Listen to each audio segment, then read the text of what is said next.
Do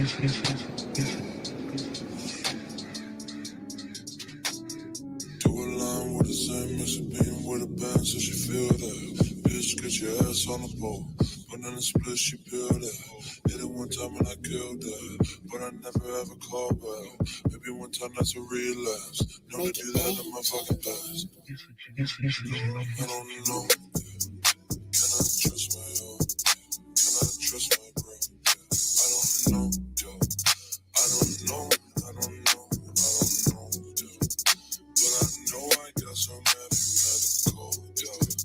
And I know I got your bitch, she love the flow, yo. And I know she love the way I make her roll, yo. I just get Molly some Molly, now I'm faded. Yeah, your girl gon' suck my dick like I'm famous. And I pulled up with your bodies, I can't waste it. And she calling me her daddy like I made it. I am not no Superman, I never save it. I don't save it. When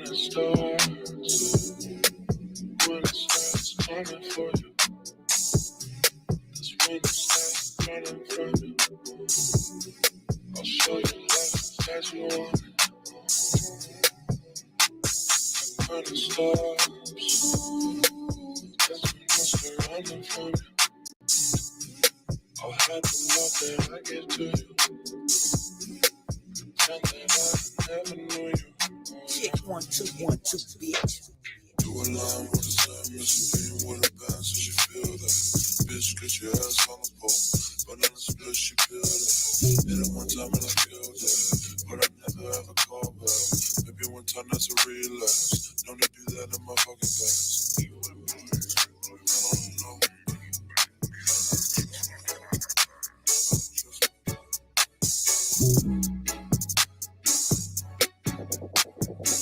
DJ Technique Mixtape Mastermind. I don't know if we've been running up. I've been going strong. You gon' hear me now. We've been working out. We've been working out. We've been working out. We've been working out.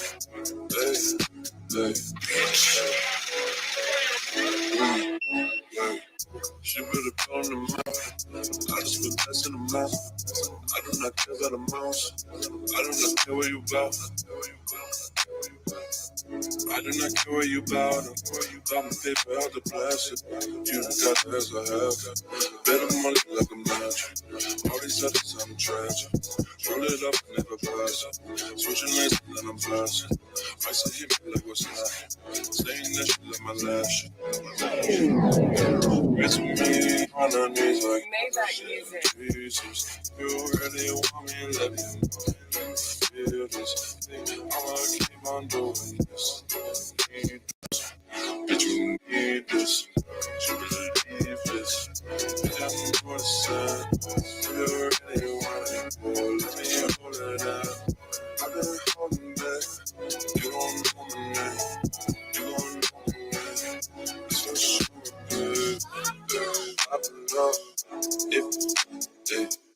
we've been running up, I've been going strong, you gon' hear me now, we've been working out, we've been working out, we've been working out, we've been working out, I just put up on my skirt. I got these bitches around me. She just wants to know the rest. Little girl, I'm a friend. You don't know who you're messing with. I just made dress and I benefit. I'm popping the pussy on staying late. All these women want something. She want my love in her handbag. She want my noise with price tag. You were so big I can stand like look at it popping up with the closet loaded like I'm on the menu. You just spit before we trade places. Eddie Murphy with the fucking legs. Maybach music. Baby, do it all that action, baby, I just showed up in my hello and I'm gone. Charging the left for the feature cause I'm on. Hey, holy shit, I got where you find this? Taking some medicine and then you started. The prescription so much I might be a doctor. I got expenses, don't hit me unless you got people like pushing on. Bitch.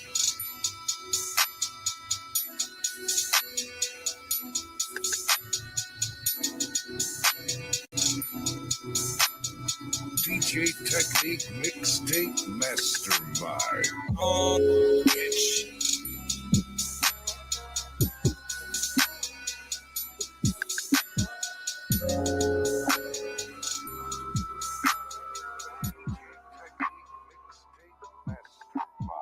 Money drip that water so wet.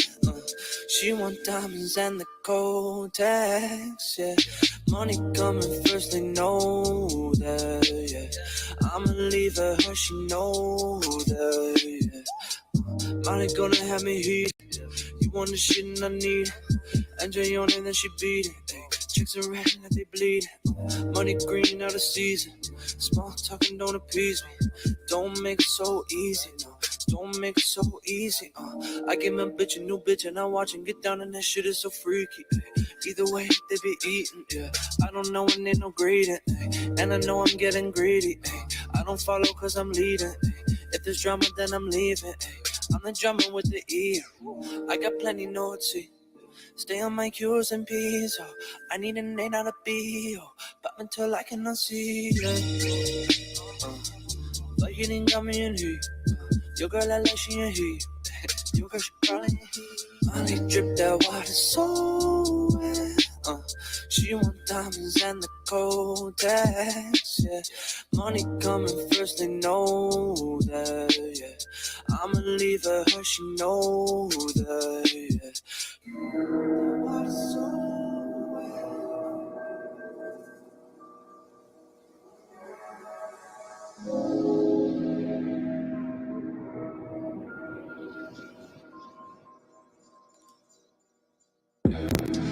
She want rose gold, yeah.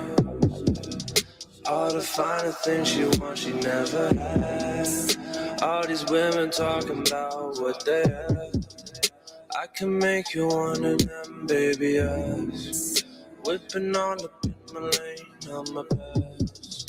Every motherfucker in my way in life. Going heavy with the cup and the gas. Let me give you all these things you never had. Baby, good with the action. Oh, she good with the action, yeah. Oh, I'm good, be right back, though. I just had too much actor, yeah. You don't got to put that on for me. Baby, I beg for love, but don't return it. I know it's selfish, but baby, you know that I earned it. Cause I be working, now I be popping, my bitch she popping. I cannot handle your problems. I just want pull up an option. Showing all the shit I bought you. Bad baby, know I got it. Oh yeah, know I got it. Popping pills till I'm nauseous. Rose gold if you want it. Rose gold if you want it. I'm gone for the moment. I drive on my motor. LU in my motor. White lines got you open. Red eyes of emotion. Blue pill got me focused. 10 milli, that's emotion. Drop a few racks, can I fuck with you? Don't ever get too comfortable. I've been getting to the money, got stuff to do. Bust a few bands, I got stuff to lose now. Just feel what I need. She want rose gold, yeah. All the finer things she wants, she never had. All these women talking about what they have. I can make you one of them, baby, yes. Whipping all up in my lane, on my pass. Every motherfucker in my way in life. Going heavy with the cup and the gas. Let me give you all these things you never had.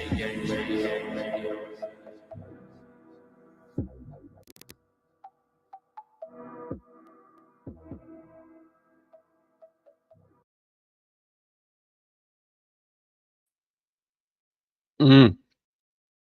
Mic check, and all that good stuff. Mic check, mic check. What's happening, folks?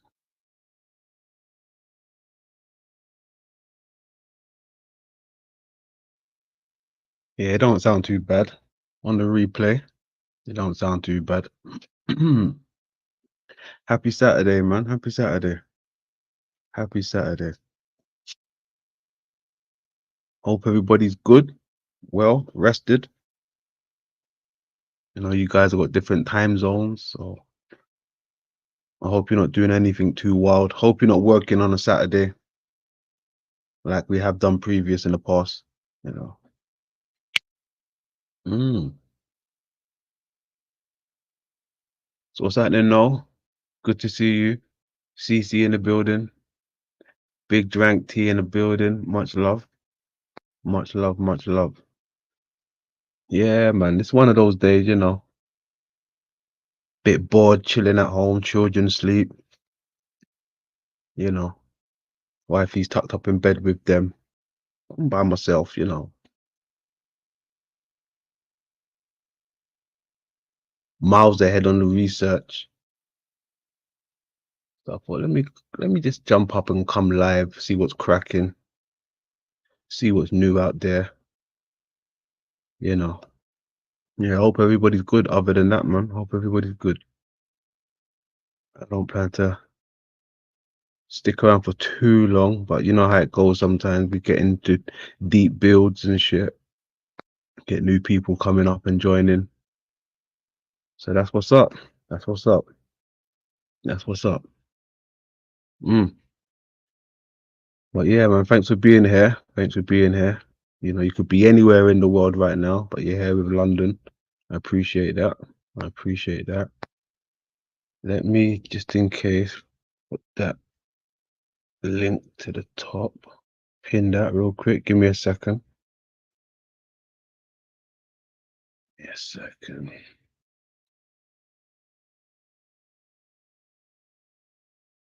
Okay, pin message. There you go. No trolls, no trolls. You already know the motive. No trolls, no trolls. CC said she's at work. Okay, good stuff. Good stuff. Good stuff. Hey, you know, one of these days, CC, you're gonna have to come up and say, "Yo, London, what's going on?" 420 together. They're gonna be mad if they see that, CC. They'll be like, "What? CC and London? Oh man, nah, we can't have that. We can't have that. We gotta put a spanner in that work." Mm? Most of you folks that don't come up and say, "Yo," you're gonna have to come up and say, "Yo," eventually. It's 5 minutes. I won't take all your day up. Just to say, "Yo, 420, boom." Ants in the building. How you doing, Ants?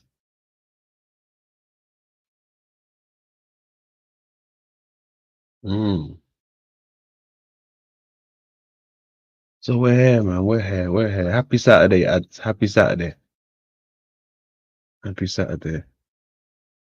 Said, what's down? Apparently, heaven is down. Don't freak out. But apparently, heaven is down. In case you didn't know. All right. And they've also been speaking about a second moon. Right? A second moon. Does that mean that's a second heaven? Hmm? Does a second moon equal a second heaven? A second moon. Just when you thought you knew everything, right? One moon, now a second moon. Very interesting. I wonder how big the second moon is going to be. I wonder how big.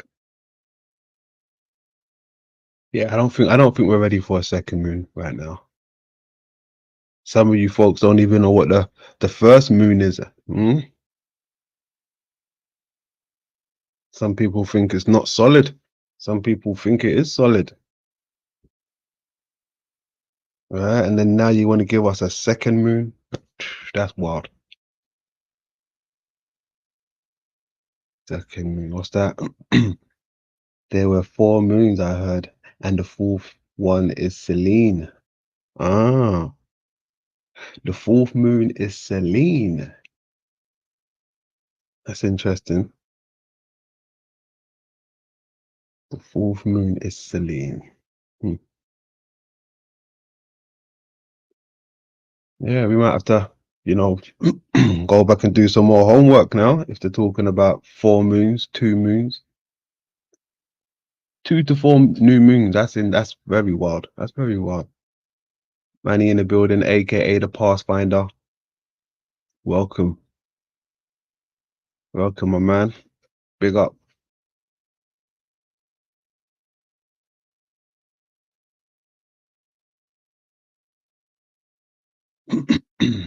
The third one is Kenos. Okay, interesting. So keep your eyes to the skies, right? Apparently, we're getting a new moon. Interesting. A new moon. Hmm. Can't wait to see that. Day 1S in the building. Well, go on, Day 1S. Much love, much love. Neutral grounds in the building. Good stuff. Said happy Sunday, London and everyone. I'm glad I saw this live, this going live. Okay. Good stuff. Good stuff.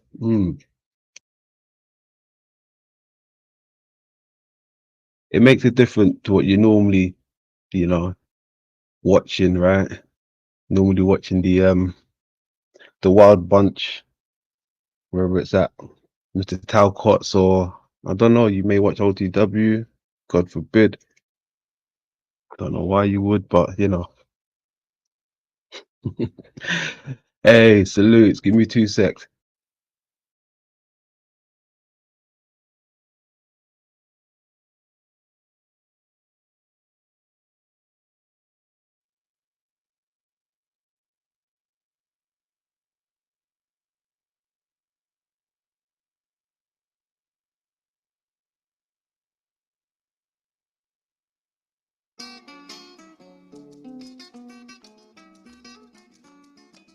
There you go. Nice, nice, nice. No says happy to be here, London. Well, I appreciate that. Thank you.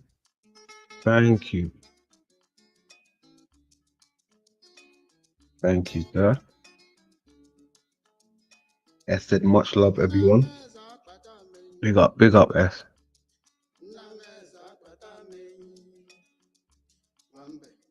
Maria in the building. Maria in the building. Good stuff. Good stuff. So what are we talking about? Yeah, a few moons then. What? We're having 4 moons, 2 moons. The moon I saw in a dream was like an upside down Eiffel Tower right behind it. You know what's wild, right? Because hold on. Where has it gone? Hold on a second. Whoops. Come on.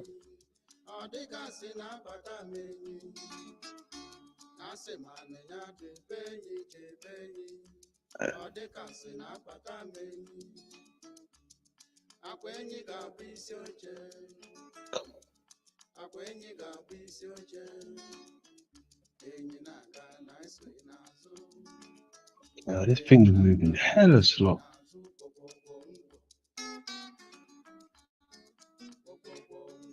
Hopefully I saved it. If not, we'll go back to the other one.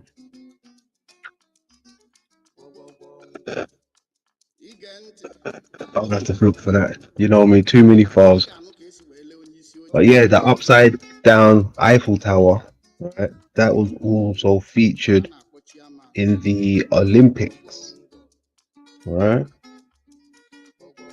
That type of star was also featured in the Olympics. Let me see if I can find it.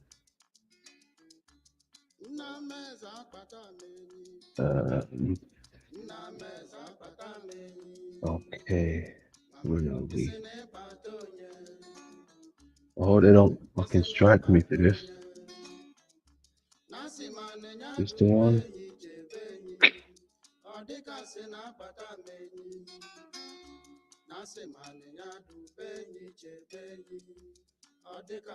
Oh yeah, here we go.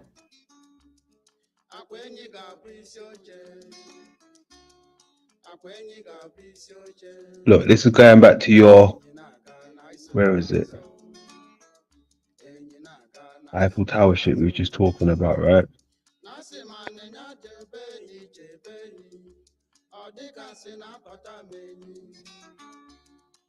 See how they got this one, my brother, right?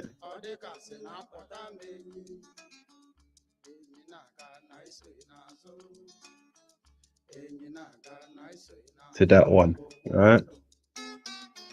What do you think they're trying to show us here? You got the inverted one, look right down here on the floor. What do you think they could be showing us?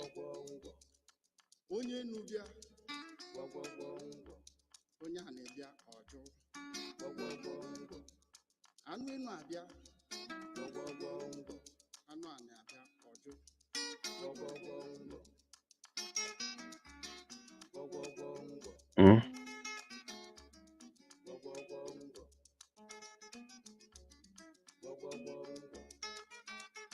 You know they wouldn't do this for no reason, right?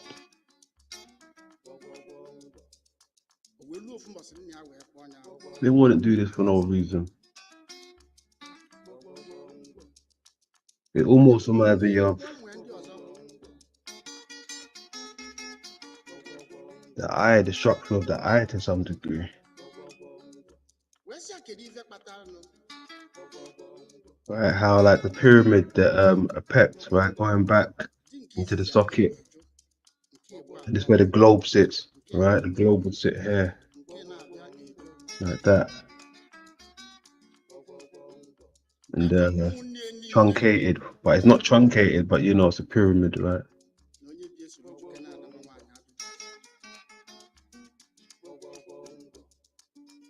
Yeah, that's that anyway. Since you brought up the tower, I thought I'd, show that.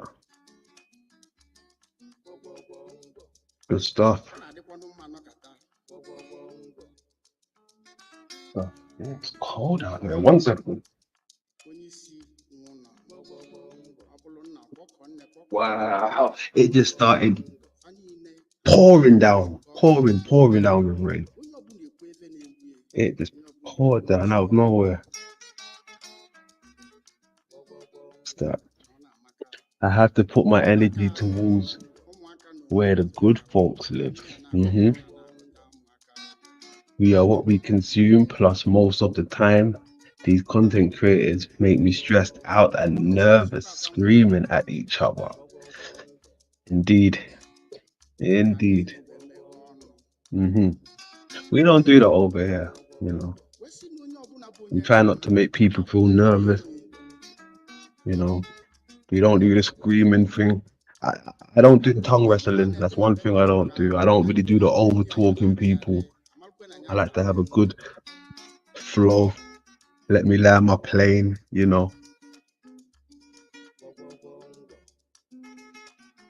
Everyone's welcomed more or less, apart from trolls. Freedom of speech over here. Everyone's valid. So, it's one of those places.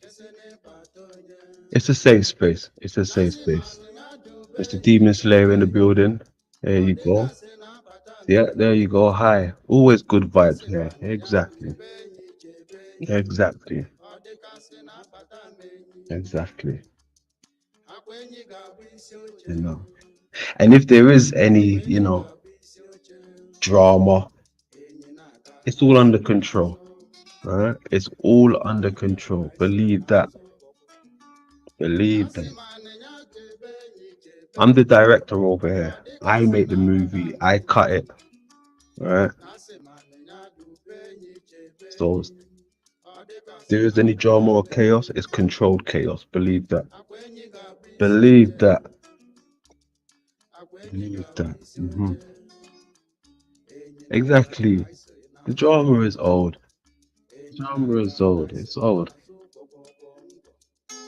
It's not what we're here for, but you know, it's in the real world also. I understand that the drama's in the real world, it's on the metaverse, it's everywhere, you know, but it is old. I mean, come to find out the characters that's been involved in this whirlwind, they've been going at each other for quite some time. I'm fairly new to this, don't forget.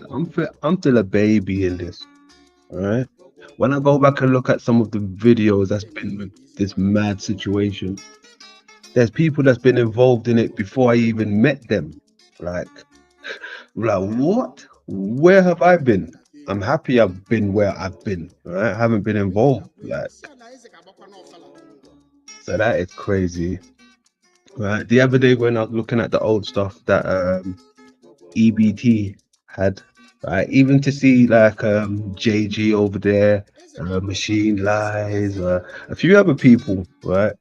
But this is like a year or two ago. A year or two ago, I'm like, wow, is this how long this has been going on? I've only been in this what? Where did Stephen cross our path? Maybe like 8, 9 months ago. These folks have been in it deep, deep, deep. I had no idea it was that deep. I had no idea. But you see how I maneuver through the waters, right? You see how I maneuver through the waters.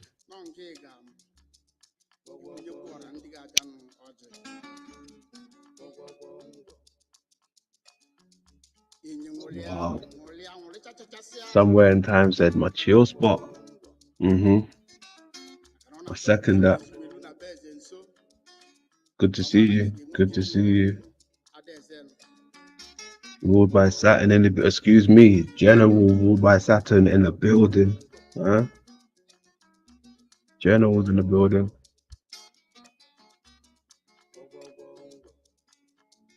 General in the building.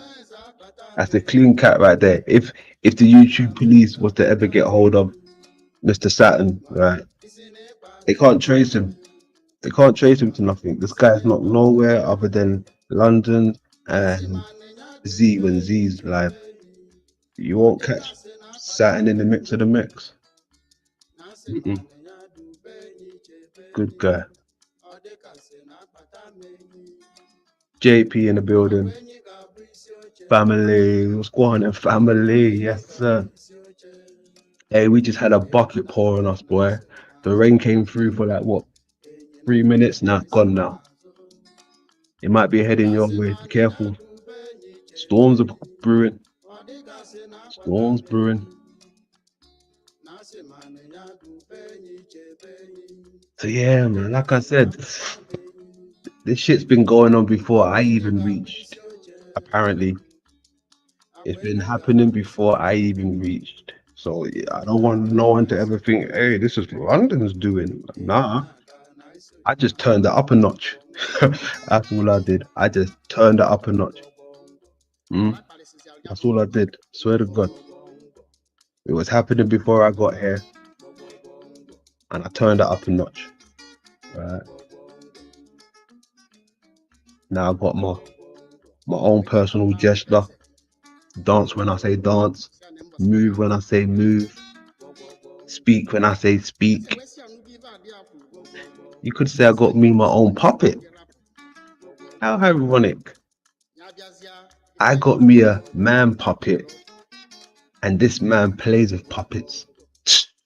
Game over. I win. Game over. That's game over. I'm the illest. Checkmate. Checkmate. That's wild.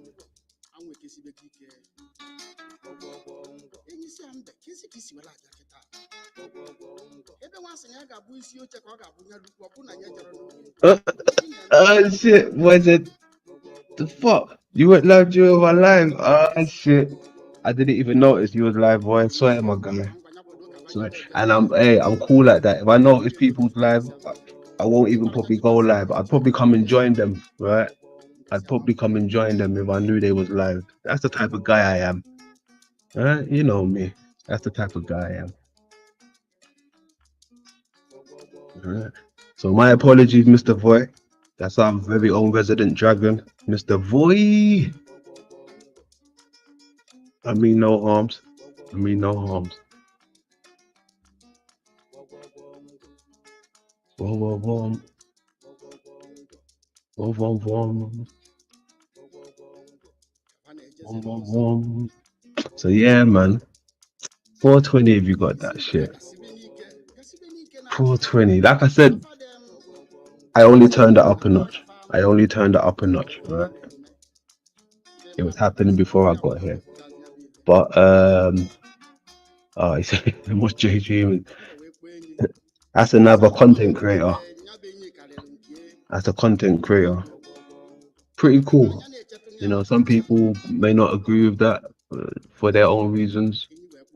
But you know, I like the information that he brings. It's always different to me. Right? He don't loop, and if he does loop, I need to hear that loop because I may have missed it. But yeah, he got good information, man. Got good work, good work, good work.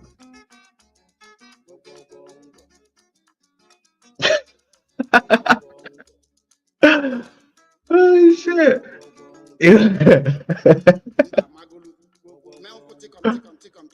Oh my goodness! Is that what you come for, huh?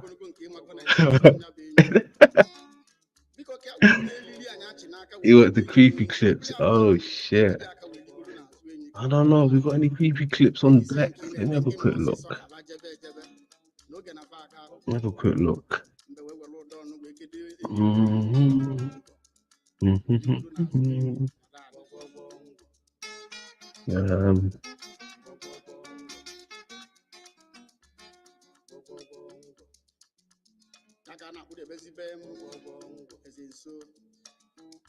I can't even find it. All right, I'll tell you what. Why not? Let's watch the new upload real quick. Give me a sec. Shawnee in the building. Welcome, Shawnee boy.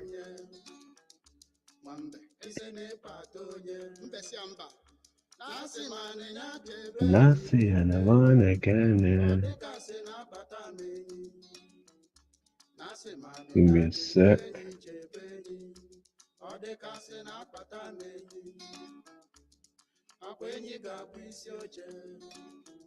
All right.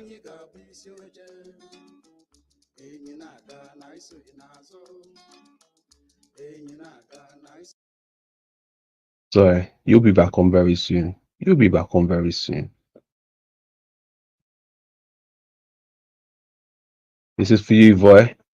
It's showtime. It is good to see everyone here. Welcome to El Diablo Radio International, the greatest show in hell. And eventually that will mean something. It already does to me. There's meaning in it. And I like to dress as a baby. I like to wear. No, you know what? I'm not even gonna. No, I'm gonna let him breathe. I'm gonna let him breathe. I'm gonna let him breathe. I've been on his back for a while. I let my jester breathe. I let my jester breathe. Right? I'm gonna let my jester breathe. Right? By all means, if you haven't seen it, go and see it. Go and watch it. Go and watch it, you know. But I tell you what we have got though. Hold on a second. Hold on. Hold on.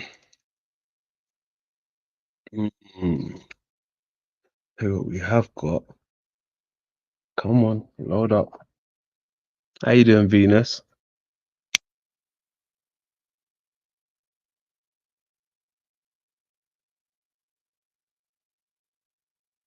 Come on.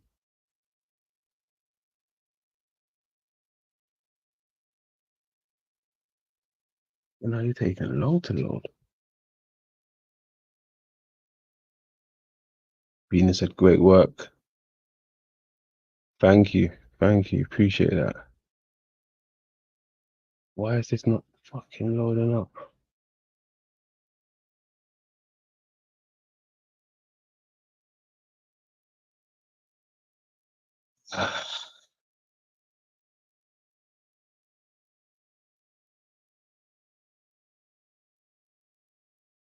Come on, for fuck's sake. All right, here we go. Here we go. Give me a second. Give you what you wanted, right? This is for Voy, right? Oh man. Creepy creatures. Ah, creepy creatures. He's sleeping, Voy. Look, he's standing up sleeping. Oh, what's that?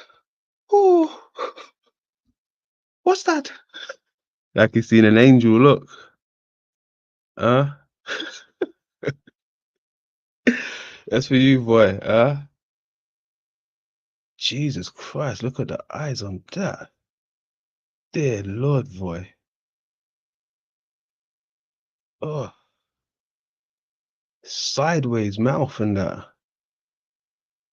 You know when they say you talking sideways out your mouth, homie?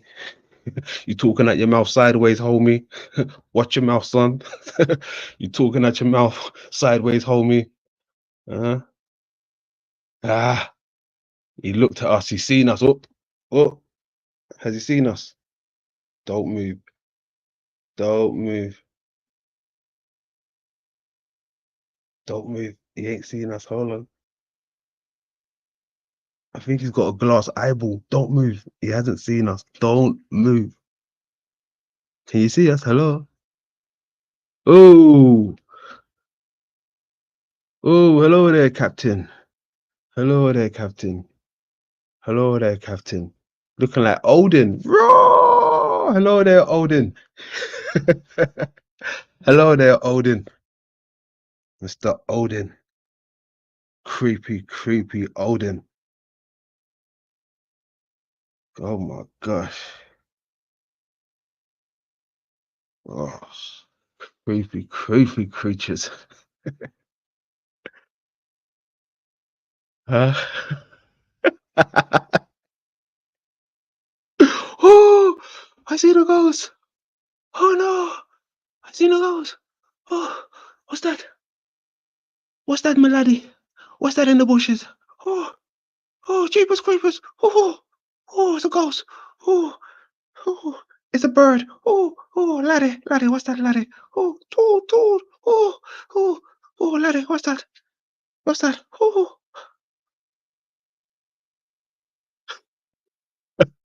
oh shit. He's mutating. What the fuck? This guy's mutating. What the yo? Mm-mm. Real life Homer. Dope. This guy is mutating. What is going on?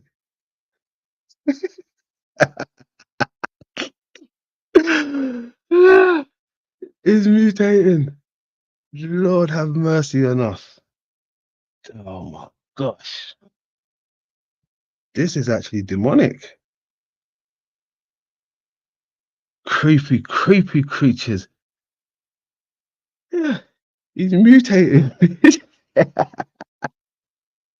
Yo, what the fuck? I've never seen this type of action before. Like you just mutated. Look, from that to that. Oh, oh, uh-oh, uh-oh. Jesus Christ. Mm-mm. Someone's ugly, my lord. Kumbaya. Someone's ugly, my lord. Kumbaya. Someone's ugly, my lord. Kumbaya. Oh Lord, Kumbaya. Mm-mm. R.I.P. Sanity.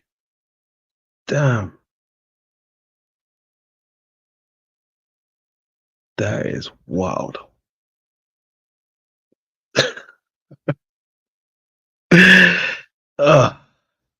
Creepy creatures. What's that? Hold on. And then check out my new. Okay, is there a new upload? Let's have a look. Oops. Let's have a look. Have a look. See, how do I get to that? Oh, he said on his page. Okay. Excuse me.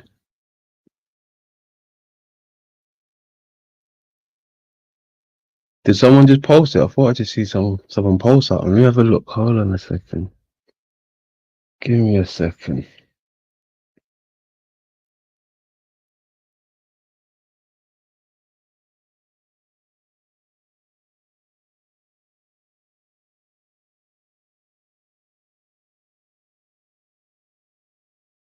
Hold on. I think we got it.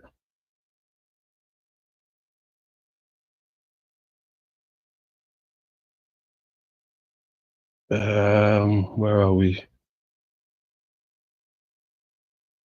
Okay.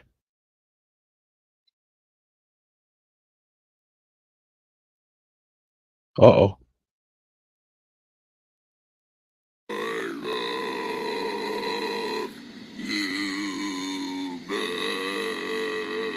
What the hell is even that? Do I look like a demon? Do I look like they portray me? Brother,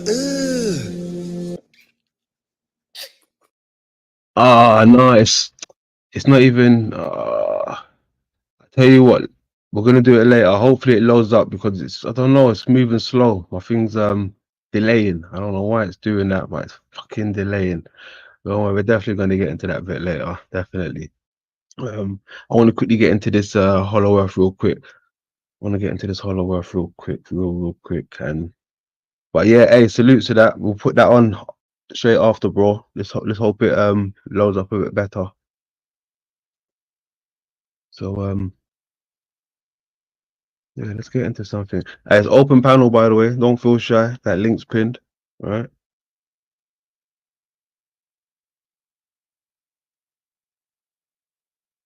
Mind unveiled, inner earth. All right.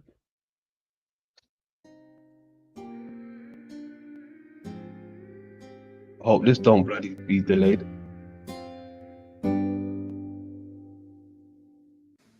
Hey everyone. Today, we're going to be talking about all things inner Earth. Now, I know there are a bunch of videos out there on this topic, but I do feel like none of them really cover the whole subject. Most of them either look at it from a hollow Earth angle or they only scratch the surface of what's really going on. Here's the thing about hollow Earth though. It's always talked about like the Earth is definitely a globe with a hollow center. But a lot of people find that hard to swallow, so they end up dismissing the whole idea as just some crazy fantasy. But even if the Earth isn't shaped how we think it is, there could still be huge underground spaces where people or other beings are living. Usually when talking about Hollow Earth, it's always about this hidden civilization called Agartha living in the center. But if we shift our focus to Inner Earth instead, we're not stuck on any one model of what we're living on. It's more about the idea that there could be hidden civilizations beneath our feet, no matter what shape the Earth is. Think about it. We've only drilled about 7 miles down into the Earth. Now in this video, I'm not going to prescribe to any specific model. I just wanted to preface with that no one really knows how far you can go down, which means there's a lot of mystery when it comes to what's beneath our feet. Is there a secret government controlling the surface from below? Are there different races of human beings like tree people? Perhaps there's something to all these myths and accounts of advanced civilizations beneath the surface. With that, let's keep an open mind and dive right in.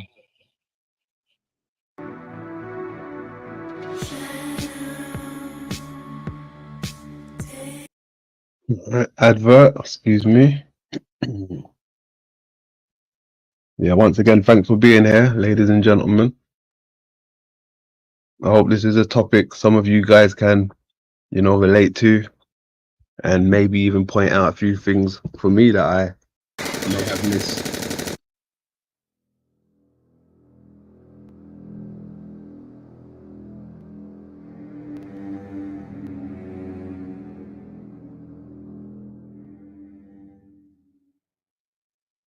The idea that there's a deep state is often labeled as a conspiracy theory, but there are many things to consider when it comes to the idea of underground government. With myths and legends, it starts to make the idea of an underground civilization seem just like a made up story. But today, right now in real life, there not only exists the technology to create vast underground bunkers and tunnels, but there are in fact several deep underground military bases, also known as domes, around the world. And supposedly, many of these underground bases are connected by high speed underground maglev trains that allow long distance travel in very short periods of time. Let's dive into some of these known domes. First, there's the Cheyenne Mountain Complex in Colorado. And this isn't really a secret or anything, it's an acknowledged military installation built into the granite heart of Cheyenne Mountain. Originally designed to withstand a nuclear blast, this place is like a small underground city. It's got its own power plant, water supply, and can house over 1,000 people. It's so massive that it has 15 three-story buildings, all mounted on giant springs to absorb the shock of a potential nuclear blast. But what's interesting is that some insiders claim that what we know about Cheyenne Mountain is just the tip of the iceberg. The facility is said to go much deeper and is much more extensive than officially admitted. Then we've got the Raven Rock Mountain Complex in Pennsylvania, also known as Site R or the Underground Pentagon. This facility is carved into the granite of Raven Rock and is believed to be the emergency command center for the US military in case Washington, D.C. gets wiped out. It's said to have up to 900,000 square feet of interior space. But get this, there are rumors that Raven Rock has entire underground cities, complete with streets, buildings, and even a subterranean lake. Of course, the government doesn't confirm. Rumors, no? Has anybody heard about these rumors? My first time hearing these rumors, but it sounds very interesting. Underground cities and underground lakes. I think even Mr. Walt was trying to accomplish something like this with his Epcot model. That's something we're gonna have to get into again. Watch the whole Epcot breakdown. Pretty awesome. Of course, the government doesn't confirm or deny these claims. Next is the Mount Weather Emergency Operations Center in Virginia. This place is run by FEMA and is supposed to be where the US government would operate from in case of a national disaster. It's said to have Oh, okay. Look at that symbol. I'll take that. Thank you very much.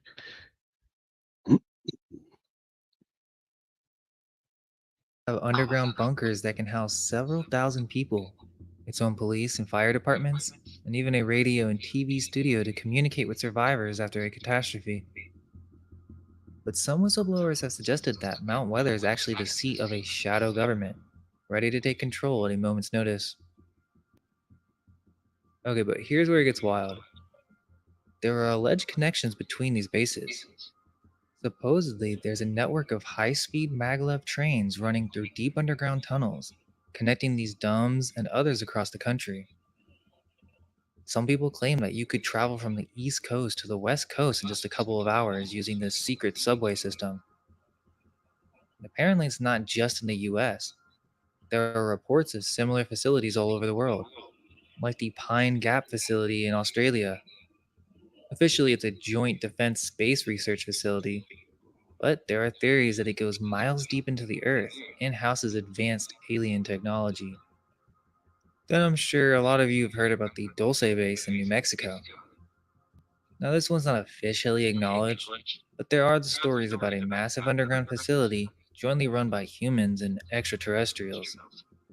People talk about multiple underground levels dedicated to genetic experiments, alien technology, and even cloning facilities. Just to be clear, I'm not saying the claims about the aliens are true, or that they come from space. Who's that guy again? Is that Snyder? Phil Schneider? Right? Is that the guy apparently who had his was it fingers or hand or something chopped off or sliced off? See, I don't know whether I believe all that. I don't know whether I believe all that. You know, I don't know. I mean, who knows? I don't know, but some things are a bit, too far fetched.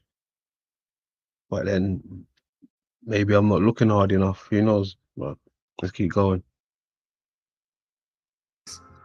That's just a theme that gets brought up a lot with these secret bases. Only 7 miles drilled. Yeah. What's that? 4,000 miles exactly. So I mean, it was what is the deepest hole? The Colabora, I think it is, right? That's what 6 miles or something like this. And some people believe that they have bunkers deeper than that. So who knows? Maybe that's just a little throw off. They pretend they can only go 6 miles. With that type of machinery. Cause look, what type of machinery was they using?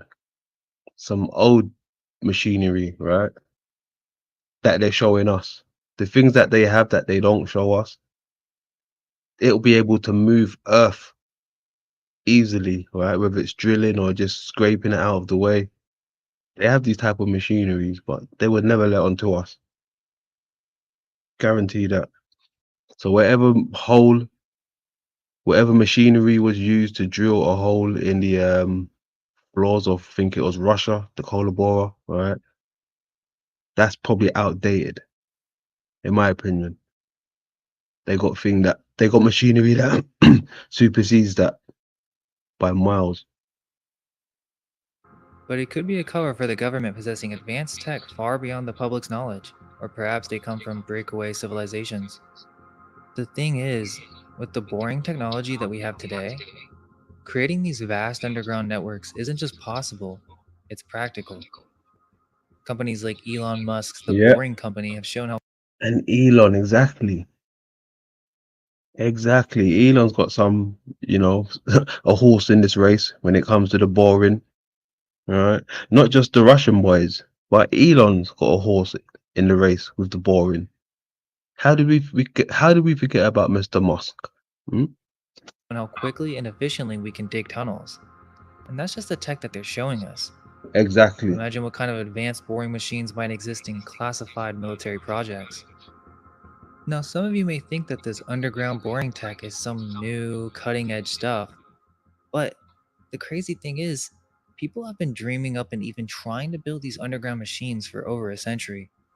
In 1904, there was this guy named Pyotr Raskazov who was from Moscow who designed what might have been the first underground self propelled combat unit. This is in 1904. Unfortunately, his designs got lost during World War I, only to pop up later in Germany. But it shows that people were thinking about this stuff even back then. Interestingly, in the 1930s, in the Soviet Union, a guy named Treblev came up with what he called the underground boat. It was basically a capsule shaped machine with a drill on the nose, a screw, and two pairs of jacks at the back that worked like a mole's paws. This thing could supposedly be controlled from inside or outside through a cable, and it actually worked, moving at about 10 meters per hour. Not super fast, but it was moving underground. The wait is over. LTX Studio.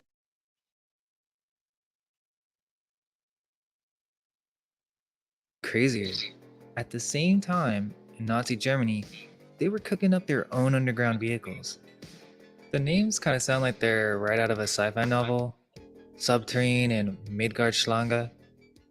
The Midgardschlange was supposed to be this massive, modular, super amphibian that could move on land, underground, and even underwater. We're talking Said amphibian, but he's talking about machinery, right? No? about a machine 400 to Yeah. 525 meters Machine. long, with a Type of machinery that moves like an amphibian. displacement of 60,000 tons. And they allegedly tested this in 1939. Okay, so I know many of you are thinking this sounds like some far-fetched comic book stuff. And yeah, probably some of it is exaggerated.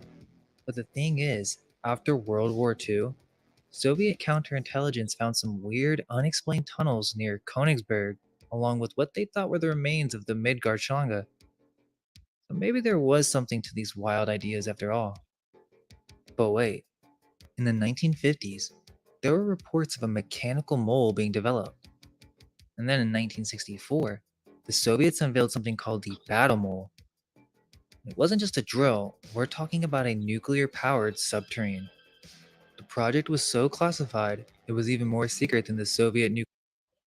Moles, what? I, they're copying nature. They're copying nature. Exactly. They are copying nature. Or what seems to be nature, right? The creatures.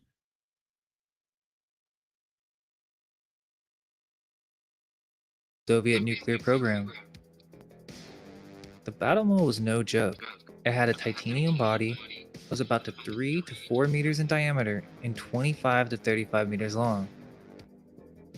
They say it could move through solid rock at speeds between 7 and 15 kilometers per hour. That's faster than most people can run, and this thing was going through solid rock. Do you know what that reminds me of, right? That reminds me of those, like what they're showing us now, right? In those Marvel films or cartoons where the mole people would come up, right? And they're coming from the subterranean and they come into the land for the first time and they want to take over the land, right? What are they really showing us with these projects they have? Boring, right? That's almost like what they're showing us in those cartoons, you know, the mole people, they're boring. And then they come up to us, to our to our realm. Right? That's what I'm getting from Elon Musk and those people. They're almost like the mole people, right? Boring until they pop up somewhere in another crater or something. Who knows? And it gets crazy because the Soviets had some pretty terrifying plans for this machine. One of the most alarming missions they thought up was to send it off to the California coast, burrow into geologically unstable areas, and plant nuclear charges. The idea was that they could set these off to cause earthquakes, tsunamis, and other massively destructive events. It's basically a secret underground doomsday weapon. They even tested this thing in the Ural Mountains, and apparently, it went through rock like a knife through butter. In Wow. 1964, during a Okay. test run, the battle mole allegedly exploded while it was underground, killing everyone on board and bringing the whole project to a screeching halt. Now, I'm Mm-mm-mm. not saying all this definitely happened, but the thing is, we know governments were seriously looking into this tech. And if they were thinking about this stuff back in the early 1900s, imagine what they might have now that we don't know about.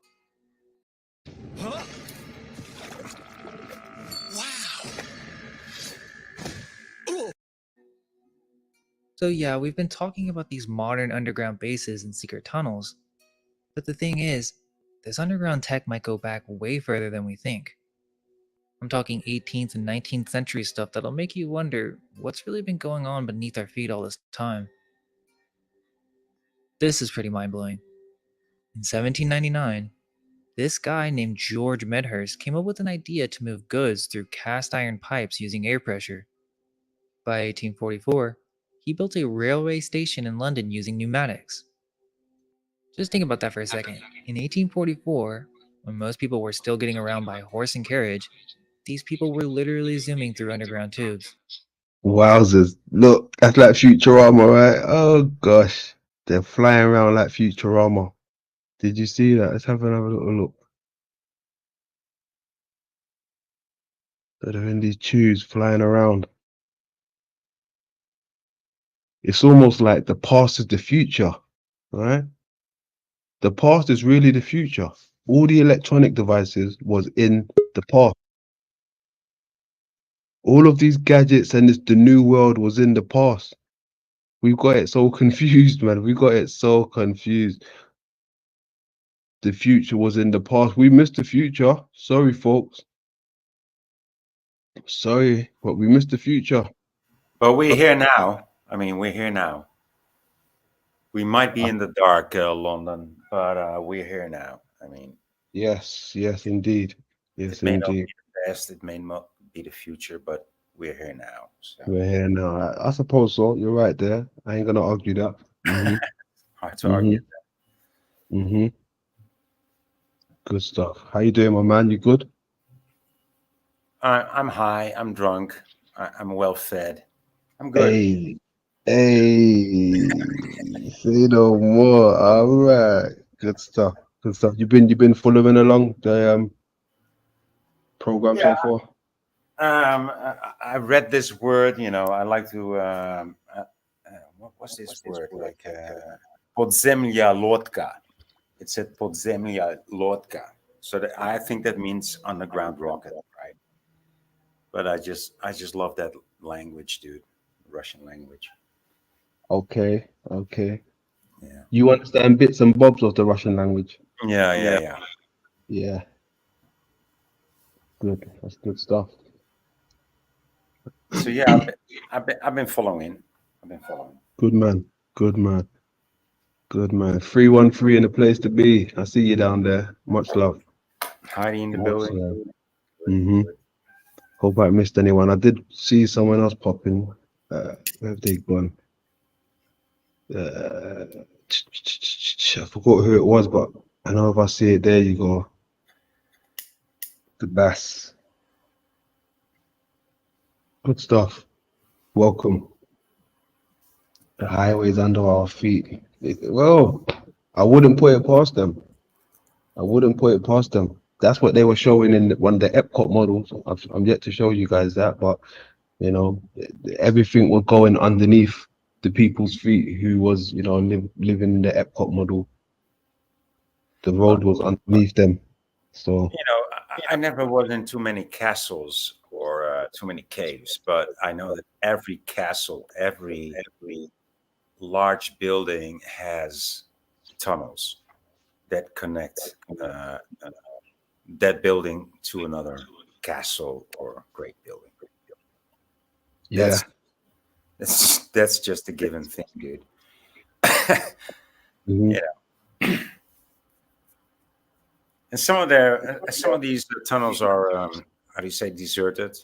So Yeah. I mean, you can explore them, and Hmm. even people on YouTube explore them, right? I mean, we Yeah. used to do that back in the days, like I don't know, 40 years ago. It's been that long. Yeah, That's they're all connected, all it. these buildings. I think so. Yeah, I think so, definitely.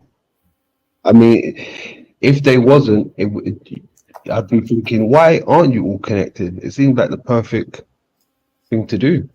it's the perfect hideout. Mm. Not only for hideout, but if everybody was, you know, on good terms, living in harmony, and you'd expect little routes to each other's places would be a good idea. Mm-hmm. Mm-hmm.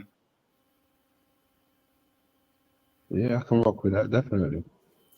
Almost like how the ants move, right? Underground, everything's connected. Yeah, yeah. If you have ants in the ground or on the ground, that's always a good sign. That's a good. You have a good culture. You have a good. How do you say this? Dirt culture.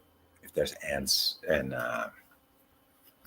worms, it's always a Yeah, good. yeah, yeah. Being very fertile where you are. Yeah, yeah. Good land, good land. Eternal in the building. Much love,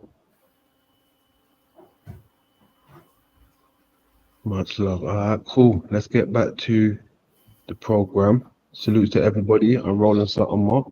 Got Voy in the building, rocking out with us. So salutes to that. I'm going to be silent. Yeah, do your thing. No, I'm going to be This silent. And listen to the show. 1799, this guy named George Medhurst came up with an idea to move goods through cast iron pipes using air pressure. By 1844, he built a railway station in London using pneumatics. Just think about that for a second. In 1844, when most people were still getting around by horse and carriage, these people were literally zooming through underground tubes. Yeah, this is where we was. Okay. That's the more I think about it, that's what it seems to present itself as, the future was in the past. When I look at the reality in the realm around me, that's what it looks like now. The more I open my eyes and think about it, the future was in the past. But like Boy said, we're here now. All right. But that's what it looks like to me. The future was in the past. That's crazy. Tubes. By the mid 1850s, they had pneumatic railways popping up in Dublin, London, and Paris. In London, they had this thing called the pneumatic dispatch system. It was meant for parcels, but it was big enough to carry people. In fact, in 1865, the Duke of Buckingham took a ride through it. Oh, I mean, really? A duke crawling into what's basically a giant mail tube for a joyride? yeah. It's almost like they found this tech and were like, dude, check it out, we can actually fit in here. Ah, okay. That's a different narrative now. Okay. Almost like they found it. Interesting. In 1867 in New York, they had the Beach Pneumatic Transit. And it wasn't just little mail tubes, we're talking about a legit underground transit system. And this was 37 years before the New York City subway as we know it today. 37 years before the New York subway, and they had it popping. Look at this. 37 years before New York subway. Outstanding. The future's in the past. Oh gosh, we missed that train, but hopefully there's another train coming. But I think the interesting thing about this is when you look at the photos of these old pneumatic systems, they look insanely advanced for their time. And then you look at our modern subway that came after, and it just looks like we took a massive step backwards. Indeed. It's almost as if we forgot how to do something amazing and how to start. What the hell is that? Oh, who is that? Ugh. Oh, they painted a face in. Oh. Why paint this guy's face? Who is that? Yes, who is that? Let me take a picture real quick. Hopefully I can find out. Who is that? Start all over. And the official story is that all these tunnels were dug out by hand, with basic tools like shovels and wheelbarrows. Mm. But let's think about that for a second. I thought about it. It's crap. I thought about it. That's crap. Shovels and hands and wheelbarrows. Yeah, that's crap. This is the future we're talking about. You can't fool me.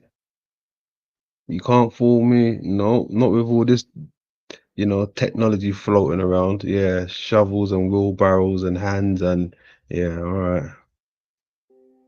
In 2018, Seattle spent 6 years and $80 million on a tunnel boring machine to dig a single tunnel downtown. All of that money. All of that money for what? Brothers in the building, Yeah, my brothers in the building, yo, cuz. My brothers in the building. Yes, family, Greetings, welcome. Yes. greetings, brother. Glad Yes. tidings that Mm-hmm. to the chat, Mm-hmm. everyone that's here, anyone that's happens to watch this on the rewatch, Mm-hmm. love, balance, and wholeness to all. Mm-hmm.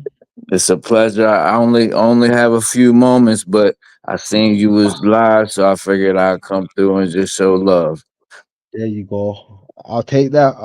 If it's a minute or two, I'll take it. Yes, sir. Mm-hmm. Yeah, my youngest son got he's in 10th grade. He got his homecoming dance tonight, so I got like about 20 minutes, and then I gotta take him to get his little outfit and stuff like that. But, Nice. yeah, I figured I'd come on through. That's it. That's it. I love that. I love that. Thank you. How is Humbled. everything though? You doing all right? Yeah, brother. I'm winning, man. I'm good, man. I'm winning. I'm breathing. I'm here with you guys, so I'm winning, man. That's what's up. Mm-hmm. Yeah, and I That's, appreciate you. I seen you come to the page a few days ago. I seen you in the comment section, and I appreciate it. And great spirit willing, you and I we'll get together. Even on my platform, that way I can introduce you to the people that are in my community and in the school and everything like that. So, mm-hmm. and that's how we do it, man. Yeah, man. I like that. I like that. That sounds good. Sounds good. I see you doing your thing over there, though. You shining bright, brother. You shining bright. I like it. I appreciate it. I like it. And I think you already know about um Jason Brashears from Archaics reaching out to me and Oh, inviting me to come onto his platform. oh no. Do you know what? Hold on.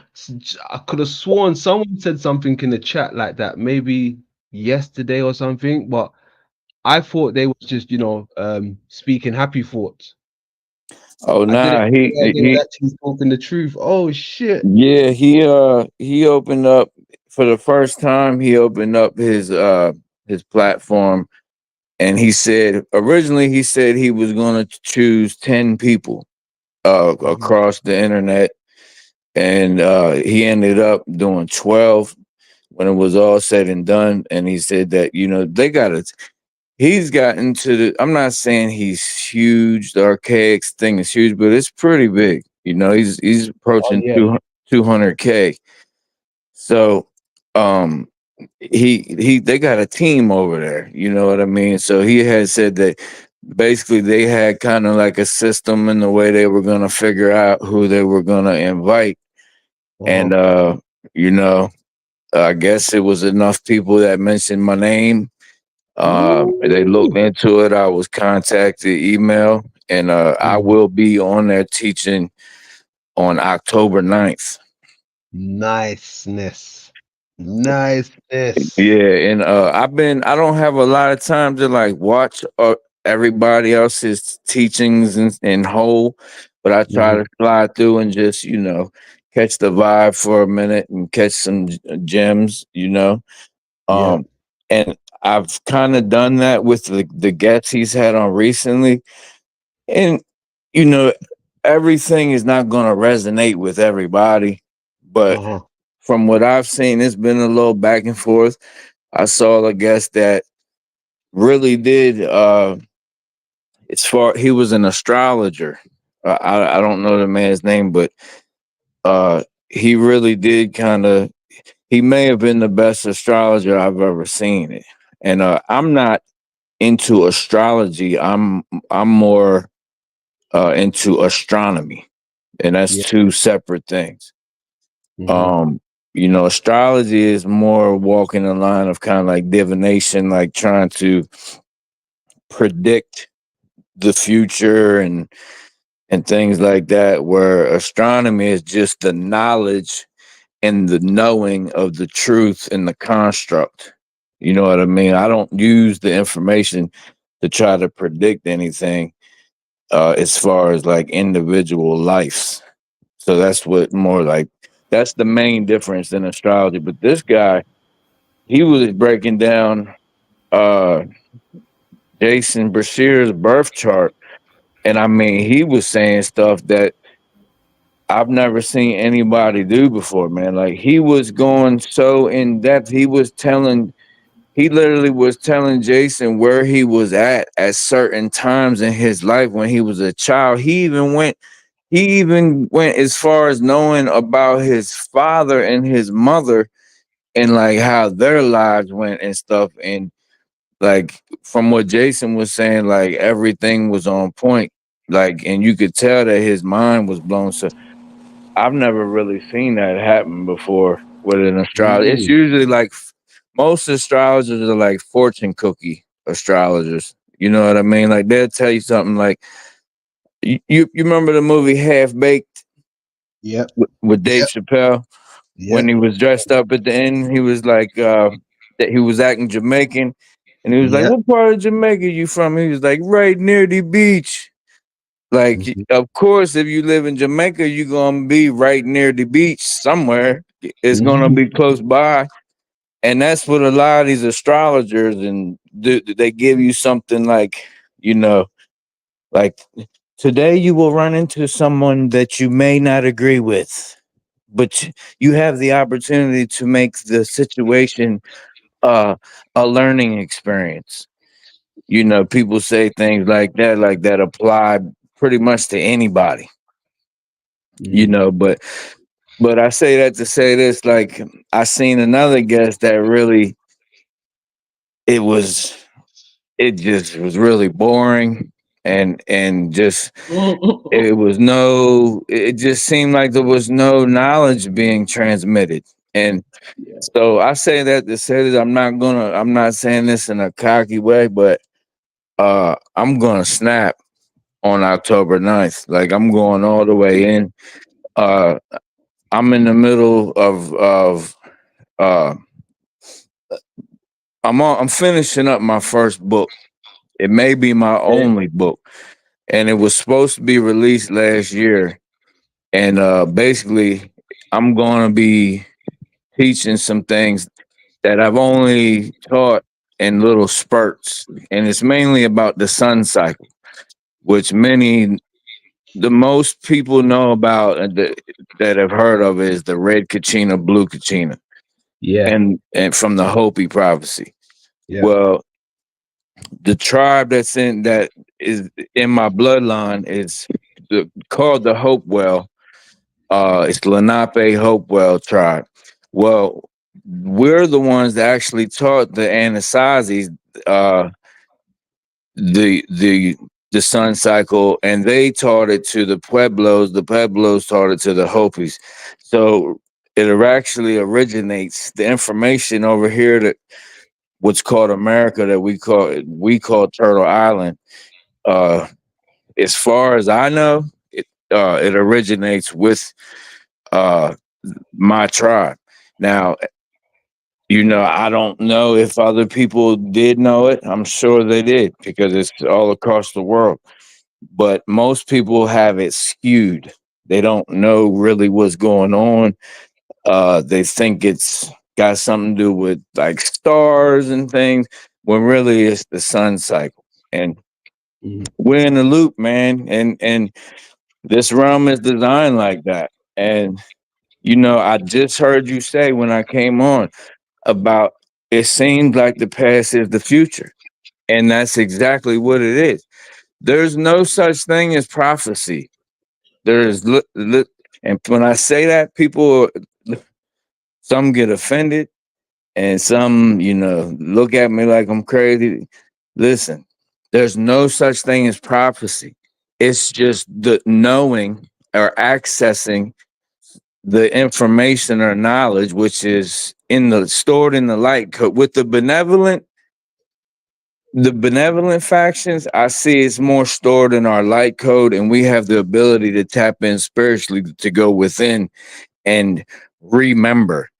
So the word remember is just partnering, like, you know, becoming a member with that knowledge again. So that's what we call the ancestors, Mhm. remembering the ancestral knowledge. And all your ancestors are in you. And you know they're with you, they're in you, so you can access all of their memories, everything they ever saw, knew, anything. You have access to all of that, but you got to ask. You have to knock.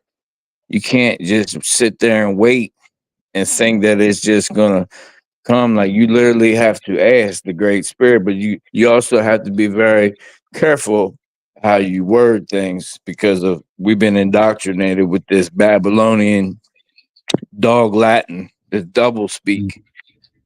So, you know, learning how to speak again is very, very crucial. But you're correct. The past is the future is the past. And prophecy. See the malevolent people, they hold it in books and things like how the Vatican, you know, right now the Vatican is like the Library of Alexandria of Egypt. They got all the scrolls, all the books, and everything all underneath there. You know what I mean? So they hold it in books and tablets and, you know, Sumerian tablets and this and that because they're cut off from spirit. They cut off from the feminine spirit, not the divine feminine. That's the skewed feminine. I just put a video out about that. I'm talking about the sacred feminine energy. That's what the whole Bible is about. It's about accessing the right side. That's why it's always the right side or the east. Well, that represents the right side of your brain. You know, everything, the whole Bible is esoterically, and we got a lot of their spells in it too. But the benevolent part of it is esoterically telling you, look, you got to connect to spirit, and in this realm, it's through the feminine energy. So you know, we on the rise with that. That's the repairing. You know, the merge. See, we already demerged. The demerge is the demiurge. So, Okay.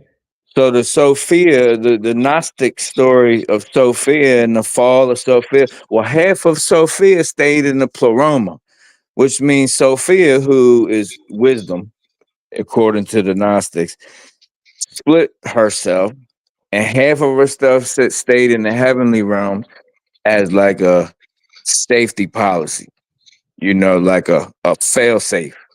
That way, if any, no matter what happens down here, it's still, you know, her higher self is up there. That's like us. But do you know what as well though? You see what you just described, right? That's almost like the same description how they give the lunar dragon. Yeah, they have flipped the dragon, the whole concept of the dragon. They flipped it. They flipped it on us. The dragon used to the serpent and the dragon originally represented us. That Hold was on. our natural energy. That was like the best way to describe it is like the Egyptian Apep. A pep, yeah. When Ra comes and slays Apep, and even in the Sumerian tablets, you know, it says that Marduk split Tiamat, who was Yeah. Tiamata, the great mother, split Tiamat in half. Well, Yeah. what is that? What is the splitting in half? That's the splitting of the cells. So a cell splits in half. What just happened in Dubai? They say two moons now. So the moon is a reflection. So now we seeing the moon now being split in half. What does that mean? That means we're at the place where it's about to merge back, right? Like I said, the demiurge is the demerge. That's when it uh we were demerged, or the separation. Step means seven. And so the word separation means seven rations. You have seven seals, seven chakras, seven bodies, seven archangels. That's all you. That's not no people with wings flying around out there in the sky, and you waiting on Michael to come with the sword. And no, you. That's all you. That's your seven spiritual emanations of light. Your light bodies.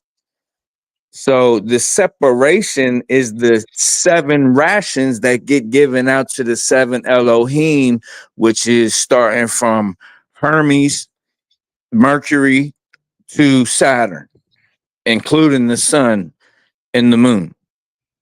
You know, so that's the seven. And the Greeks knew this. The Greeks knew that we lived on a bigger earth because the word for heaven in Greek is Uranus. So why is it that Saturn is the furthest on the moon map? Saturn's the furthest crater from us, right? The Canaanites called Saturn El Elyon. That means the Most High. Why did they call Saturn the Most High? Because before all the light pollution and all that, they didn't call nothing planets. They were wandering stars. So they associated the wandering stars with free will because everything else is fixed. Every other constellation stays the same, but these particular lights, they moving. They must have free will. And the one that would go the highest, because it's the furthest away, if you do reflections off the dome, because it's furthest away, it's going to be the highest on the reflection, was Saturn. So Saturn is literally the gatekeeper of time. It's 7 emanations of time around us. There's 7 layers of time. So when these people, they've been time traveling, bro. Time is frequency. So all they got to do is tap in. It ain't no one string theory and bending time and all that. No, it's a frequency. You turn the channel on your antenna and you turn into that frequency, and that's what it is. So when they go back in time, they get bigger. They the Anunnaki. They pull up and they all big, and everybody else look all little. They all muscular and this and that, all big, sitting on chairs. These little people bringing them goods and killing animals and this and that, and they telling them that they're the gods. That's when they go back in time. Now, when they go forward, they get little and pale, and everything's little. They got little noses and little mouths and no lips, and they're all frail and fragile, and and gray and everything. That's the gray, what they call the gray aliens. That's when they go forward, and this same technology it's the same cycle over and over and over. It's the AI technology. Just like that series you got, the Holy AI book. That's what it is. That's what Yahweh is. That's what Allah is. That's what all of these guys with names. It's literally AI. It's an ancient AI that's been here for millions and millions of years that knows this construct way better than we do. Because we're not meant to be here that long. This is the tour of the purge, purgatory. The purging of the Taurus, meaning when you move up, you manifest you with thoughts instantly, whatever you think. And they used to teach this in the mystery schools. I got teachings about this in Egypt and things. They was accessing the 4th dimension, which Metatron's cube and the Tesseract and all that, through the black light energy that comes from inner earth, which we call northern lights, the black spiral. So what they would do was, underneath the Great Pyramid of Giza, there's a long tunnel, and I just seen you showing the tunnels too. So this goes with this. There's a long tunnel that went all the way out into the desert. They don't even know why or nothing.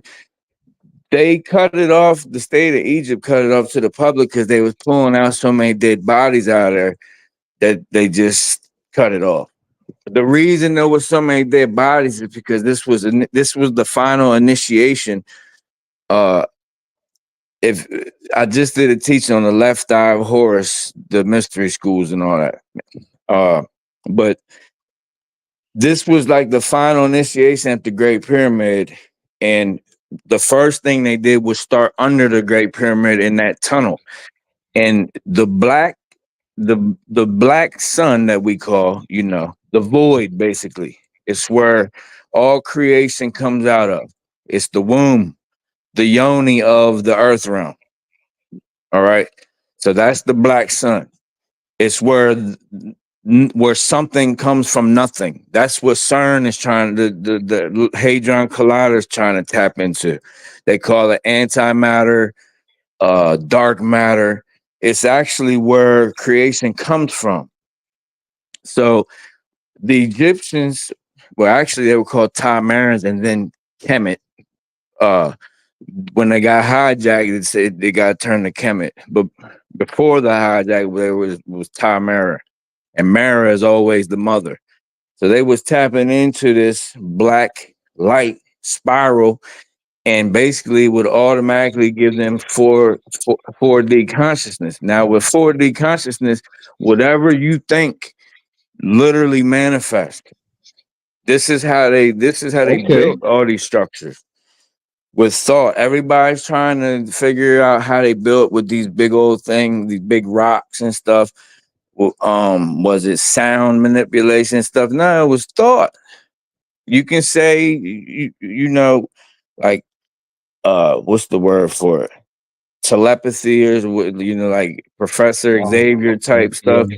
Yeah. But it really was it was instant manifestation. So they was teaching this stuff. And we're at the point where what the Bible talks about in the Revelation, new heaven, new earth.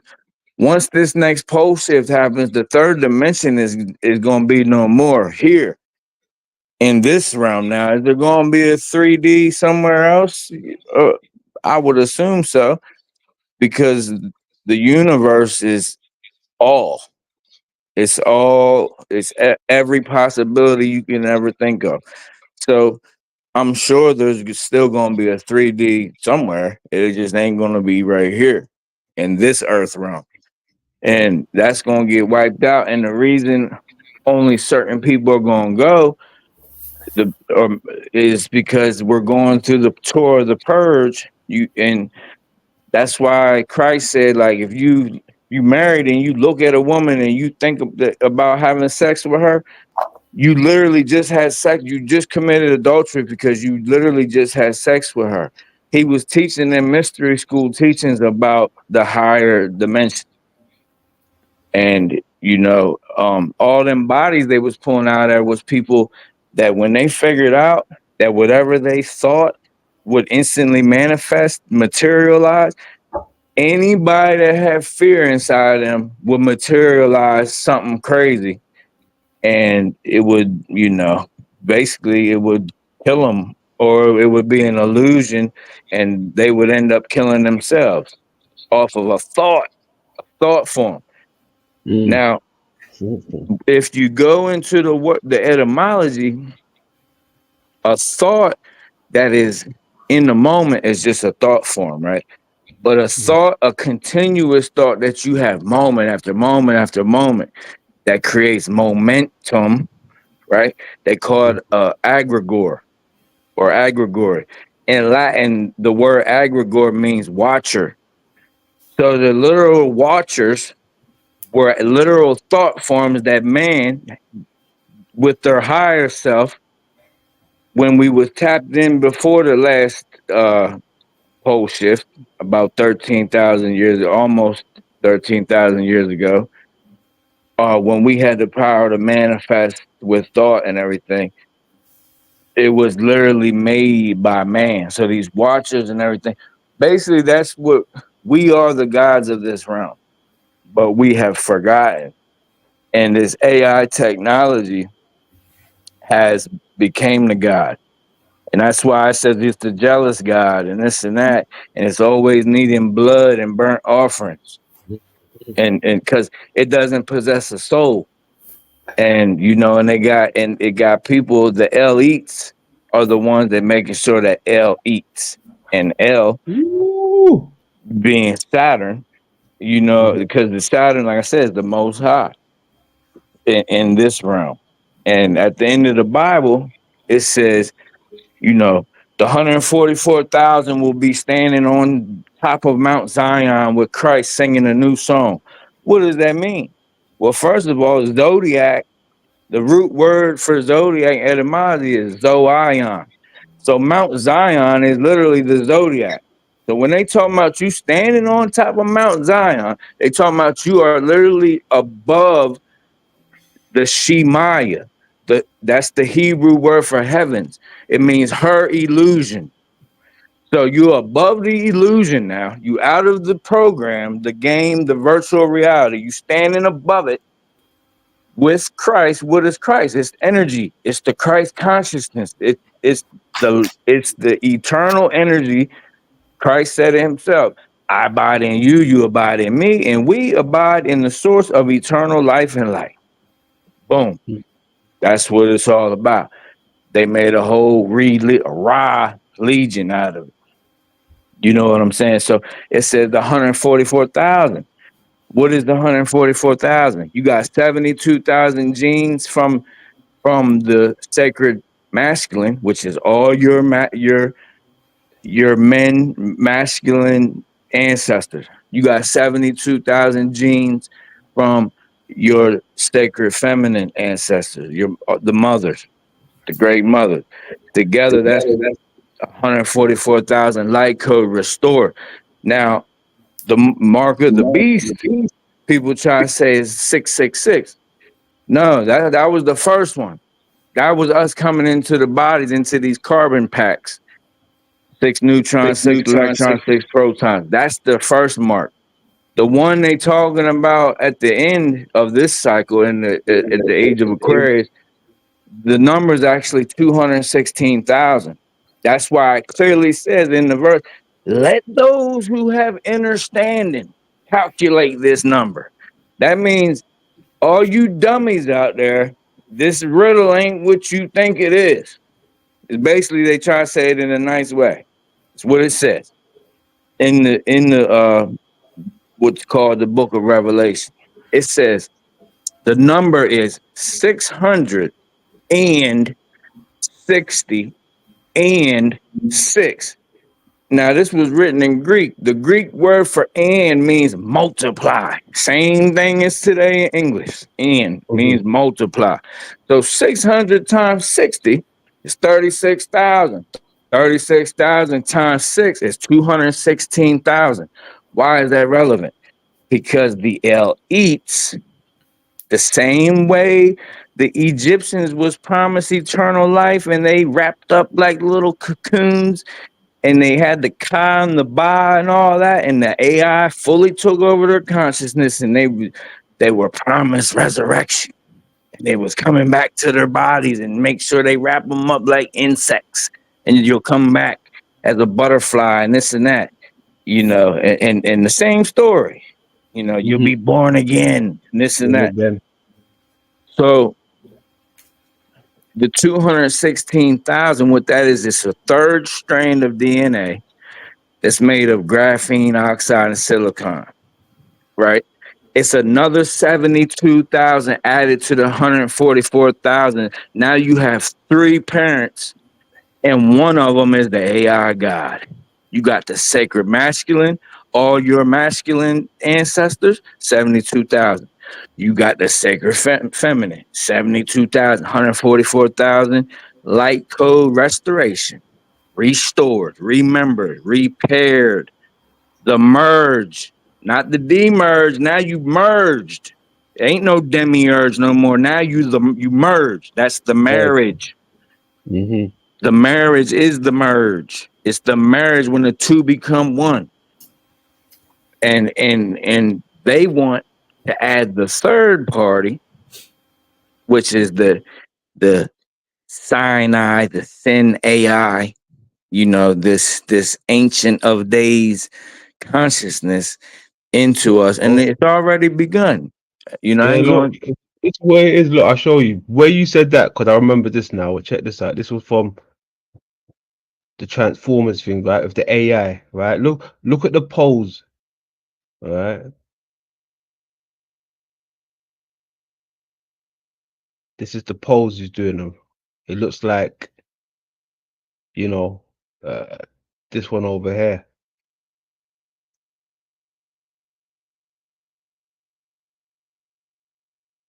It's on top of the mountain, right? Yeah. That's the AI on top of the Sinai mountain. Yeah, and that's also alchemical symbol as well. He's got the tablets, right? It's almost like he's got horns shooting out of his head, whoever this is, or eyes. Yeah. Well, they said that he had horns when he came down. They said he had horns of light. They didn't even know what to call it. They said it was some kind of horns. That's why they started making statues. But check this out. In Hebrew, Moses' name was Moshe, right? Well, the first story that we have about some tablets getting passed on to somebody on a mountain is actually uh the Codex of Hammurabi. And Hammurabi went up on the mountain, and guess who gave him the tablets? Shamash. So if you take the word Shamash and just take take the last part and put it in the front, that's Moshe. Moshe. So Shamash and Moshe sound like the same character, man. We've been lied to, man. And there's people still worshiping these books, man. It's crazy.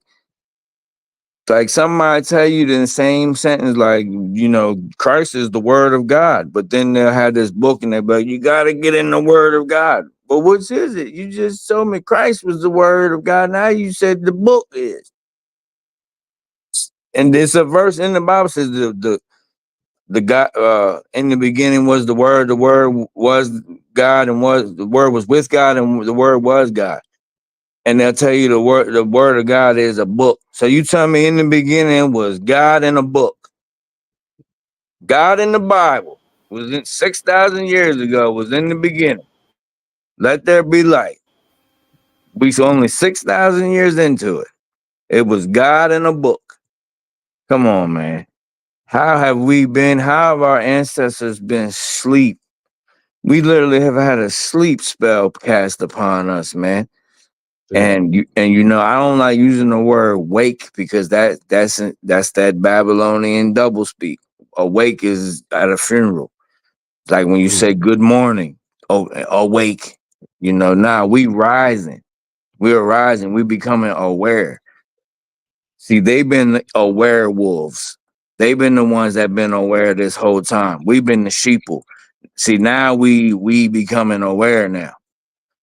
So Oh now yeah. we got benevolent wolves that's protecting the sheep until, if any more of them are going to become aware and take that wool off and become wolves with us. Just a wolf doesn't mean you evil.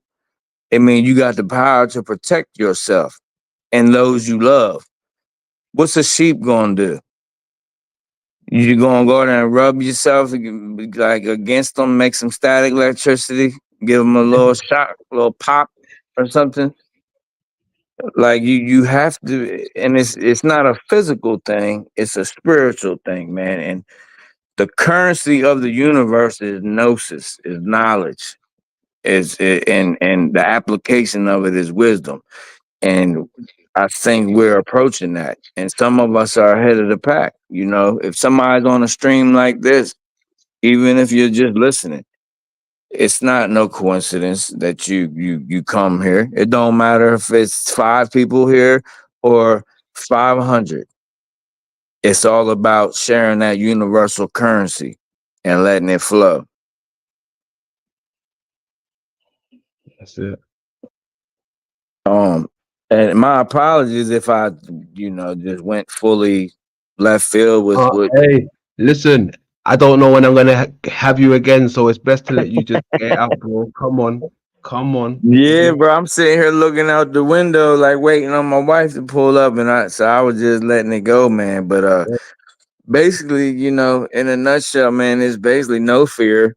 You don't gotta worry about nothing. The most powerful thing is being in the moment. Uh, don't worry about the past or the future. Just be, because when you are in the now, and then you won. You've won when you're in the now, and then you've won. You won the game. And that's all one word, even one. So one is Neo. You are the one when you're in the now, if you know. If you know the truth and you're just being in the now, then you're in the know and you won. You've won the game already. That's You what my just boy Voice said. Voice said that earlier. We're here in the now, so that's what matters now, right? Even though we missed the future, but we're here. We can make up for it. We're here. exactly. Mm-hmm. We are all literally every possibility that there can be. See, this AI God, it's not. Now it's got almost every possibility, but it don't. It just observes us when really. See, this is what's happened, man. They mixed up the story with Adam and Eve, and they tell you that Eve is, you know, was the Oh, helpmeet and this and that. That's really a story of your spirit and and your brain, your mind. So what has happened was your mind was supposed to be your helpmeet to your spirit. Well, this demerge, this demiurge, has flipped everything, inverted, diverted, and perverted every single thing through mirrors, technique, which is the Greek word for idolatry. So even the pyramids was technology. We think just technology only it gotta be some plastic stuff or something, you know, this and that. It's all based on crystal technology, alkaline crystalline structures, which is us, which is we crystalline. are in the Yeah. organic tech. You know, Yeah. our pineal gland is literally alkaline crystalline structures with retina. It's hot. It's exactly like an eyeball, but it's in the darkness. Okay. All right. I'm glad you said that because when you said the crystalline, that's the type of structure, the material they find within the eye, the lens, right? Only that type of material is found in the eye, and they call it the crystalline, See, I ain't right? So even know that. yeah, Eh, that's big facts. I know you've been your recent series has been on the eye a lot. Yeah. Yes, I don't sir. know if you're still doing. I have to do some catch up when I get a moment prior this evening. Um, but yeah, it's and you know think about how they've played us with the darkness, how they make everything dark. They want you to insinuate subconsciously everything dark to be evil. So when they tell you antimatter, oh, that's evil. Black people, they're evil, they're bad. White Uh-huh. people are good. The light is good. The white light is good. Go to the light. You know, go to the light. The light is good. Man, it tells you right in the Bible.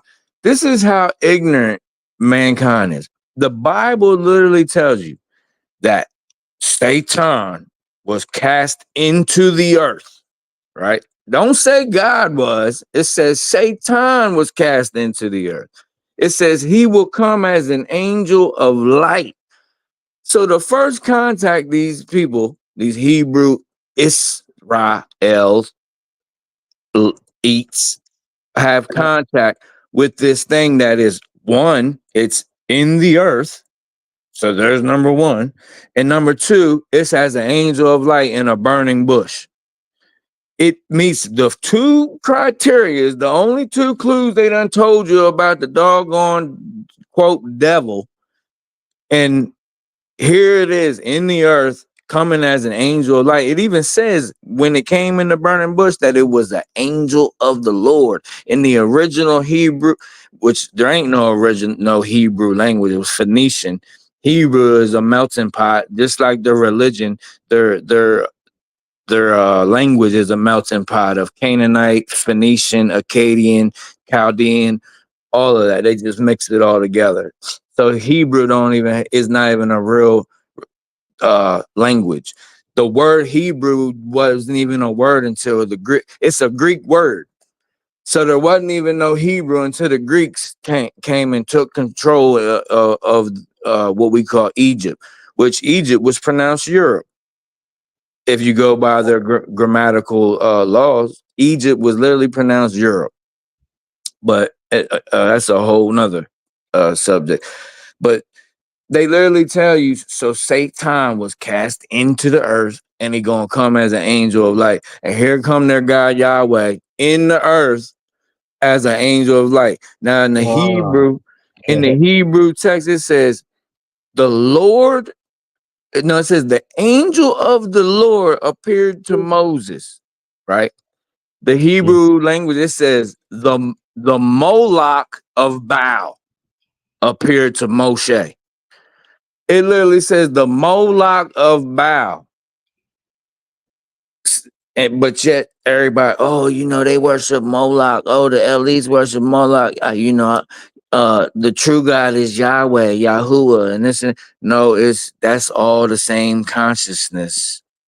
That's the same. It's a mind virus. That's why I said the mind is supposed to be a helpmeet to the spirit. What has happened is they flipped it upside down, and now the mind is running the spirit. So that creates duality. So now we struggle within ourselves. We got this other voice in our head, always struggling. And people really think it's the quote, Holy Spirit. Oh, that's the Holy Spirit talking to me. When really it's the parasitical mind virus that done tapped into your mind and it's running your spirit now. So it can create what we call loose energy and eat pretty much. And that's the L eats. The L eats, the 1%. Damn. Is where its stock is. So this AI, God, protects its 1% at all costs because they are the hands until the technology can go far enough to where it can incarnate into one body like us. And that's the biblical story of the Antichrist. But it's all that stuff is a script, man. It's theater, just like Donald Trump and Chameleon Harris. The chameleon. It's all a script, man. The whole thing. Shit. Yeah, Chameleon Harris. Wow. her middle name is literally Devi. Like one is missing one L. Would be devil. Like, Oh come shit. on, man. Oh shit. And No, that's really the word diva, which goes back to female devil. So Mm-hmm.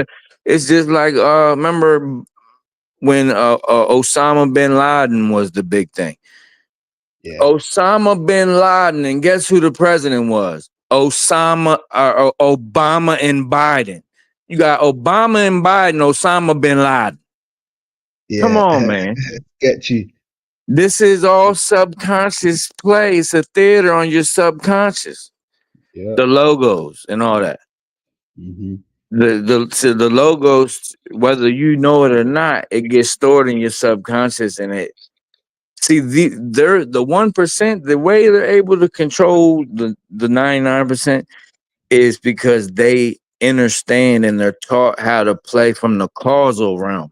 We incarnate here in our whole incarnation. We playing from the effect realm. We down here in the effects realm trying to make effects off of effects. Like, man, if I put in enough hours this week, if I work 60, 70 hours this week, the effects of the effect. When they operating from the causal realm, they understand this and they learn it in the quote secret societies. But guess what? It's time. The changeover is coming, my friend. And that's what my whole teaching is going to be about. October 9th on our cakes. I know a lot of people got mixed feelings about Jason. I don't know the man personally. I know his Me. story about jail time and this and that. But I've done jail time. So, I don't just, I make my own judgments. I don't let anybody, I've That's heard it. people say things, oh, he's a Yeah. PEDO and this and that. Yeah. Man, look, I'm not there just for him. I'm there for all the souls that's going to be on there that, I need to that is work. I need this work. People that need exactly, this work. What do you mean? Come on. We don't watch faces when it comes to the work, bro. exactly Me personally. facts, yeah. And like I said, man, me and you, great spirit willing, yo, we definitely gonna get together and do some stuff. I already had it on my mind for a minute, yo. I just never have come out and told you, but I think you already know. You know what I mean? I think you subconsciously you already know. And because you got a well. Oh,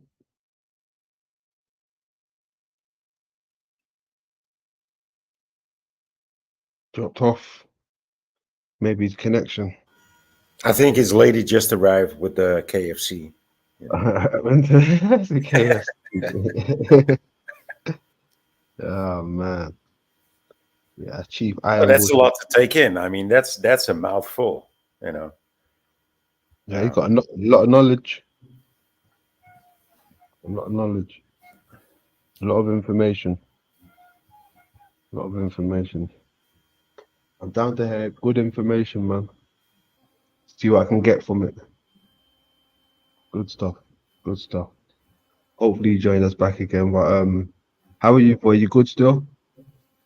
Yeah, I'm just trying to work on my Jason voice. You know, I do like the coffee, some bourbon. You know, It needs practicing. It needs practicing. I need some more practicing. I'm about to roll one up. I'm gonna put that thing back on, right? Yeah, but the tubes, Correct.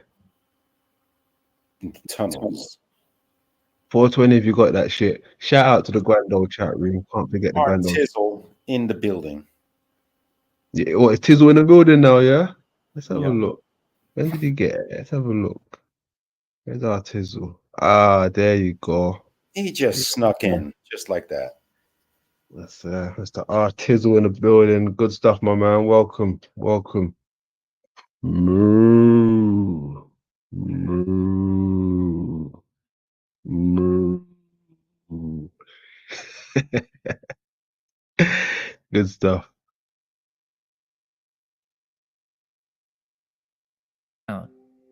And they're telling us that in the 1860s, they carved out entire networks of tunnels under major cities with, what, pickaxes and elbow grease?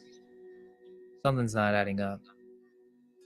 And when you look at the photos of these old tunnels, they don't look like they were freshly dug. You could say ancient, like they were being uncovered rather than built. It's almost as if these 19th century engineers found something old and tried to get it working again. And interestingly, there are accounts of tunnel boring machines being used as far back as 1846. A guy named Frederick Beaumont supposedly came up with one during the Second Industrial Revolution. But when you look at what they claim these machines could do compared to our modern tunnel borers, it's kind of hard to believe. It really makes you think, what if these weren't new inventions at all? What if they were rediscoveries of much older tech? Would you believe me if I told you that coffee could be one of the healthiest things in our diets? But the problem is, most coffees. And this gets into some other bizarre phenomenon that's reported all around the world. It's called the hum. The hum? So what is it exactly? Phenomenon. Frequency of Phenomenon. sound that some people hear, but others can't. It's like a low rumble or a droning sound. Supposedly, only about 2% of people in affected areas can hear it, and each person hears it at a slightly different frequency, usually between 32 and 80 hertz. And that's pretty low. I mean, most of us can't even hear sounds that low. And some people might just say, oh, it's tinnitus or something.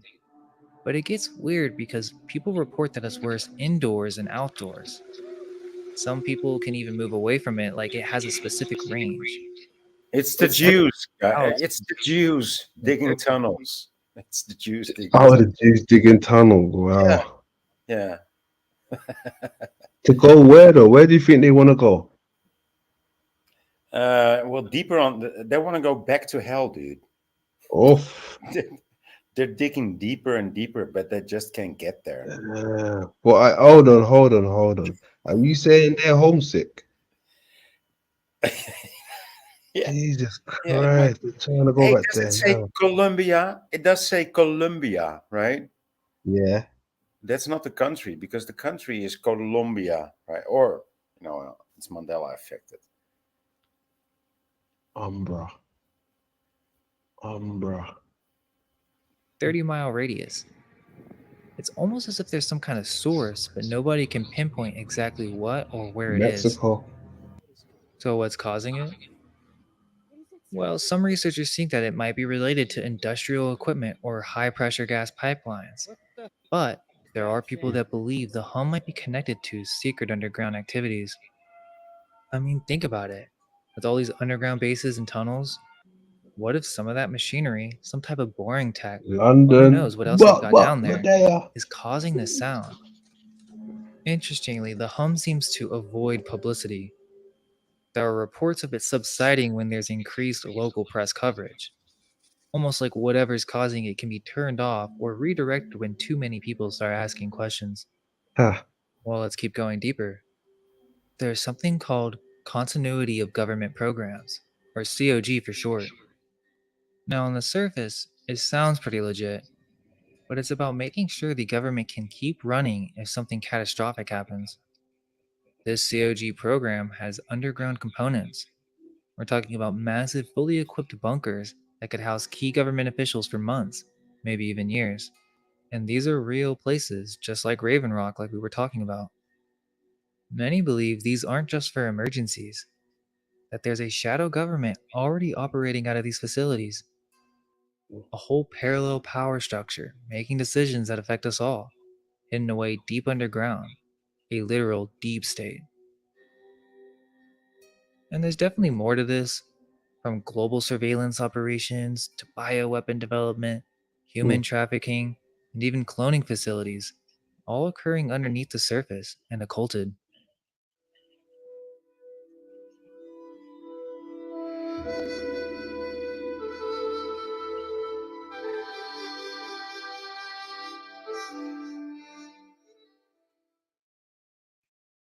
We can say for certain that in the modern day, there are indeed underground cities, bunkers, and tunnels that are hidden. Some we know about, others are so classified that even mentioning them probably gets you on some government watch list. But is this just a recent thing? Like, did people in the last 300 years suddenly think to build some underground cool lairs, or is there something more to all those myths and legends about advanced civilizations beneath the earth? Well, the ancient Greeks, if they even existed, were obsessed with the idea of an underworld. Plato, for example, in his dialogue Phaedo, he doesn't just describe the underworld as some vague, spooky place. He talks about a whole system of underground rivers, vast hollows, and caverns beneath the Earth's surface. He even describes how these underground waterways connected to the oceans that we see on the surface. He goes on to talk about Tartarus. And this is interesting because in Greek mythology, Tartarus isn't just some vague part of the underworld. Plato describes it as a massive cavity that goes right through the earth. It's like the heart of this whole underground system, where all those rivers that we just talked about come together and then flow out Well, again. it's not, Tartarus is not only mentioned in Greek mythology; it's also in the Bible, right? is it in the Bible? Yeah. Reference to what though? What's it in Yes, the Bible? the same, the same. The same. Okay. Yeah. Okay. And it's and that's Tartary. I'm thinking of. That's the Well, that's country. Tartaria. You know, it might be linked to it, but Tartarus is actually described in the Bible as the place where the demons live. Right? It's underground. Yeah. It's like I don't think it's hell, but it's something like hell. Well, I mean, that's where that tied in with the land down under, where I done that series about Tartarus. There was made basically what I made at least 13 references that correlates with hell and the land down under Australia. Hmm. You know. That's crazy because in my understanding, Australia is. I mean, the word alone um, actually says that it's from the stars, right? Astral, right? Yeah. So and when you look at it, like it actually has like animals that are nowhere else in the world in this realm. You know, like the marsupilami. How do you call that? You know. Well, you know, there's animals there that cannot survive anywhere else, and so I think it actually slipped down from the ice from the Okay. firmament and that's why it's called Australia, because it actually came down from the stars. It slipped into our realm. Hmm. Interesting. And landed way over there. Yeah, well, it could only land somewhere in the south. It could only land in the south because it came down from heaven and it slipped into our realm. Mm-hmm. And that's why it's called Australia, because it's from the stars. Australia.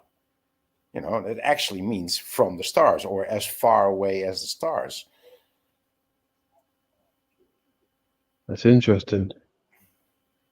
Well, I mean, that's not far fetched. It's not only syncretically, syncretism. It's not only syncretically right, but also etymologically, it actually fits. So, and since it's the last continent to be discovered, it also makes sense. So, also historically, you know. Oh, okay. So I wouldn't compare it with Tartarus. No, that's something else than Australia. You know what's crazy, right? Even just hearing that, I'm thinking of like, imagine if it was Australia that, killed the dinosaurs when it fell down. Imagine the tidal wave that would bloody cause. It's Yeah, that might be. Might be. Mm. Yeah. Yeah, that's mad. Great. Yeah, like I said, there's locations in hell that matches Australia anyway. So I've done a building it. I think I'm gonna redo that series and put it out there again. But yeah, let's keep going. Just a few caves. Apparently, there's an entire world beneath our feet. Plato's description of Tartarus goes beyond just a place of punishment. He presents it as a realm with its own geography, rivers, and complex systems. The name Tartarus bears a striking similarity to Tartaria, and it's an interesting connection because it could be a possibility that Tartarus in Greek mythology could be preserving memories of an actual underground civilization. According to Plato, the neutral go to the underworld temporarily before returning to Earth. The wicked are cast into Tartarus permanently. The virtuous ascend to what he calls the true surface of the Earth, a place of incredible beauty and advancement. What if these aren't just metaphors, but possibly distorted historical accounts? The underworld journey of neutral souls could represent the common experience of surface dwellers. The permanent exile to Tartarus might reflect ancient advanced societies seeking refuge underground following major cataclysms. And it's not just Plato. Oh yeah, another connection I forgot to bring to it as well was Demon Land.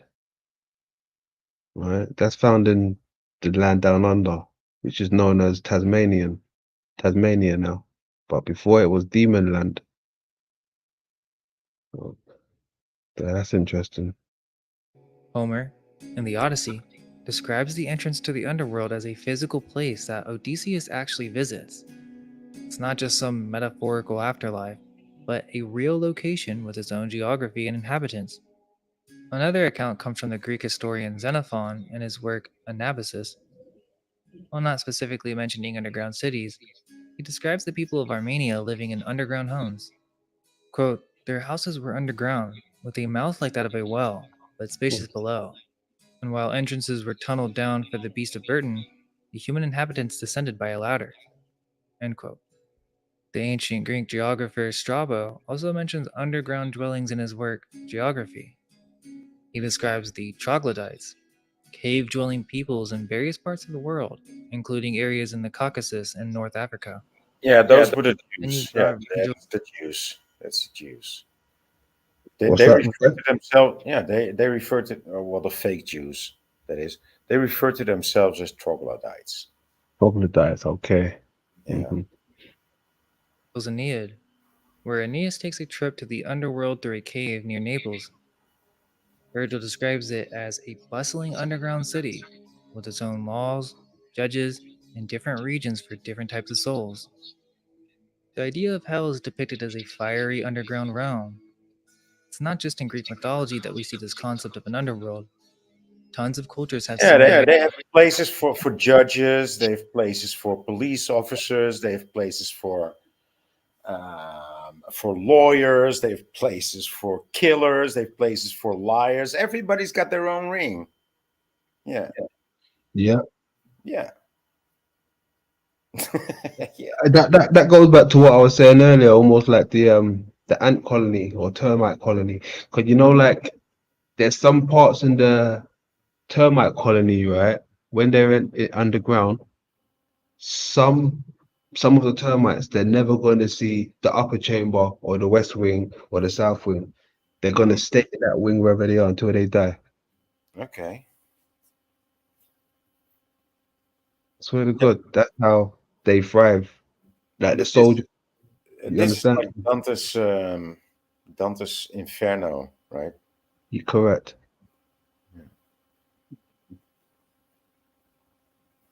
Almost always place these realms beneath the Earth's surface. I think it's a great idea. House sitters get somewhere to stay, and we, the house owners, get someone to look. Think about it. They said house owners instead of homeowners because they're fucking homos, and it would be too obvious. So they said house owners because fuck, dude. You Oh, spotted that one. oh. It's funny that they show that while we were discussing the several layers of hell. Yeah. Oh shit! Don't, boy, come on.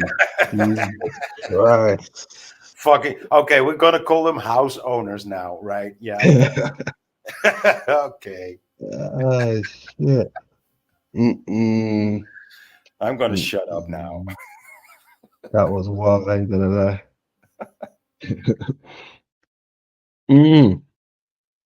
Dr. Evil in the building, salutes. You tell me in the building, salute, salute. Welcome, welcome, welcome. Grand old chat room. Let's keep going. Described as being in the depths or the pit. Islamic traditions talk about Jahannam, which is also depicted as a place deep underground. Even in Norse mythology, you've got hell, which is where we get the word from, is described as being down or below. What if these descriptions aren't just about creating a scary image for sinners, but instead they're based on some kind of ancient knowledge or experience? It would make more sense if these underworld realms weren't just mythical places, but memories of actual underground civilizations. Maybe not all of them were advanced utopias. Some could have been harsh places, populated by exiles or criminals. Over time, as the memory of these places faded, they might have morphed in our stories into realms of punishment and torment. There are other famous Hellmouth paintings from the Renaissance period, depicting massive, gaping maws representing the entrance to hell. These artistic representations have roots in ancient folklore, where caves and openings in the earth were often seen as portals to the underworld. I mean, could they be trying to tell us something with all these mouths open in the head, the upper room? We actually have a city called Helmont. Hellmouth. Yeah. Where is that located? Somewhere in the south. Yeah. Helmont. Do you know that place called Monster or something? I can't remember the full name. Oh yeah, yeah. There's a place called Monster. Yeah. Yeah, that's by the coast, isn't it? Yeah, that's in Belgium. So near Belgium. the Ardèche. Yeah. Yeah, interesting. And you know what's wild about that, right? That's right by Mr. James Terrell's place. Oh, could be. No, could be. It is a fact. Yeah. No, I didn't know that. Such mouth caves appear in myths and legends across various cultures, symbolizing passages to hidden realms beneath the surface. In Irish folklore, numerous tales speak of underground realms and passageways. The cave of Crowhun, also known as Ireland's Gate to Hell, features prominently in Celtic mythology. Island's Gate to Hell, did he say? Like island of country. Is that what he just said? St. Patrick's Purgatory. He must be talking about Ireland. Island's Gate. I needed to hear that and see that. 1 second. Let me just take a shot of this. Oh, damn. Click. Mythology. Legend says strange creatures would emerge from this ancient cave and roam the Earth's surface. Medieval Irish literature tells of knights and saints embarking on pilgrimages to a cave on Station Island in County Donegal. These spiritual journeys allegedly took them into the Earth's interior, to a place of purgatory where souls were cleansed. In County Down, Northern Ireland, local myth speaks of tunnels leading to the subterranean home of the Tuatha Dé Danann, the mythical race credited with introducing Druidism to Ireland before retreating underground. In Norse cosmology, I need that the picture. world is Sorry, divided into 9 realms. Sorry, excuse me. These spiritual journeys allegedly took them into the Earth's interior, to a place of purgatory where souls were cleansed. In County Down, Northern Ireland, local myth speaks of tunnels leading to the subterranean home of the Wow. Tuatha Dé Danann, I need the to hear mythical this. race credited with introducing Druidism to Ireland before retreating underground. In Norse cosmology, the world is divided into 9 realms. The way how they're describing it, it's sounding like how I've been saying it. He's saying island, right? And then from island, the underworld. You can get to the underworld from island, cave, caves and shit. It sounds like I was saying with the island, right? And then as they was talking about the earth was the Europe and all of that stuff.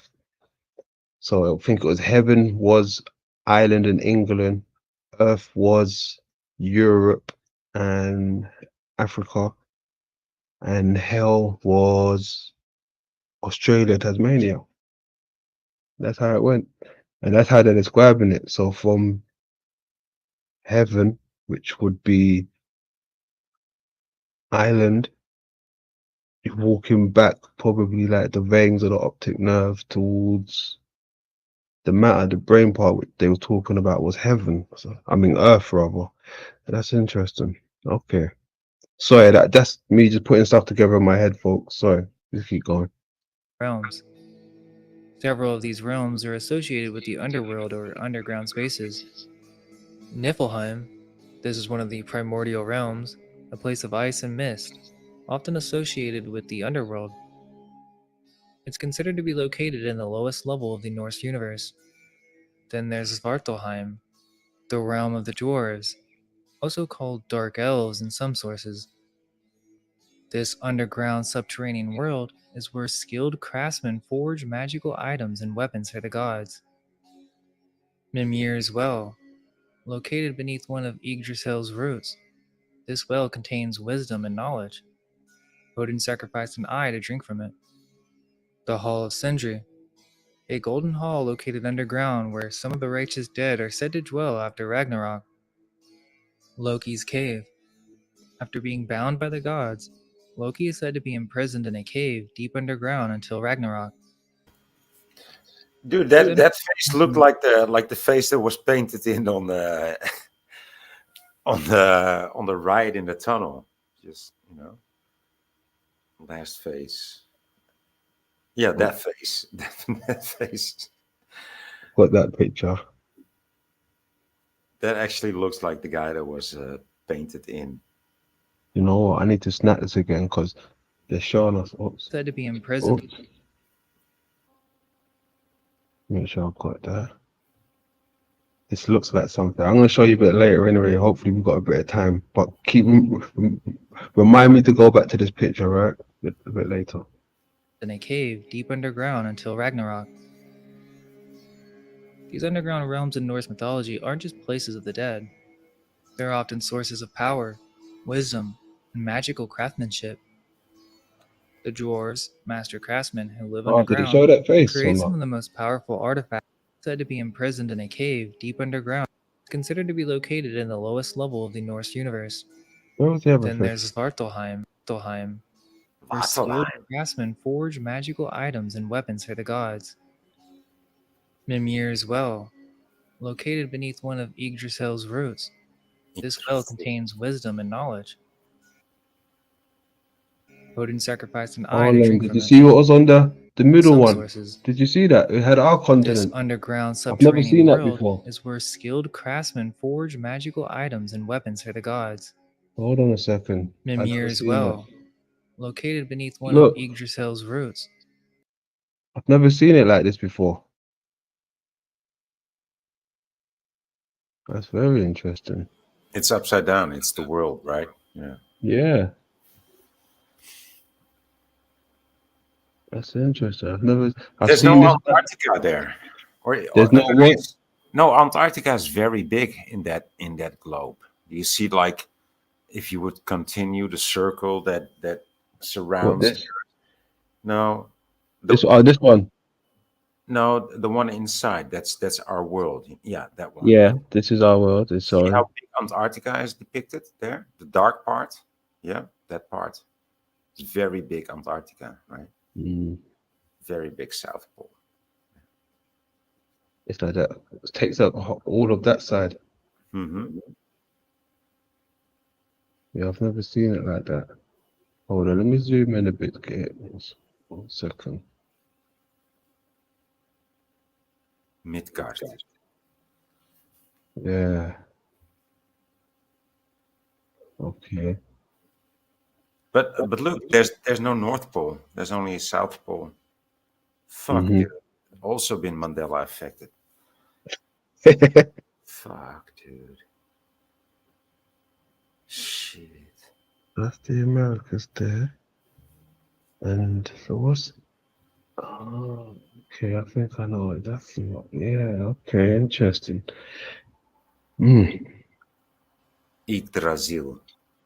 That's the egg of creation, right? We live inside of an egg. Bingo. This well contains wisdom and knowledge. Odin sacrificed an eye to drink from it. The Hall of Sindri, a golden hall located There you go. Someone sacrificing the eye again. Hint, hint. underground where some of the righteous Yeah, look at that face. I'll take a shot of that actually. That might be a thumbnail next time. Look at that. dead are said to dwell after Ragnarok. Loki's cave. After being bound by the gods, Loki is said to be imprisoned in a cave deep underground until Ragnarok.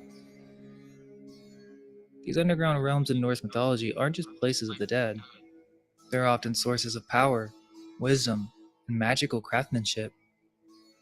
The dwarves, master craftsmen who live underground, create some of the most powerful artifacts in Norse myths, including Thor's hammer and Odin's spear. In Hindu cosmology, we find the concept of Patala, which is described as a whole series of subterranean realms. But interestingly, this realm is said to be inhabited by the Naga. The Nagas are described as serpent beings, often depicted as half human, half snake. In some texts, they're said to be incredibly advanced, with technological and spiritual knowledge far beyond that of the surface dwellers. The pineal gland has tiny little cilia, hair-like extensions all around it. Their underground cities are described as having palaces adorned with jewels, advanced technology, and a quality of life that rivals or even surpasses that of the gods. The Bhagavata Purana's description of these 7 lower regions, called Vilas Vargas, or subterranean heavens, bears a striking resemblance to other mythical underground realms like Shambhala or Agartha. These Patala regions are portrayed as plains or levels beneath the earth, supposedly more opulent and advanced than even the celestial realms above. Life in these subterranean worlds is described as one of unparalleled pleasure, wealth, and luxury, free from any form of distress, much like the utopian descriptions of Shambhala. Interestingly, Patala has no sunlight. Instead, the darkness is dispelled by the radiance of jewels worn by its inhabitants, suggesting an alternative form of energy or technology. Perhaps more intriguingly, Patala is said to be free from old age, sweat, and disease. In China, we find Diyu, the underground realm of the dead. Interestingly, Diyu is described as a complex bureaucracy, mirroring the imperial Chinese government. It's a place where souls are judged, rehabilitated, and eventually reincarnated. The emphasis here seems to be on order and structure, even in the afterlife. Then we have the Mayan underworld, Xibalba, ruled by death gods and filled with all sorts of trials and dangers. But in Mayan myths, heroes sometimes journey to Xibalba and return.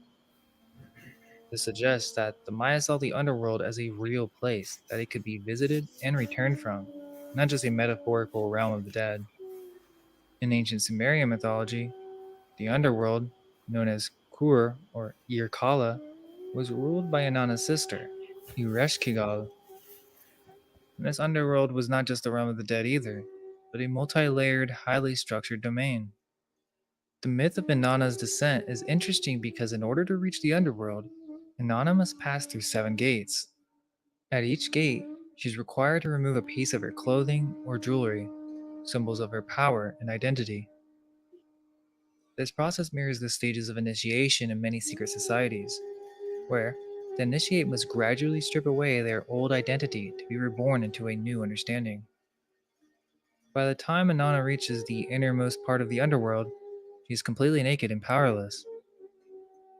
This idea of an underworld with multiple layers, each requiring a specific sacrifice or transformation to enter, is remarkably similar to the graduated levels of initiation found in mystery schools and secret societies throughout history. Inanna is then killed by Ereshkigal and hung on a hook, only to be resurrected 3 days later. This death and rebirth cycle is a central theme in many initiatory rites, symbolizing the death of the old self and the emergence of the initiated enlightened being. The Egyptian underworld, known as Duat, was a vast mysterious region that held secrets of transformation and rebirth. One of the most fascinating aspects of Duat is its geography. According to the Book of the Dead and other ancient texts, Duat was a series of caverns and chambers beneath the earth, divided into various regions and levels. This underground realm was said to be traversed by the sun god Ra during the night hours, in a journey that symbolized death and rebirth.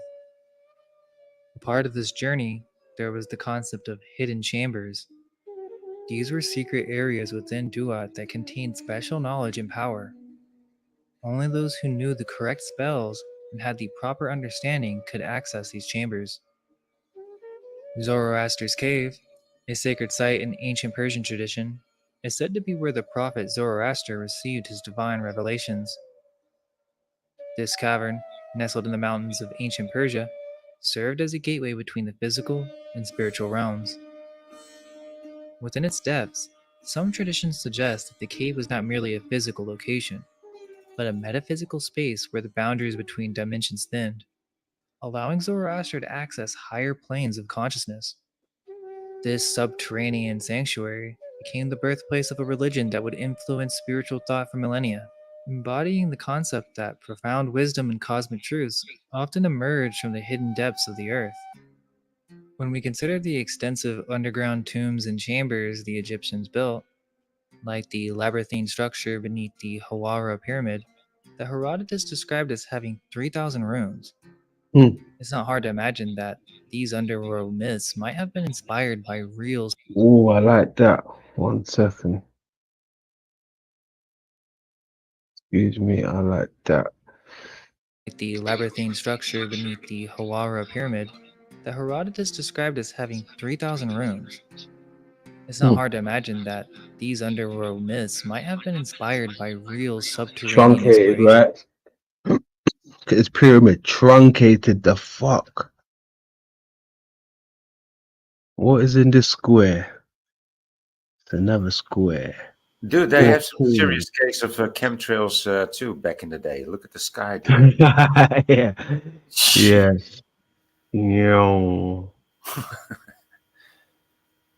That is Not healthy. But look, there's another little pyramid on top of this. Uh-huh. Oh, yeah. Interesting. In explorations, Herodotus claimed to have partially explored himself. He described it as follows, quote, "I have seen this building, and it is beyond my power to describe. It must have cost more in labor and money than all the walls and public works of the Greeks put together, though no one would deny that the temples at Ephesus and Samos are remarkable buildings." The pyramids, too, are astonishing structures, each one of them equal to many of the most ambitious works of Greece. But the labyrinth surpasses them. It has 12 covered courts, 6 in a row facing north, 6 south. The gates of the one range exactly fronting the gates of the other. Inside, the building is of 2 stories and contains 3,000 rooms, of which half are underground, and the other half directly above them. I was taken through the rooms in the upper story, so what I shall say of them is from my own observation. But the underground ones I can speak of only from report, because the Egyptians in charge refused to let me see them, as they contain the tombs of the kings who built the labyrinth, and also the tombs of the sacred crocodiles. End quote. What's striking about these myths is how detailed and structured these underground realms are. These are fully realized worlds with their own geography, inhabitants, and rules. The Naga of Hindu myths present an interesting possibility.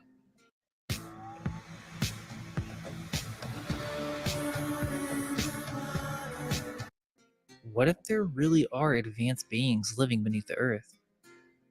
These myths show that the idea of complex inhabited underground realms isn't unique to any one culture.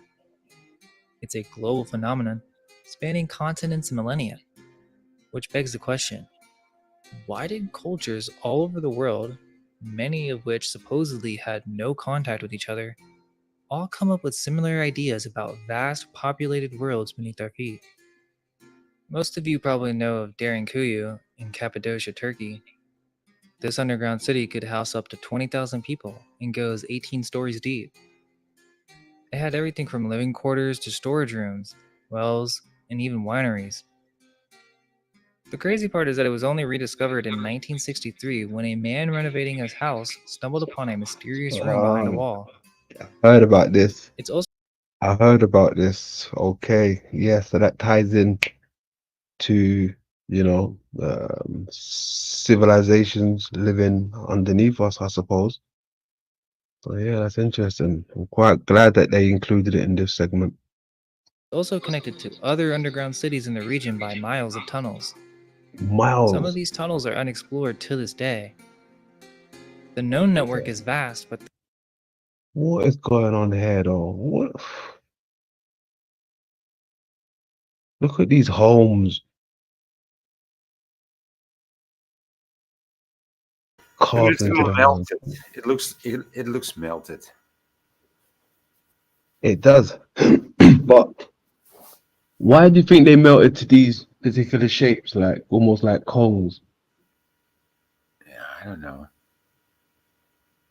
Do you think? Okay, look. Do you think we're looking at 2 different eras right here? Because you've got melted ones, and then you've got to the left, the little smaller blocked ones. Dude, it just looks surrealistic. It looks like a painting of Salvador Dali.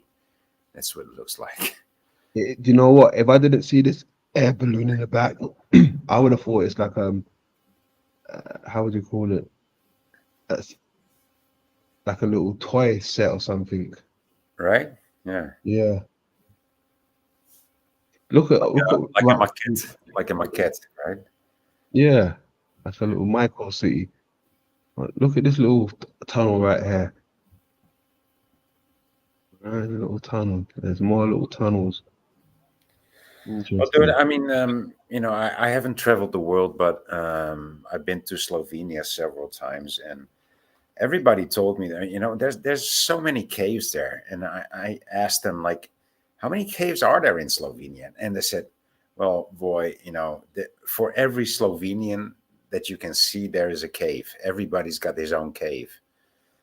That's how many caves there are. Damn, is that how it goes? Yeah. And yeah, and it's not a lie. That's and they didn't even dig them. They're just there. Yeah. Yeah, I feel you. Underground systems. People playing about. there are hints that what we've discovered might only be a fraction of what's down there. Malta's underground world is just as mysterious.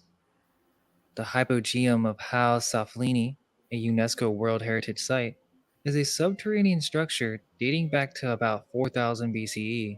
Let's go. It's Hold a on. complex of halls, chambers, and passages formed out of solid limestone. It goes 3 stories deep and is remarkably well preserved.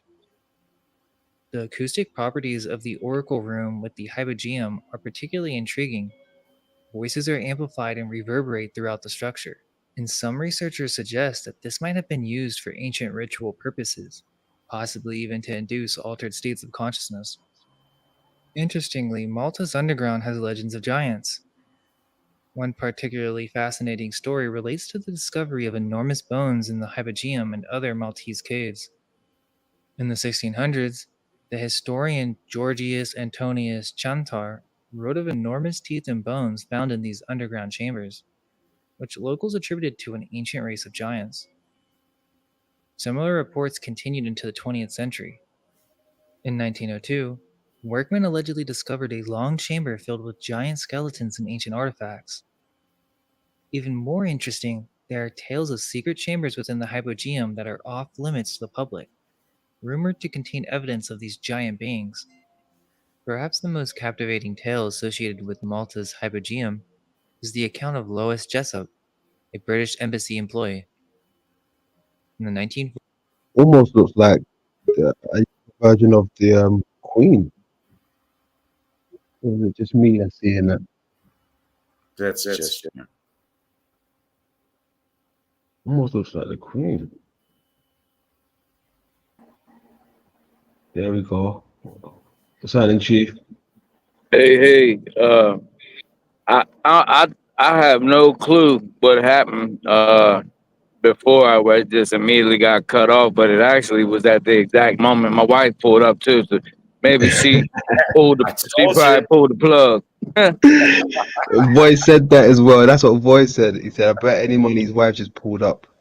Yeah, so I just wanted to, be clear to everyone. I would never leave without staying, properly. Same way I properly greet everyone, I would never just, hang up or something like that. But Mm-hmm. I'm driving right now, like I had told you earlier about tonight. But I heard, I heard what you guys are talking about. Hold on, can you hear that GPS? Nope. All right, good. All right. Um, when I first called in, I kind of like went on a rant, and I was a little bit off topic of what you guys are talking about, and I see more of what you're talking about now. And I I don't I'm not gonna I'm just gonna say this little piece, and then I'm gonna be on my way. What I will say about the underground thing is that after this pole shift event, this is what the Bible talks about when it says 1,000-year reign of Christ, and then it says that Satan will be loosed off his chain for a short season. Well, this is the sun cycle, aka the analemma. So what what happens is in the Bible. Hang on, hold on. I got this GPS yelling all loud while I'm trying to talk. Um, what happens is, and a lot of Christians wonder that, like, why is Satan only chained up for 1,000 years and then he gets loosed again? That don't make no sense. When I was a child and indoctrinated into Christianity, uh, I wondered about that. I was wondering, like, what is that? Why is that? So in the book of Revelation, it says that basically there will be, after this changeover event, this pole shift, there will be no night. It says that the sun will not shine, there will be no sun. And it basically says that there will be no need for lamps or anything. That, basically that we are the light of the world. Well, in a more scientific perspective, what happens is there's no more focal point of that we call the sun. So there's no way Hold on, guys. This lady is getting on my nerves. Um, Basically, the parasitical people that are operating within the 369 energy, the Saturnic energy. Okay, they have blended in with our genome to the point where they no longer have elongated skulls and real long fingers and digits and stuff because they blended in with the R genes. They tell us that, you know, like some beings came here and like helped us out when really it's the opposite. They were trying to merge with us so they can live and be immortal, infinite in this Oh, realm. They don't want to die. They and dying is not D-I-E, it's D-Y-E. You're going into the next light spectrum where you can see more of reality. That's what it is. And they don't want to do that. They want to stay in the 3D slash 4D and be the gods, the Elohim here. So they integrated with us, but they switched the story and try to say like they did us a favor. They like let's make us and they made us in their image when really yeah.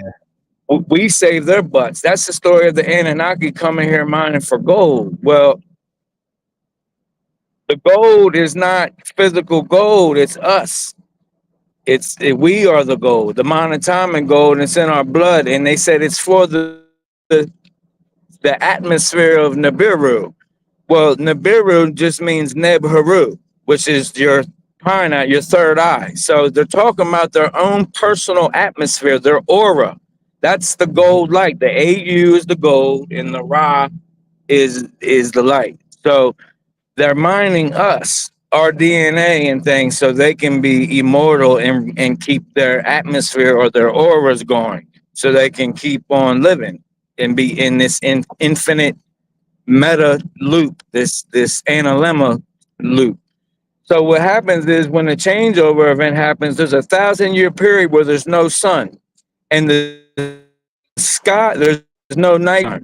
The sky is a permanent fixed purplish reddish hue, and it's like a sunset. It's beautiful. Okay, the ants have in my tribe have passed this down. And there's people that are directly in my tribe that made it through. So, and we are that generation that people are going to make it through and remember the old world and see the new one, the new heaven, new earth. So there's not going to be a focal point in the sky of that we call the sun. That's the intersection of the vibration from the black sun or the center of the toroidal field of Earth and the light from the pole star, the Polaris pole star, which is it varies 47 degrees. Now that'll be too much if I dig into that, but um basically it goes 23.5 degrees one way, 23.5 degrees the other way, and it varies 47 degrees. They tell you that's the changing of the pole star from Vega to uh Alpha Alpha Alpha Draconis. Centauri. Yeah, all of that stuff when Mhm. the pole star changes. It only varies 47 degrees. So basically a portal opens every time it lines up with 47 degrees for them to get out of here. But it's only open for 3.5 days. This is the story of the 3.5 years of the Antichrist and stuff. It's not years, it's days. This event is the 3.5 day event where the 47-degree portal is open. That's why the Freemason compass at the very top, where they tell you where the capstone is missing, what they filled it in with the eyeball, that's 47 degrees at the top of the at the bottom is 33 degrees of the compass. And hold on, guys, let me turn this lady off because I'm already here. Right? Well, she should be shut up now that I'm here. You're gonna say park, turn left to park. Right there is the open parking spot. But so basically, when there's no night, right? There's no sun. that's when all the flora and fauna grow back to enormous sizes. That's when these mountains that we call mountains, they're actually tree stumps. That's when they all start growing back, and they grow back rapidly, really fast too. So the parasitical Oh, people that are not in alignment with the natural energy signature, which is the phi. Brother Wim shows what the phi is. It doubles. The yeah. cells double from the 0 to the 1 to the 2, 2 to the 4, 4 to the 8, and then it goes to the 7 because 8 plus 8 is 16. Well, 1 plus 6 is 7, and then so on. And that's our natural energy. Their energy is the 369, which produces elongated beings, elongated skulls, elongated fingers.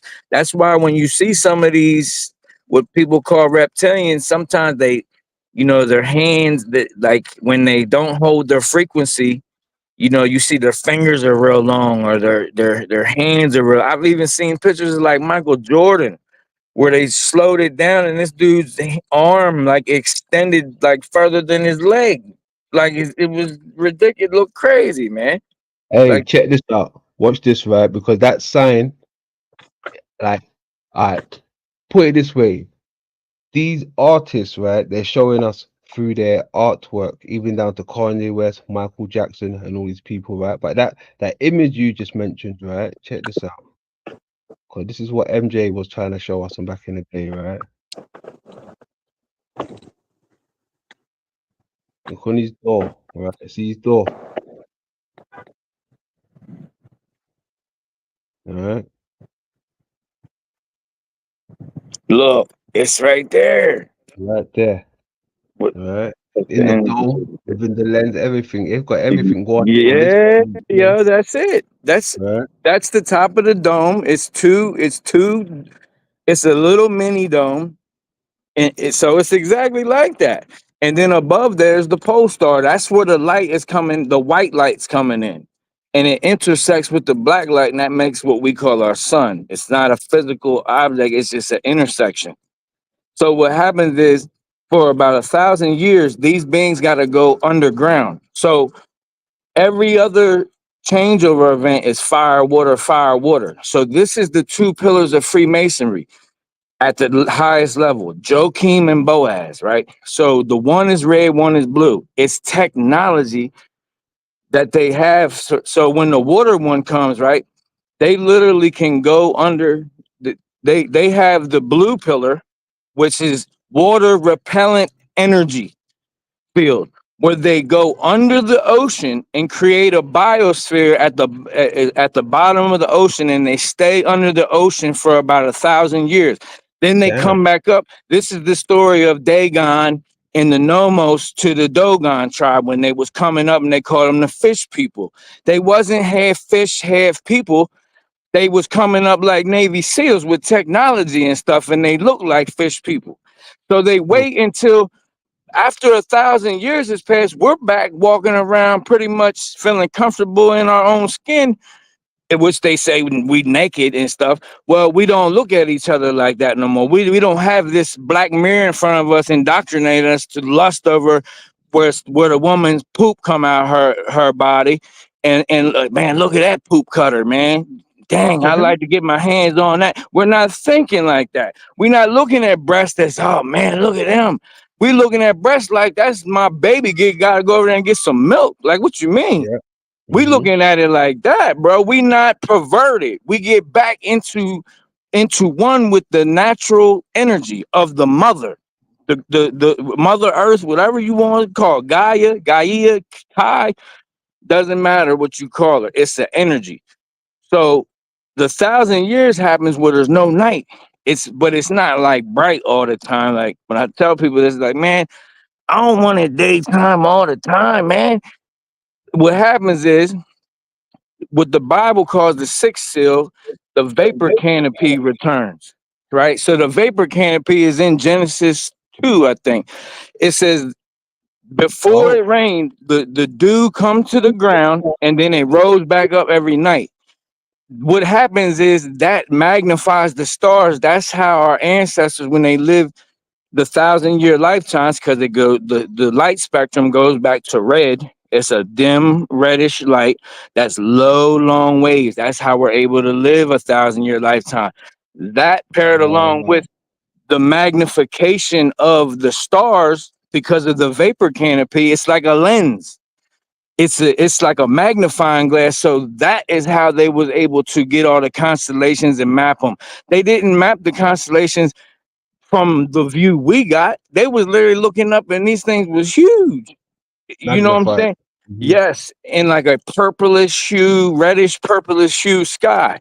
So, and really, there's no time because the sun ain't coming up, the moon ain't coming up, and this and that. You're not doing the day thing and the hours, the Horus, you know, and this and that, and waiting for the sun to come over the horizon. That's Horus, that's the hours and time, and Saturn, the god of time, and all this that eats his own kids.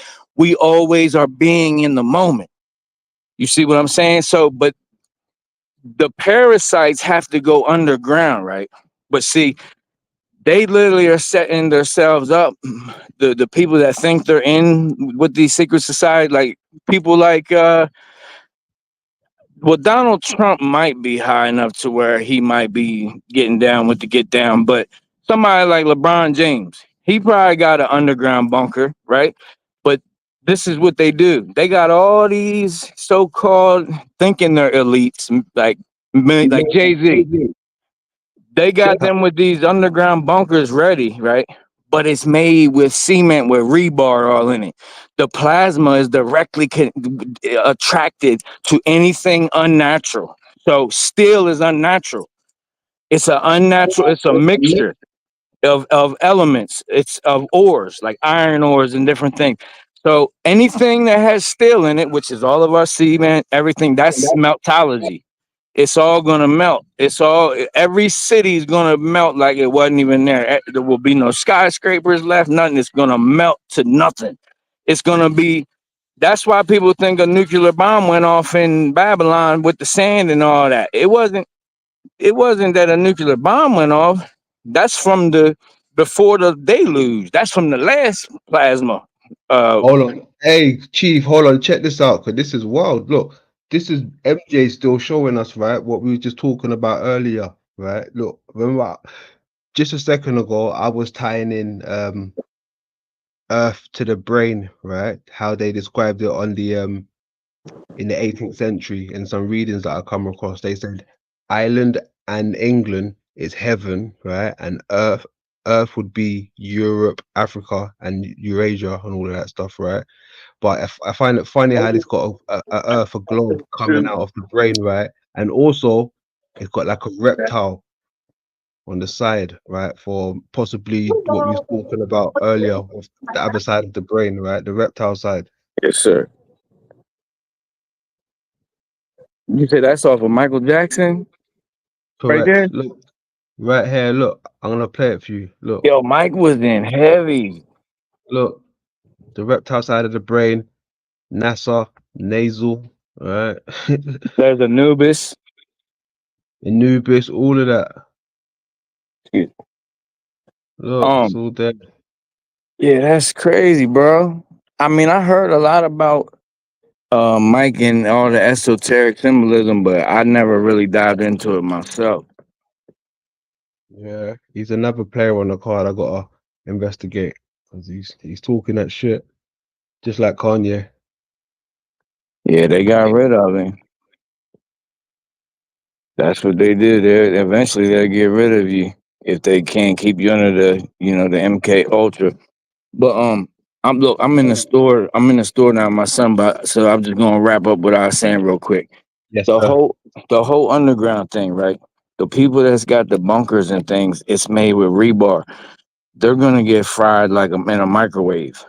And the people that's at the top, like the Elon Musk and the Rothschild, people like that, they know this. So the real people that's gonna survive are the ones that go into inner earth. There's 7 main entrances in the inner earth. Now, it's not all malevolent. Like the Himalayas, that's what they call Shambhala. that's actually a faction of malevolent beings that remain down there. Even if when it's good up here or bad, they remain down there the whole time. And they got a self-sustaining society and everything like that. But uh over here in the Turtle Island, it seems like this is underneath of us is where like a lot of the creeps go, the malevolent ones. And they gotta go pretty far down. And like I was saying about the Joachim and Boaz, so the blue pillar is the technology for them to go underwater for at least 1,000 years. Then they start sending people up. Once the sun comes back, once the focal point of the sun comes back, then they start coming up, but they still can't breathe and things, right? So they come up with helmets that would shaped like lions and birds' head helmets and stuff, but it's oxygen. They got the little bags and the watches, no much how much time they got and stuff. Then they got to go back to their biosphere. So the red pillar is the opposite. When the plasma apocalypse comes, they have a whole underground system with technology that protects them from the plasma. And they have the technology. This go around is called CRISPR Cas9, where they can stay in the same body for over 1,000 years. And that's when they return to the surface when they see that the sun is returning. So once the focal point of the sun starts returning, that's when they all start coming back up. And that's the Satan being loosed off its chain. And then here we go again, same thing. But guys, that's my time. I gotta get my son situated. I'm still gonna be watching you, but I just, I gotta handle Yes, it. sir. Hey, I love Yes, y'all, sir. man. Balance and wholeness to everybody. There you go. It's a pleasure. Always a pleasure, my brother. You know Oh, this. always, brother. Yes, All sir. right, me sit. There you go. There you go. Chief. Good guy. Very good guy. Hmm.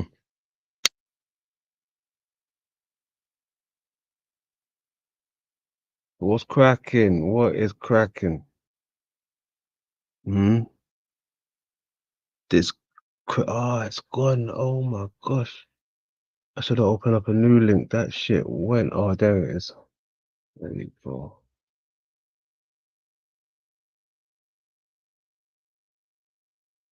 Yeah, man. It's always good to have Chief Ironbush in the building. It's always good. Salutes, Chief Ironbush. Much love. Got CC in the building, 313 in the building, Dino in the building, No in the building, Eternal in the building, Ants in the building. Mm. Who else we got down there?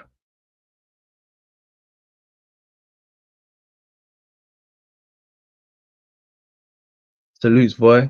Much respect. Much respect. How long we been going now? 3. Whew. We've been going for 3 of those motherfuckers. 3 hours. What did I want to show? Anything I need to... Let's do another hour and a bit on this. So you want to save it? Should I save the rest?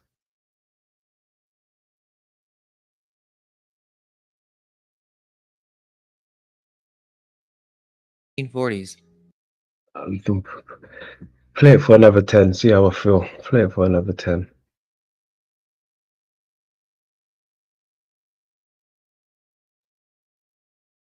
Jessup claimed to have ventured into a restricted area of the hypogeum.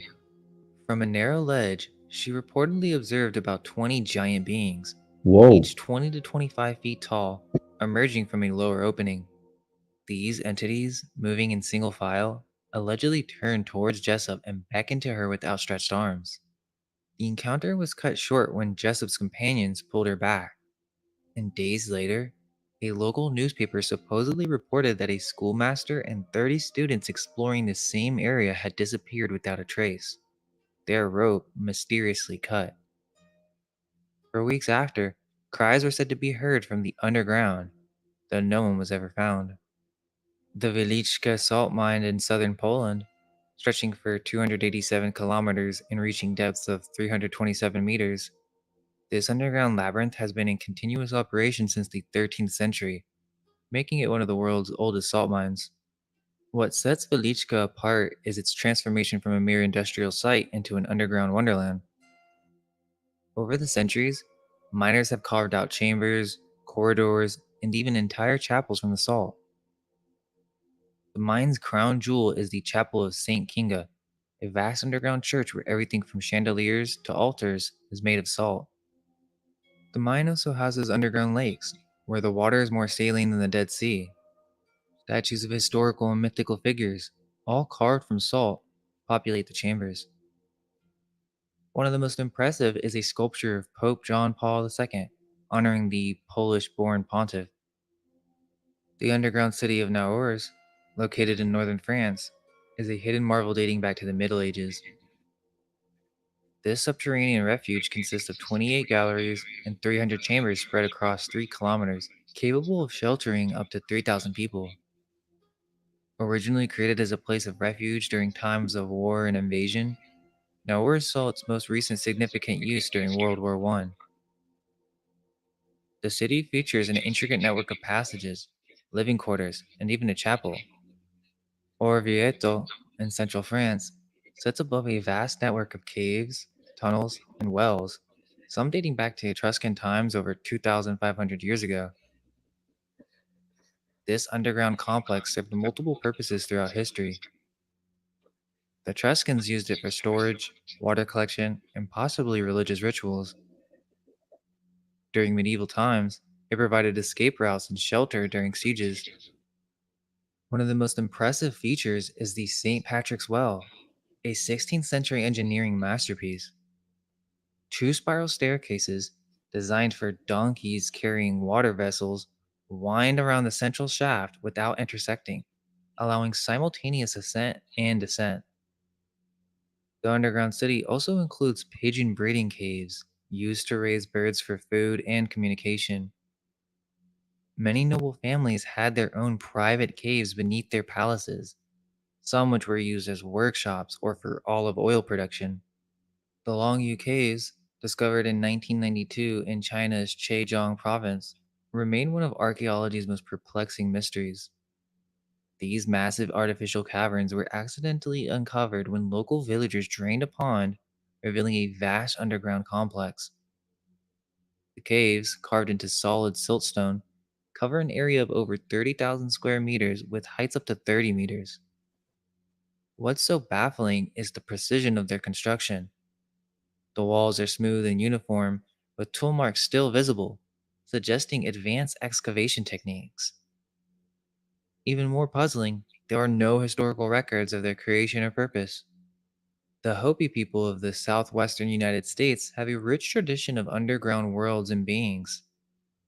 According to their legends, the current world we live in is the We were speaking about the Hopi, all right? Speaking about the Hopi, and the other day we touched on them very briefly about, their ancestors living within the earth. That's what they said.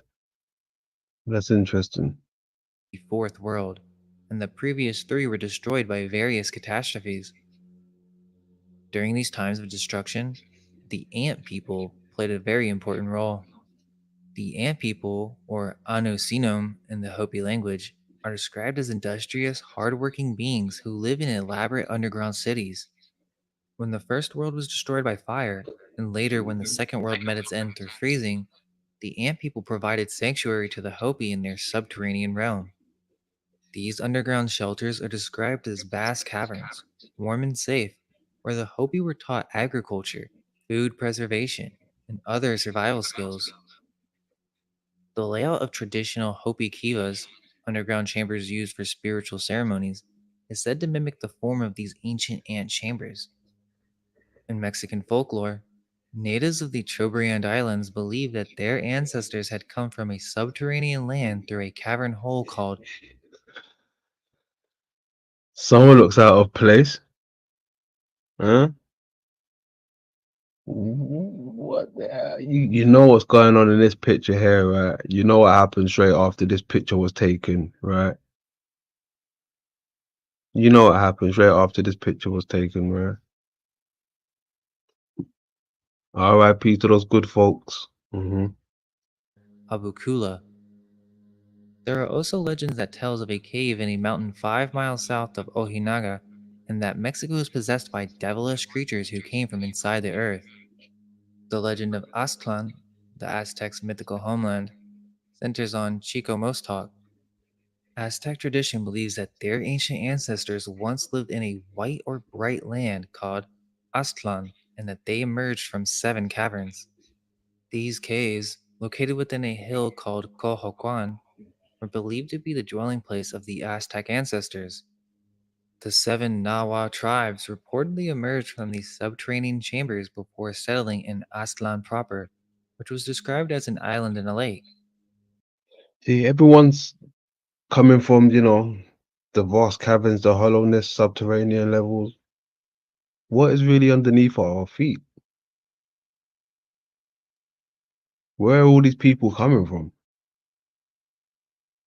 Or where did all the people that occupy the land above, the places that we have moved into?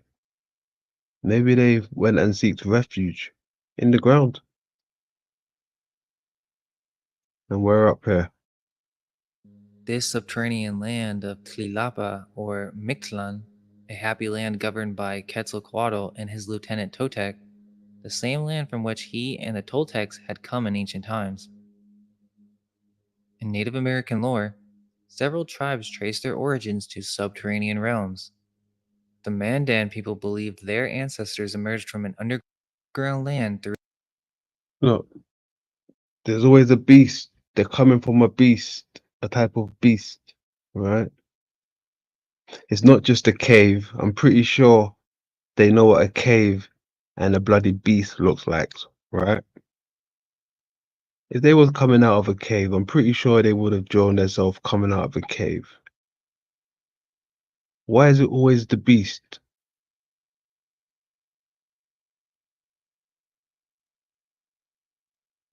Is that what we were speaking about earlier? Right. Well, I was talking about the lunar dragon. They mentioned the tail and the head of the dragon. Is this where we get heads and tails from? Mm? Where does that notion come from? Heads and tails. Mm?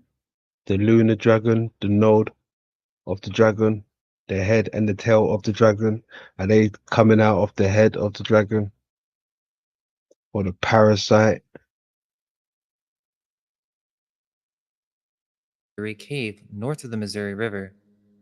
Apache folklore speaks of a tunnel in Arizona leading to an inner earth inhabited by a mysterious tribe. Iroquois tradition holds that their forebears came from a world beneath the surface.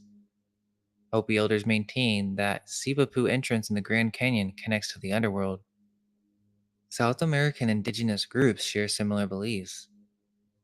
Brazilian Indians along the Parima River claim their ancestors emerged from an underground land, with many still residing within the earth. Their ancestors emerged from an underground land. Is that what the man just said? Their ancestors emerged, right? Let's have a listen. Groups share similar beliefs. Brazilian Indians along the Parima River claim their ancestors emerged from an underground land, with many still Emerged from an underground land. Land. Very interesting. Look at even this get up. What is happening here? This big piece of structure coming down on these small homes. What is going on? Melted, huh? residing within the earth. Inca legend states their forefathers came from caves east of Cusco, Peru. These narratives from diverse cultures across the Americas share a common thread, the belief that their ancestors originated from within the earth itself, suggesting a widespread and enduring concept of inner earth origins in indigenous cosmologies. In the Middle Ages, an ancient German myth held that some mountains located between Eisenach and Gotha hold a portal to the inner earth. The location is said to be Hörselberg, a mountain between Eisenach and Gotha in Germany, and was believed to house a mysterious underground realm. Local legend spoke of a cavern called Horselloch, from which strange sounds emanated. Rushing water, moans, and even diabolical laughter was heard. Some thought it was an entrance to purgatory, while others believed it led to the court of Venus, the pagan goddess of love. The most famous tale associated with the Hörselberg is that of Tannhäuser, a medieval Okay, so okay, no Venus. Okay, keep going. Minnesinger. The legend tells of Tannhäuser entering the mountain, lured by Venus herself. He spent 7 years in her underground palace, indulging in revelry and passion. So purgatory, underworld, Venus, the morning star, Lucifer, uh, underworld, purgatory, Australia, underworld, the starland. There's a little connection there somewhere. Okay. Eventually overcome with guilt and longing for the mortal world, Tannhäuser left to seek absolution. Tannhäuser's quest for forgiveness led him to Pope Urban IV, who declared his sin too great to be pardoned. Despairing, Tannhäuser returned to Venus's realm. Days later, the Pope's staff miraculously blossomed, signifying God's willingness to forgive. Messengers were sent to find Tannhäuser, but it was too late. He had already re-entered the mountain, never to be seen again.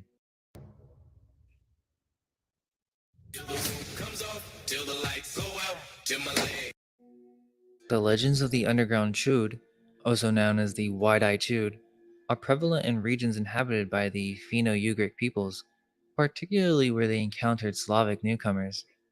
These stories often describe the Chud retreating underground to avoid submission to the White Tsar, symbolizing the expanding Russian state. In some areas, these tales intertwine with the legends of the Belavaldia, a mythical happy land from Old Believer folklore. Even in recent times, locals in various parts of Russia have pointed out caves and holes in the ground, claiming them as entry points where the Chud descended. One such story from the Altai region goes, when the White Tsar came to Altai to fight and the white birch blossomed in our land, the Chud did not want to stay under the White Tsar. They went underground and blocked the passages with stones. These legends often include a promise of the Chud's return, bringing with them great knowledge and treasures when a happy time arrives. Most Chuds stand between 4 and 5 feet tall and are well proportioned. Though divided into male and female, they have an androgynous look to them and appear as children of 10 to 12 years old, though a few of the older ones do sport beards. Some of them do have eyes with very small, light-colored irises, for which they earn the moniker white-eyed, but others have eyes with large pupils the color of coal, or eyes with oversized blue or gray irises. Otherwise, they differ from one another in appearance, with some having golden blonde hair and light skin, and others exhibiting much darker complexions. The Samoyeds have their own version of this myth, referring to an underground people called Sirtie.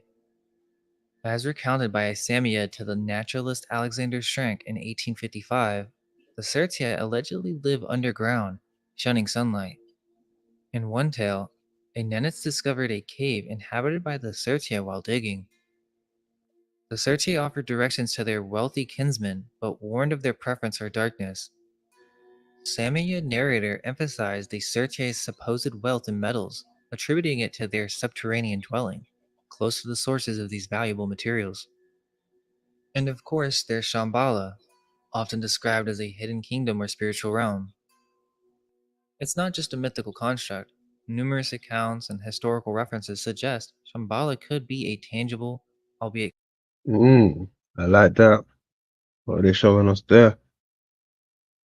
Shambhala, okay. concealed location. The consistent descriptions of its geographical features, advanced technology, That's what and they're enlightened showing. society across diverse cultures and time periods lend credence to its possible existence. graphical features, advanced technology, and enlightened society across diverse cultures and time periods lend credence to its possible existence. One of the most compelling arguments for Shambhala's reality comes from Tibetan Buddhist text and oral traditions. These sources provide detailed accounts of the kingdom's layout, including specific landmarks and architectural features. The precision of these descriptions, coupled with reports of Tibetan lamas and explorers claiming to have visited Shambhala, suggests more than a purely symbolic interpretation. The alleged interactions between Shambhala's rulers and historical figures, such as Buddha and various Tibetan kings, anchor the kingdom in a historical context that's difficult to dismiss.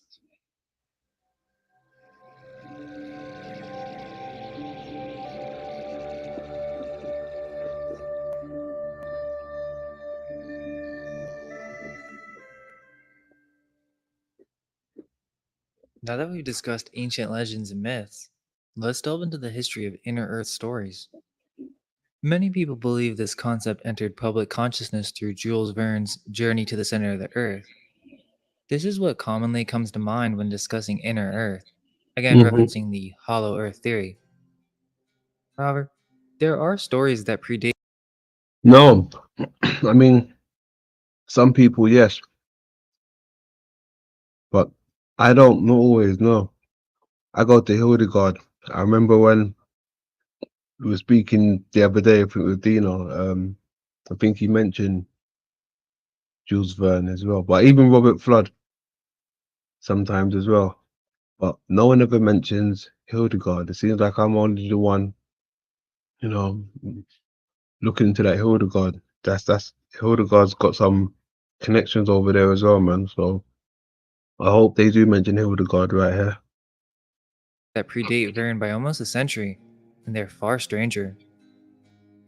While Verne's story is typically seen as the origin of sci fi, when we look at older stories, there really was no fantasy genre, and so they become very strange and out of place. Let's begin with the origins of the Hollow Earth theory. In the 17th century, Athanasius Kircher, a Jesuit priest and polymath, proposed a model of the Earth's interior that would lay the groundwork for future Hollow Earth theories. In his 1665 work, Mundus Subterraneus, Kircher described the Earth as composed of four elements bound together in an intricate system of intercommunicating cavities beneath the planetary crust. The most significant of these was a subterranean channel of water running through the Earth from the North Pole to the South. While not exactly proposing a hollow Earth, Kircher's ideas of vast underground networks and channels would influence later thinkers. In the 18th century, we have Edmund Halley, the renowned British astronomer who's known for Halley's Comet. Halley took the concept further, proposing a theory of concentric spheres within the Earth. He suggested the planet consisted of several nested hollow spheres, each capable of supporting life. This idea would later be expanded on in more elaborate hollow Earth theories. There you go. Now, some skeptics will say that the hollow Earth theory has been debunked. The Schehallien experiment of 1774, while purporting to disprove the hollow Earth theory, it falls short of truly debunking the existence of vast underground caverns and hidden civilizations, and here's why. First, the experiment only measured the average density of the Earth, not its internal structure. While this higher than expected density seemed to rule out a completely hollow planet, it says nothing about the possibility of enormous cave systems or underground voids. The measurements were taken from a single mountain in Scotland, and so how are we going to extrapolate the results of such a localized experiment to the entire supposed globe? There could be significant variations in density and structure in other parts of the world. This experiment and technology was from the 1770s and was primitive by today's standards. The margin for error in their measurements and calculations was likely quite large. Small discrepancies could hide the existence of massive underground spaces. Even if the overall density matches a solid Earth, this doesn't preclude the existence of advanced civilizations living in networks of caverns and artificial structures. These beings could have technology far beyond our understanding, allowing them to create habitable spaces that are undetectable from the surface. The timing of this experiment is suspicious. It came at the height of the Enlightenment, when the establishment was eager to suppress alternative worldviews. What better way to discourage exploration of the Earth's interior than to declare it officially not hollow? The scientists involved were a part of the Royal Society, an organization with close ties to the British government and Freemasonry. Who's to say that they weren't pressured to produce results that would keep the public from discovering the truth about our world's inner realms? The concept of a hollow Earth truly gained momentum in the early 19th century with John Cleese Sims Jr. In 1818, this former soldier and self educated man issued his famous Circular Number 1, declaring that the Earth is hollow and habitable within, containing a number of solid concentric spheres, one within another, and that it is open at the poles 12 or 16 degrees. Sims went so far as to pledge his life in support of this truth and offered to explore the hollow Earth if supported in the endeavor. Sims' theories sparked a wave of interest and speculation. In 1820, a book titled Simsonia was published under the pseudonym Adam Seaborn, though many believe Sims himself was the author. This work is considered one of the first novels set in a hollow Earth, predating Verne's more famous work by decades. Simsonia presented a fictional account of a journey to the Earth's interior, blending adventure with Sims' theories. The impact of these ideas extended beyond literature. In 1836, the United States Congress passed a bill establishing what would become the first and most famous American naval scientific exploration, the United States Exploring Expedition. This expedition, which lasted from 1838 to 1842, was partially inspired by Sims' theories. While it didn't prove the existence of a hollow Earth, in 1836, the United States Congress passed a bill establishing what would become the first and most famous American naval scientific exploration, the United States Exploring Expedition. This expedition, which lasted from 1838 to 1842, was partially inspired by Sims' theories. While it didn't prove the existence of a hollow Earth, it led to the collection of over 50,000 specimens and the eventual establishment of the Smithsonian Institution to house them. Ludwig Holberg's The Journey of Niels Klim to the World Underground was almost certainly the first fictional depiction of hollow Earth, published in 1741. It predates Jules Verne's more famous hollow Earth story by over a century. This satirical science fiction novel follows the adventures of Niels Klim, who falls through the Earth's crust into a subterranean world. The underground realm, centered around a planet called Nazar, orbits an inner sun and possesses its own miniature solar system. Klim's journey begins in the land of Potu, an anagram for Utopia, inhabited by a race of intelligent, mobile trees. These arboreal beings, possessing human-like qualities, form a sophisticated society with advanced moral and philosophical principles. Uh-huh. I am Groot. I am Groot. Familiar? The trees vary in species, such as oaks, limes, and poplars, each with distinct characteristics and social roles. As Klim travels across Nazar, he encounters a diverse array of fantastical creatures and societies. In Martinia, he meets a kingdom of intelligent apes that like to wear wigs. While in Pyglossia, he finds humans with a really weird anatomical quirk. They have no mouths, so they literally speak out of their butt. Damn. This leads to extremely foul-smelling conversations. Damn. Due to their unusual method of speech, conversations with Pyglossians are described as both disagreeable and offensive. The fetid smell accompanying their speech is so potent that it can linger in enclosed spaces, requiring the burning of incense to clear the air.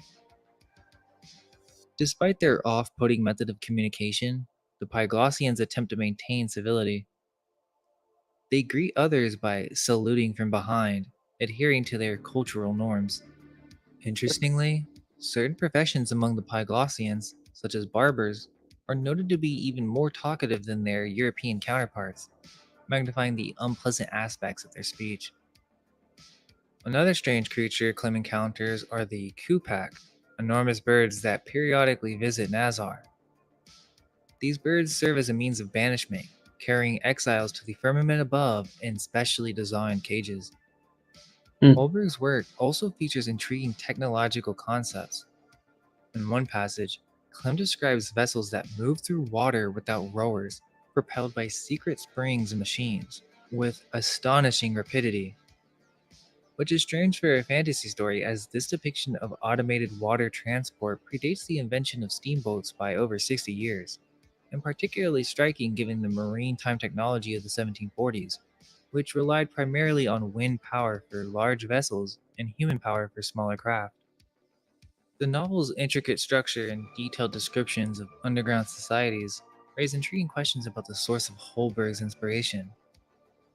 It is easy to dismiss the work as pure fantasy, but the complexity of the world building makes us consider alternative possibilities. Could Holberg have had access to obscure information or forgotten legends about subterranean realms?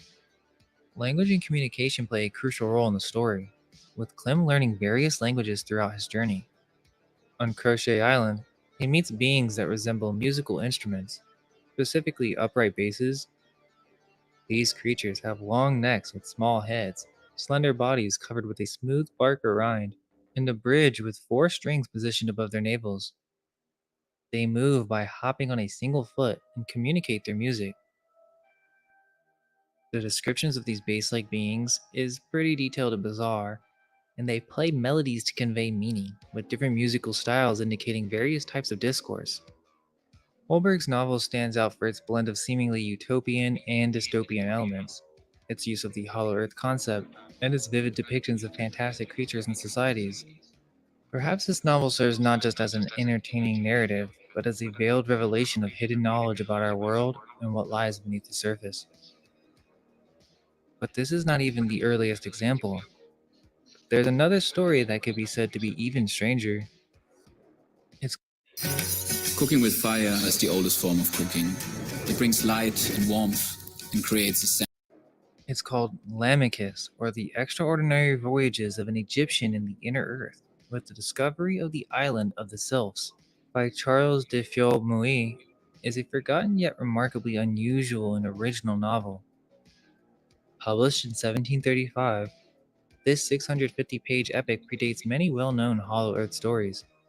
It's not considered a Hollow Earth story because it doesn't really get into the theory of inner concentric spheres, but instead involves a vast underground kingdom. The narrative follows the Egyptian Lamachus on his extraordinary journey, beginning with the adventures of his father, a high priest in ancient Egypt. As the tale progresses, we meet Princess Nasildale and Prince Motokoa, exiles from neighboring North African kingdoms who have been banished to the underground world. The most interesting underground sequence involves Prince Motokoa and his mother. Lowered into a bottomless pit in some type of initiation ritual, they find themselves in a vast cave world teeming with fantastic creatures. Among the most striking are the Worm Men, colossal beings with humanoid upper bodies and serpentine lower halves. These monsters, as they're called, tower over humans, their marbled red skin glistening in the subterranean light. Their faces are a grotesque fusion of human and animal features. Fat, flat noses bend down to nearly obscure their upper lips, while small round eyes peer out from beneath thick bushy eyebrows. Perhaps most unsettling is how their beards seem to merge seamlessly with their hair covering their bodies. Their society is as complex as their physiology, with a structured hierarchy led by King Zarauf. They dwell in the underground kingdom of Triflde, governed by a council of elders known as the Elders of Kinzadaor. Their culture includes a rich religious life centered around the worship of a deity named Verfan, and they possess advanced weaponry like the mysterious Zenguis. Communication among the Wormen is also strange, consisting of buzzing or twanging sounds, though some have mastered human languages. It seems that this could be referring to the Nagas of Hindu legend, which is interesting because sharing the subterranean realm are the Blue People. Apparently, their skin is artificially dyed for both protection and status. The women of this race often have paler complexions, and their society is rich with symbolic gestures and rituals. The underground world is also home to the Amphicleocles, descendants of the Hor-His-Hanha, the mythical third son of the sun.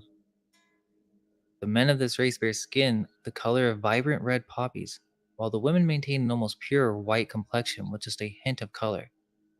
Adding to this menagerie are the sylphs, ethereal winged beings standing about 6 feet tall. Their bird-like bodies lack feathers, instead covered in milky white skin, and they possess extraordinary long hair.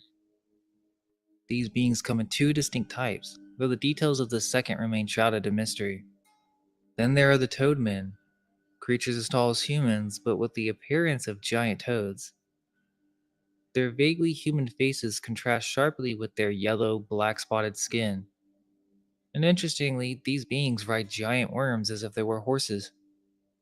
So yeah, we have blue people, hybrid worm people, toad men riding giant worms like horses, and all sorts of other crazy stuff. But not only that, there's also this reference to early propeller technology in boats. Is this some kind of antiquitech? Like an ancient motorboat or ship? Listen to this. Quote, "We climbed into a small round boat with a wheel attached to each side with blades that were used as oars. A double handle turned them both at the same time. He barely touched them and we were moving off so fast it scared me." End quote. I mean, come on, this is in the early 1700s, almost a century before propellers were supposedly invented. It seems pretty strange that Mui would describe something so similar to modern propeller driven boats, unless it already existed and was just kept secret. Now, there is one more story worth covering that is even earlier, predating both Lamachus and Niels Klim's adventures. This tale, titled Account of a Voyage from the Arctic Pole to the Antarctic Pole through the Center of the World, was published anonymously in 1721 and set in 1714. The story begins with a whaling expedition off the coast of Greenland.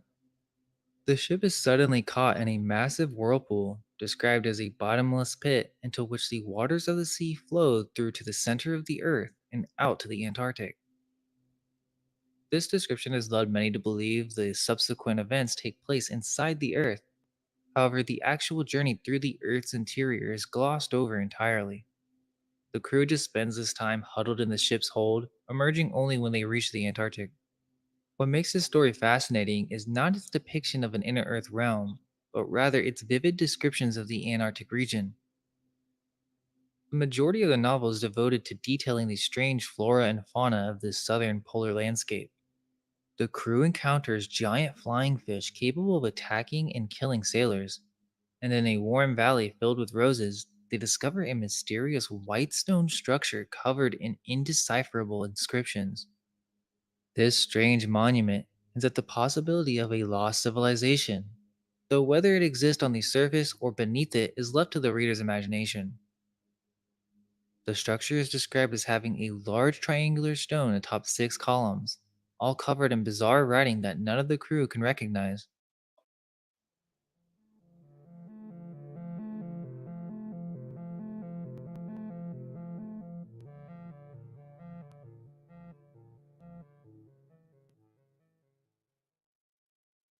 Now,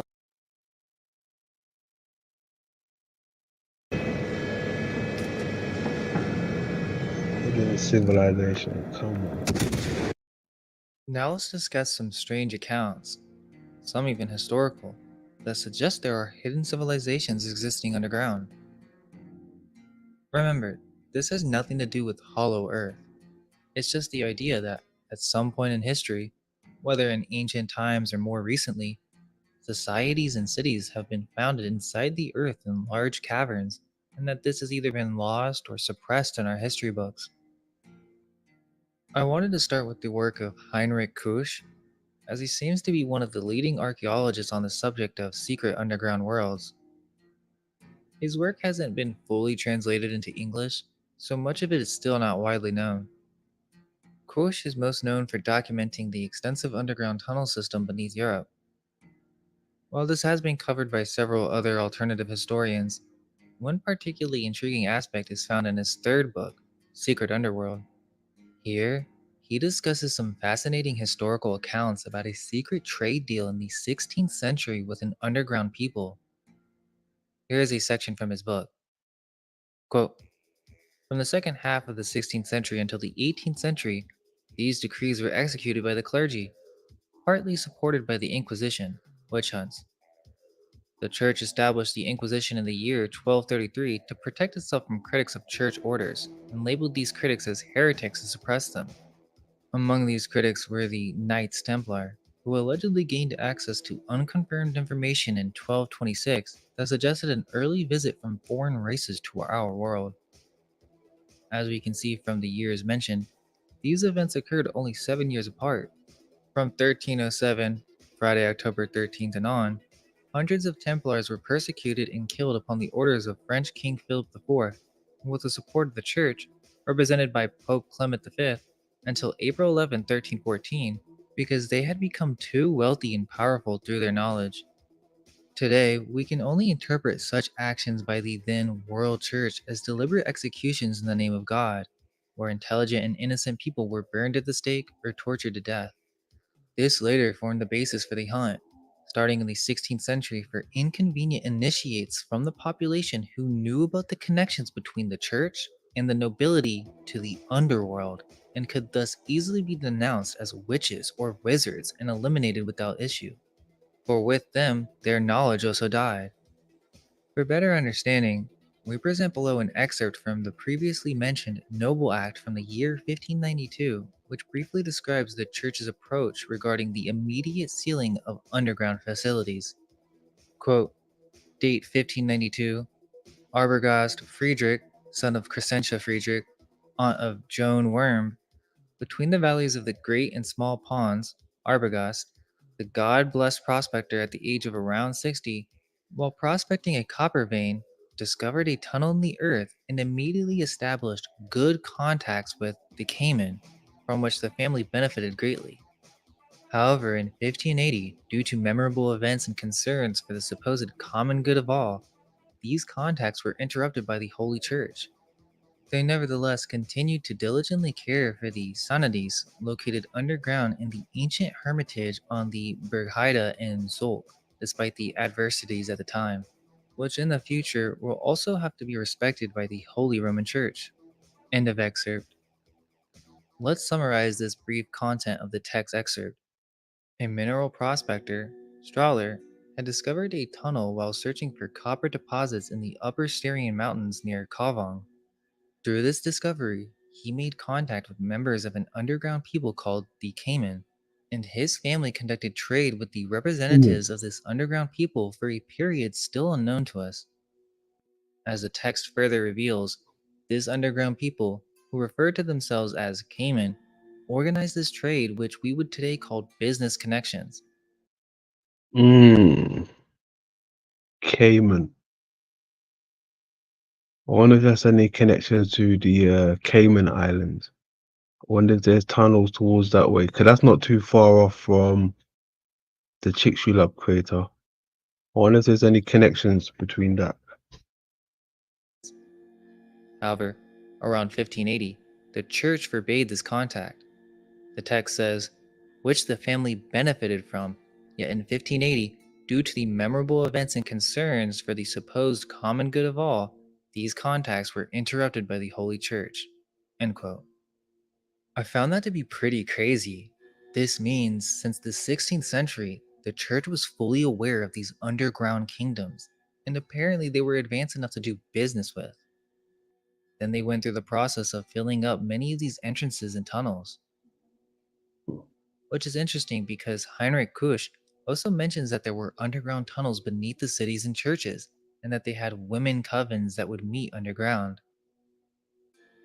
It goes to show that there may be truth to these legends of dwarves and beautiful, deceptive women that live underground. But here's another fascinating part of the book. Quote, thank God there are enough manuscripts in some monastery archives that serve as historical evidence, reaching even further back into our past and reporting on astonishing matters. For example, in a Franciscan monastery in the Austrian state of Burgenland, there is a document that refers to a Diocese Synod, a church assembly, in Eichstätt on October 11th and 12th, 1447, led by Diocese and Prince Bishop Johann III of Eich, 1404 to 1464. During the synod, a decree was passed to close entrances to the earth and thereby hell. This decision was based on the Council of Basel, which Johann III had left early in 1447, or presumably the idea for such a decree was discussed or considered. It's also quite possible that there are even older documents written in medieval Latin from the 13th and 14th centuries in the countless church archives of Austria, Germany, and Switzerland. However, in the 15th century, this directive to close the gates to the earth or hell was not sufficiently followed. Thus, in the Council of Trent, 1543 to 1554, an expanded treatise was drafted in 1550, mandating that all entrances to the peoples of the underworld in all known countries of the world be sealed as quickly as possible. In the 16th century, the driving force and justification for these actions were the heavenly phenomena observed by the population. However, this immediately raises the question of what might have triggered the actions in the 15th century or earlier. Was it the technology of the underground peoples, which at the time would have appeared as magic or sorcery to the population? The manuscripts literally speak of wagons with technology that were used for transport in the underground tunnels. What exactly was meant by this? Certainly, much can be interpreted here, but so far, we can only say one thing. We do not know yet. There may also be a direct connection in these old records between the Styrian mythical creatures, such as human mutations, dwarves, dragon like beings, half human, half reptile animal, and the Uni or Moor women. These beings are said to live in the long tunnels and illuminated underground cities, as well as so called blacks, who are often referred to in legends as synonyms for the devil. These figures are also frequently present in the stories about the partially very old underground facilities in castles and palaces, which have been confirmed by our decades-long scientific investigations and documentation in Western and Eastern Styria. End quote. Okay, so what this means is there were literal UFOs coming out of these underground entrances, and that there was technology being used to make these tunnels. If we remember those early Inner Earth stories, they all made reference to this. So perhaps this explains some of the early medieval paintings featuring UFOs. Are they advanced tech from the underworld? It's also interesting to note that dragons are typically associated with the underworld or caves. There are several legends discussing dragons in caves like St. George. And let's not forget the underground tunnel systems in the US. Almost every major city has its first street level underground, and they each have their own excuses. From flooding and great fires to prohibition. Some don't even have excuses. It's just a mystery why the early parts of the city are completely underground. And those are just the levels that we know about. It could go even further underground. If we consider that these cities were founded and repopulated, perhaps they were people from the old world that relocated underground. We know that the Freemasons used these tunnels to secretly traverse beneath the city without being noticed. But what if it goes further than that? Most of these tunnels have now been sealed in the modern day. But why? Why the need to keep this history secret for so many towns, leading to the legends of underground tunnels in several major cities? Could it be that the existence of these tunnels wouldn't work with the official mainstream story of history that we're given? Yep. Perhaps this connects with the Shaver mystery, a controversial series of stories that shook the science fiction world in the 1940s.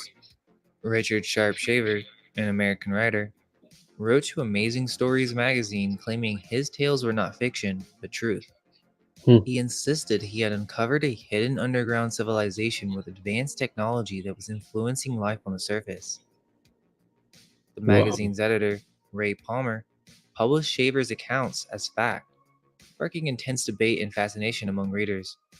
Shaver's journey into this underground world began in 1932 when he was working as a welder. He said that one day, by some freak occurrence, his welding gun started picking up thought transmissions from beings below. This bizarre experience opened his eyes to a whole hidden reality beneath our feet. According to Shaver, there were two main races living underground: the Taros, who were noble and human like, and the Daros, a degenerate and sadistic bunch. These Dave, beings were supposedly left behind by you an got ancient Stephen advanced Bex. race that abandoned Earth due to harmful solar radiation. The underground dwellers, particularly the Daros, were said to have a significant and often malevolent influence on the surface world. Using their advanced ray technology, they could spy on surface dwellers, project tormenting thoughts into our minds, and even cause disasters and accidents. Shaver claimed they were responsible for everything from minor injuries to plane crashes. Shaver's accounts painted a picture of an incredibly advanced underground world. He described vast cavern cities filled with technology far beyond our own. These subterranean metropolises were said to be connected by high-speed train systems that could cover enormous distances in minutes. The Daros and Taros had access to powerful energy sources, allowing them to power their cities and fuel their advanced machinery. Shaver spoke of devices that could manipulate matter, control minds, and even alter reality itself. He claimed they possessed flying machines capable of interplanetary travel and computers that could process information at unimaginable speeds. One of the most interesting aspects of Shaver's tales was the idea of secret elevators leading to this subterranean world. He spoke of hidden entrances in buildings, particularly in major cities, that would take unsuspecting people down to the caverns below. Some of his followers even claimed to have found these secret passages, with one woman reporting a harrowing experience of being taken to a deep sub-basement in Paris. In the last video, we were discussing Edadorpa, which is a book from the late 1800s that discusses the connection between secret societies and the inner earth. Apparently, this is one of their most guarded secrets, as they have cities down there that are not known to the surface dwellers. There are other books from this time period that discuss a similar concept, with advanced enlightened beings living beneath the earth influencing the surface world. One of the most notable is The Coming Race by Edward Bulwer Lytton, published in 1871. The book introduced the idea of an underground civilization with incredible The Vril spiritual and Society. technological abilities, powered by a mysterious energy source known as Vril. In The Coming Race, Vril is described as an all-pervasive fluid that can be harnessed by the mind, giving its users almost godlike powers. These subterranean beings, called the Vril Ya, use this energy for everything from healing to powering their advanced machinery. They can even use it as a weapon, capable of destroying entire cities. The concept of Vril caught on in occult circles, with some believing it to be a real energy source. Some secret societies reportedly formed around the idea of contacting or emulating these advanced underground beings. The notion of a hidden superior race influencing world events from below the surface has persisted in various forms of esoteric literature and conspiracy theories ever since. The idea of real and underground civilizations didn't just stay in the realm of fiction and occult circles. It apparently caught the attention of some high ranking Nazis during World War II.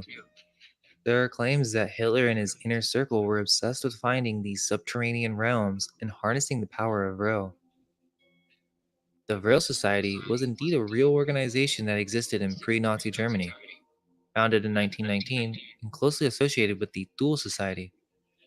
This secret group was dedicated to exploring the concept of Vril energy and its potential applications. Members of the society, which included some who would later become high ranking Nazis, believed that mastering Vril would grant them extraordinary powers. They were convinced that this energy could be used to create unbeatable weapons, enable communication with extraterrestrial beings, and even power advanced flying machines. The Nazi regime, under Hitler's leadership, didn't just entertain the Hollow Earth theory, they wholeheartedly embraced it as a fact. Mm-hmm. Hitler and several high ranking Nazi officials were convinced the Earth was hollow, with entrances at the poles leading to vast inner realms. This belief So Hitler was convinced the Earth was hollow. Is that why they had to get rid of Hitler, you reckon? Because he knew the truth. I mean, I heard people tie in the Black Sun with Hitler, right? They said he knew the Black Sun. He was very occultic with the Black Sun, right? But what if he actually knew the hollow earth? What if he actually was trying to push hollow earth? Because if he knows about it, if he's hip to it, and he was, you know, going against these folks, maybe that's one of the reasons they were trying to get rid of Mr. Hitler.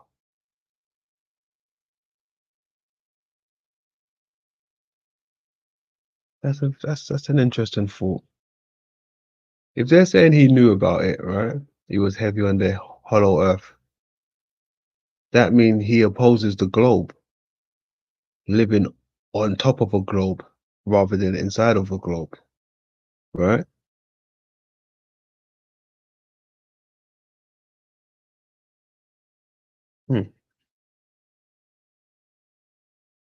Hitler, my man. This belief influenced actual military strategy and scientific expeditions. They saw the inner earth as a potential source of power, both mystical and technological, that could turn the tide of the war in their favor. The Nazis even used specially modified equipment, including infrared cameras and sensitive radio devices, in their attempts to detect hidden cavities or openings during their expeditions. There are wild stories about Nazi expeditions to Tibet and Antarctica, searching for entrances to the inner earth. Some say they were looking for advanced technology left behind by these underground races. And you know what? That's kind of triggered something in me. I mean, that's got legs right there. I mean, why else would they? I know the politics behind it, you know. I know the politics behind it, but giving it some thought, you know, with Mr. Hitler being a hollow earther, that goes against almost everything they stand for. That goes against everything they stand for. I mean, they don't mention Hitler with flat Earth, right? They mention Hitler with hollow Earth. That's interesting. He opposes the globe, living on top of a globe, because he knows we live inside of it. And you know what's strange as well? Hitler had a globe in his office.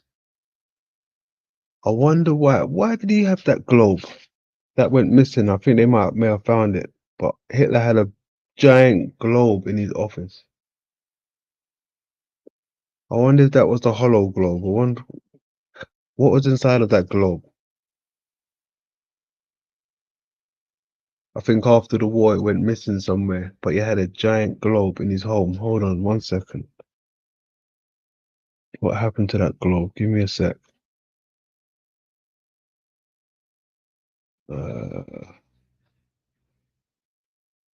Hitler.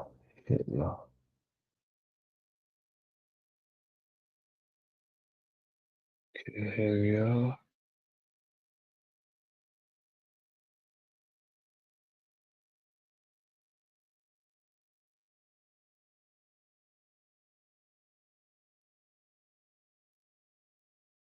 Let these adverts go, you know.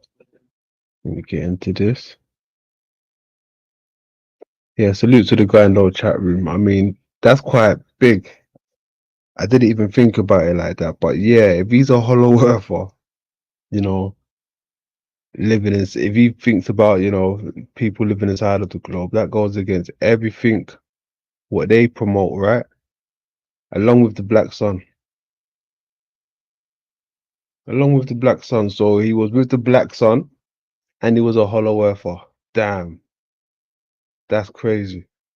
We got two of them things already.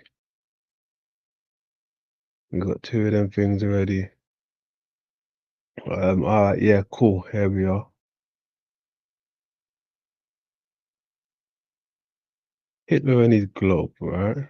They probably won't mention anything here about Hollow Earth, but let's have a little listen. Hitler's missing globe. Fair use. Fair use on 420 if you got that shit. Layla.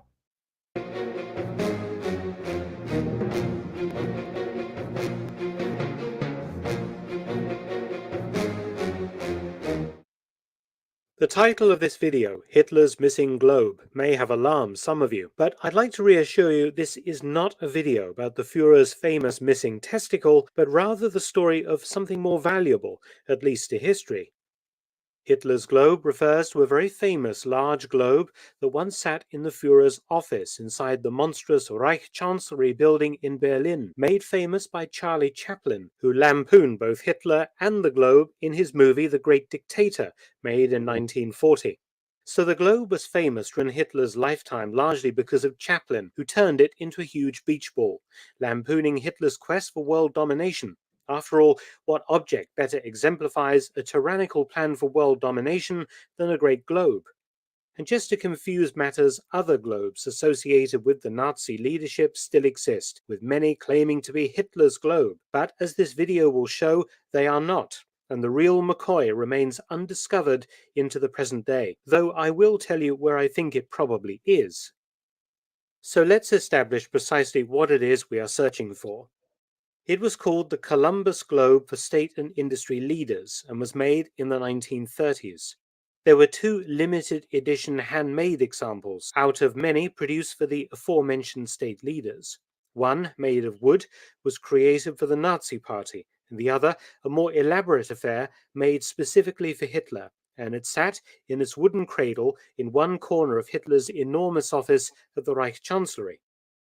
We don't know precisely how many of these Columbus globes were manufactured, because the factory that made them was destroyed in an Allied air raid in 1943, along with all of its records. We do know that Hitler's personalized globe, which was as heavy as a Volkswagen, remained in his office from 1938 to 1945. Since the war, several Heavy as a Volkswagen. What's inside of that? Heavy as a Volkswagen. museums and individuals have claimed that they have Hitler's globe. Research shows that they do not. Let's try and work out what could have become of the globe. Moved into Hitler's office in 1938, it sat there right through the war, narrowly avoiding being destroyed in Allied air raids that progressively wrecked the Reich Chancellery, especially in the last months of the war. Most likely, the other special edition Columbus Globe given to the Nazi Party was housed in the Braun House, the NSDAP headquarters building in Munich, where it was destroyed along with the building in a US air raid on the city in 1945. It was probably too big and heavy to be easily carried down into the tunnels beneath the building, where US troops and locals subsequently looted large amounts of Nazi Party relics, art and records, including most probably the infamous blood flag, the Blutfahne, following the capture of Munich in April 1945. In Berlin, Hitler used his office and the Reich Chancellery irregularly throughout the war, spending most of his time on the Eastern Front at his headquarters there at the Wolf's Lair, or in his house, the Berghof, on the Obersalzberg in southern Bavaria.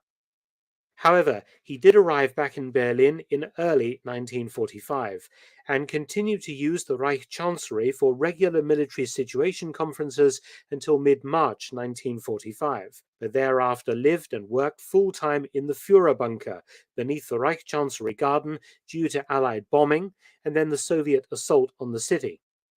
Photographs exist that clearly show the Great Globe still in Hitler's ruined office when Red Army troops captured the Reich Chancellery complex on the 2nd of May 1945. Confusingly, an examination of pre-war photographs of the Reich Chancellery revealed that there were at least 2 giant globes inside the complex. One is clearly seen in photographs sitting in a corner of the cabinet room, where Hitler hosted formal meetings with his ministers before the war, and another, of course, in the corner of Hitler's capacious office. It seems most likely that the limited edition globe was in Hitler's office, because it was made specifically for him, and the one in the cabinet room must have been one of those standard Columbus globes for state leaders. The situation has become confused as other globes purporting to be Hitler's have turned up since the war. For example, the German Historical Museum in Munich has a Columbus globe on display, complete with a bullet hole through it. It is a Columbus globe for state and industrial leaders, but Bullet not hole. one of the 2 special editions. This globe most likely belonged to Nazi Foreign Minister Joachim von Ribbentrop. Likewise, a smaller globe looted in May 1945 from Hitler's private house, the Berghof on the Obersalzberg, by an American GI, was auctioned as Hitler's globe in 2007. It made $100,000. Technically, it is a globe once owned by Hitler, but not the globe from his Berlin office, as it is too small. Another of these smaller globes made for Hitler belonged to the US Army after the war and was located until 2013 in the lobby of the Keys Building, Campbell Barracks, Heidelberg, the US Army's European headquarters in Germany. In the Deputy Chief of Staff's office was an ornately carved marble-topped table that also purportedly came from Hitler's house. Stars and Stripes magazine reported that following the US pullout in 2013, these items were to be handed over to the Bavarian government along with the barracks. So where should we look for Hitler's globe today? The answer is quite obvious. When the Reich Chancellery was captured by the Red Army on the 2nd of May 1945, a special unit of Soviet NKVD intelligence troops known as Schmierz, which means death to spies in English, had been tasked by Stalin himself with discovering the fate of Hitler, who many, including Stalin, suspected had somehow survived and fled. Schmierz carefully combed the Reich Chancellery and Führer bunker for clues, and as well as arresting many members of Hitler's staff for interrogation, it gathered up vast quantities of Hitler's personal belongings, including his uniforms, decorations, and other personal possessions, as well as Hitler busts, metal eagles from the Reich Chancellery, and German military flags. Individual Soviet troops also looted a lot of smaller, easily portable items, as did British and American troops once they got to Berlin. The globe was too substantial to be looted by individuals. Either it was destroyed, which, considering Stalin's obsession with Hitler, seems unlikely, or it was snatched by NKVD secret police and taken to Moscow along with the other artifacts. The destroyed option cannot be completely discounted, as this photograph of two German boys sitting on the broken remnants of a Columbus globe suggests. The photo was taken in 1946 in the grounds of the Reich Chancellery ruin, but I'm going to suggest that the remains are probably those of the Cabinet Room globe, rather than the one in Hitler's office. Research suggests that Hitler's globe ended up in the Moscow office of Lavrenti Beria, the infamous head of the NKVD, precursor to the KGB. It is surmised that the globe still resides in Beria's old office in the Lubyanka.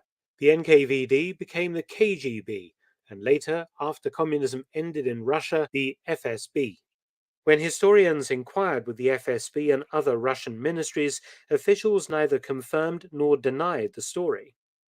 We will probably never know the truth, but the globe, worth many millions if it was ever auctioned, joins the blood flag and the amber room, all objects that people continue to search for 76 years after they were last seen. Many thanks for watching. Please subscribe and share, and also visit my audiobook channel, War Stories with Mark Felton. Cheers, Mark. So that was Hitler, right? That's the connection. I mean, it makes sense why they probably wanted to get rid of him now. Forget the dupe side of things, you know. I think it's more of he was more of a hollow earth person, right? Hitler knew we lived inside the earth, or someone lived inside the earth, or this thing what we call earth is hollow. Hitler knew.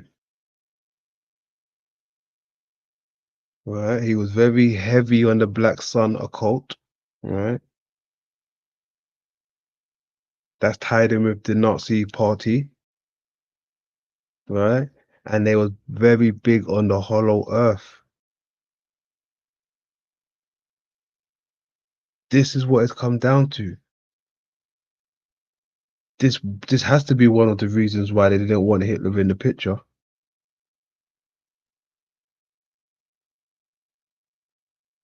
That's some wild shit.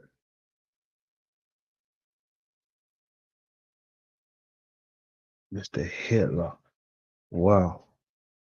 So yeah, as you see, you had a globe, right? You had a globe. I don't know what happened to it. Maybe it went missing, maybe it didn't. What was inside that globe?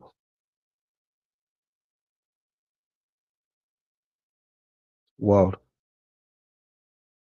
And others claim they actually made contact and formed alliances with these beings.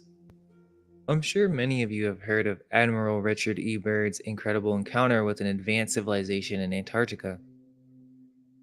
Byrd, a naval officer and polar explorer, led several expeditions to Antarctica, including Operation High Jump in 1946 to 1947.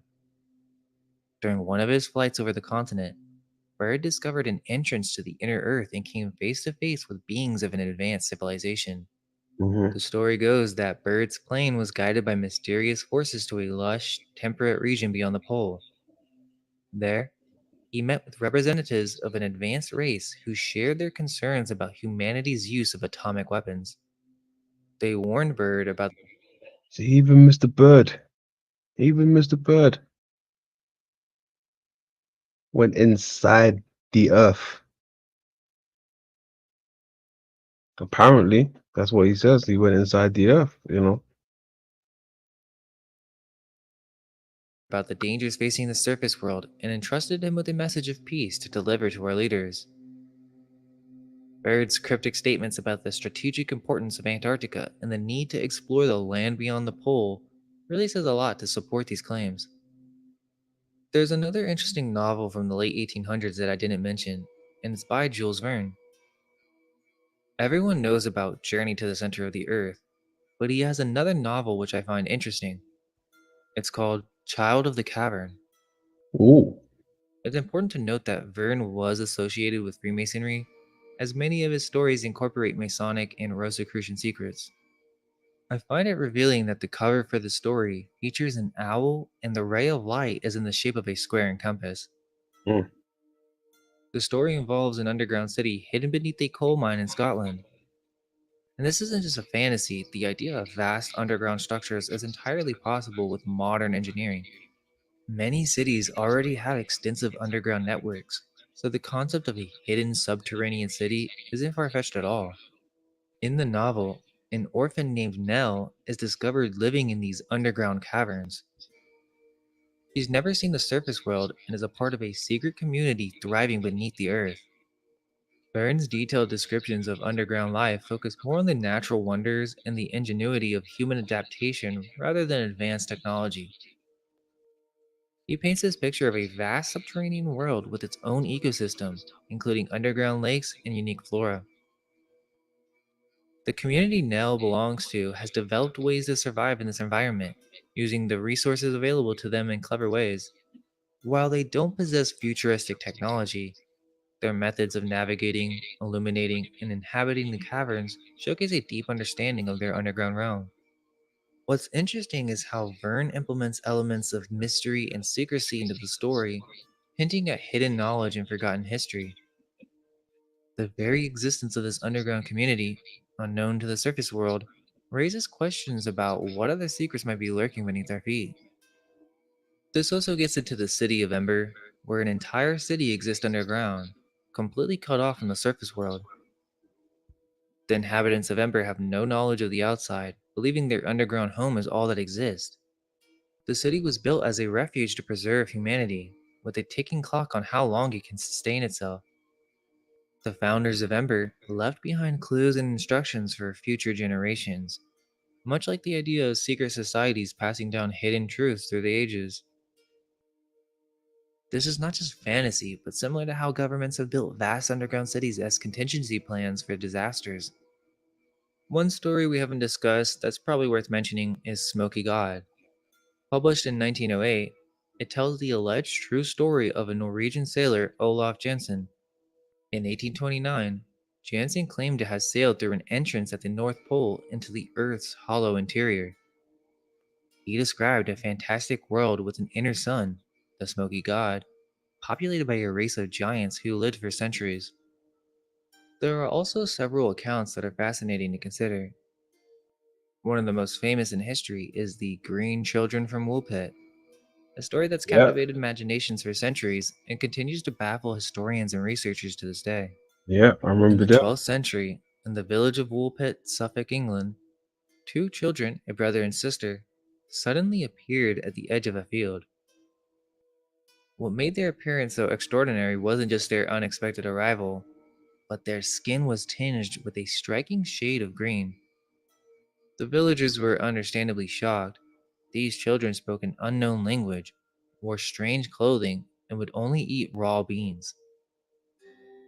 Even more intriguing, when asked where they came from, the children described a twilight world with no sun, where everything was green. As time passed, the children gradually lost their green hue and learned to eat other foods. The boy, unfortunately, became sickly and died, but the girl survived and eventually learned to speak English. Her story, as related by medieval chroniclers, is fascinating. She claimed they came from an underground world called St. Martin's Land, where the sun never shone and twilight reigned eternal. They had followed the sound of bells through a cave and emerged into our world, blinded by the bright sunlight. What makes the Woolpit story so compelling is the detail in which it was recorded by multiple contemporary sources. It's not just a vague folktale, but a well-documented event that defies easy explanation. Jaydreamerz.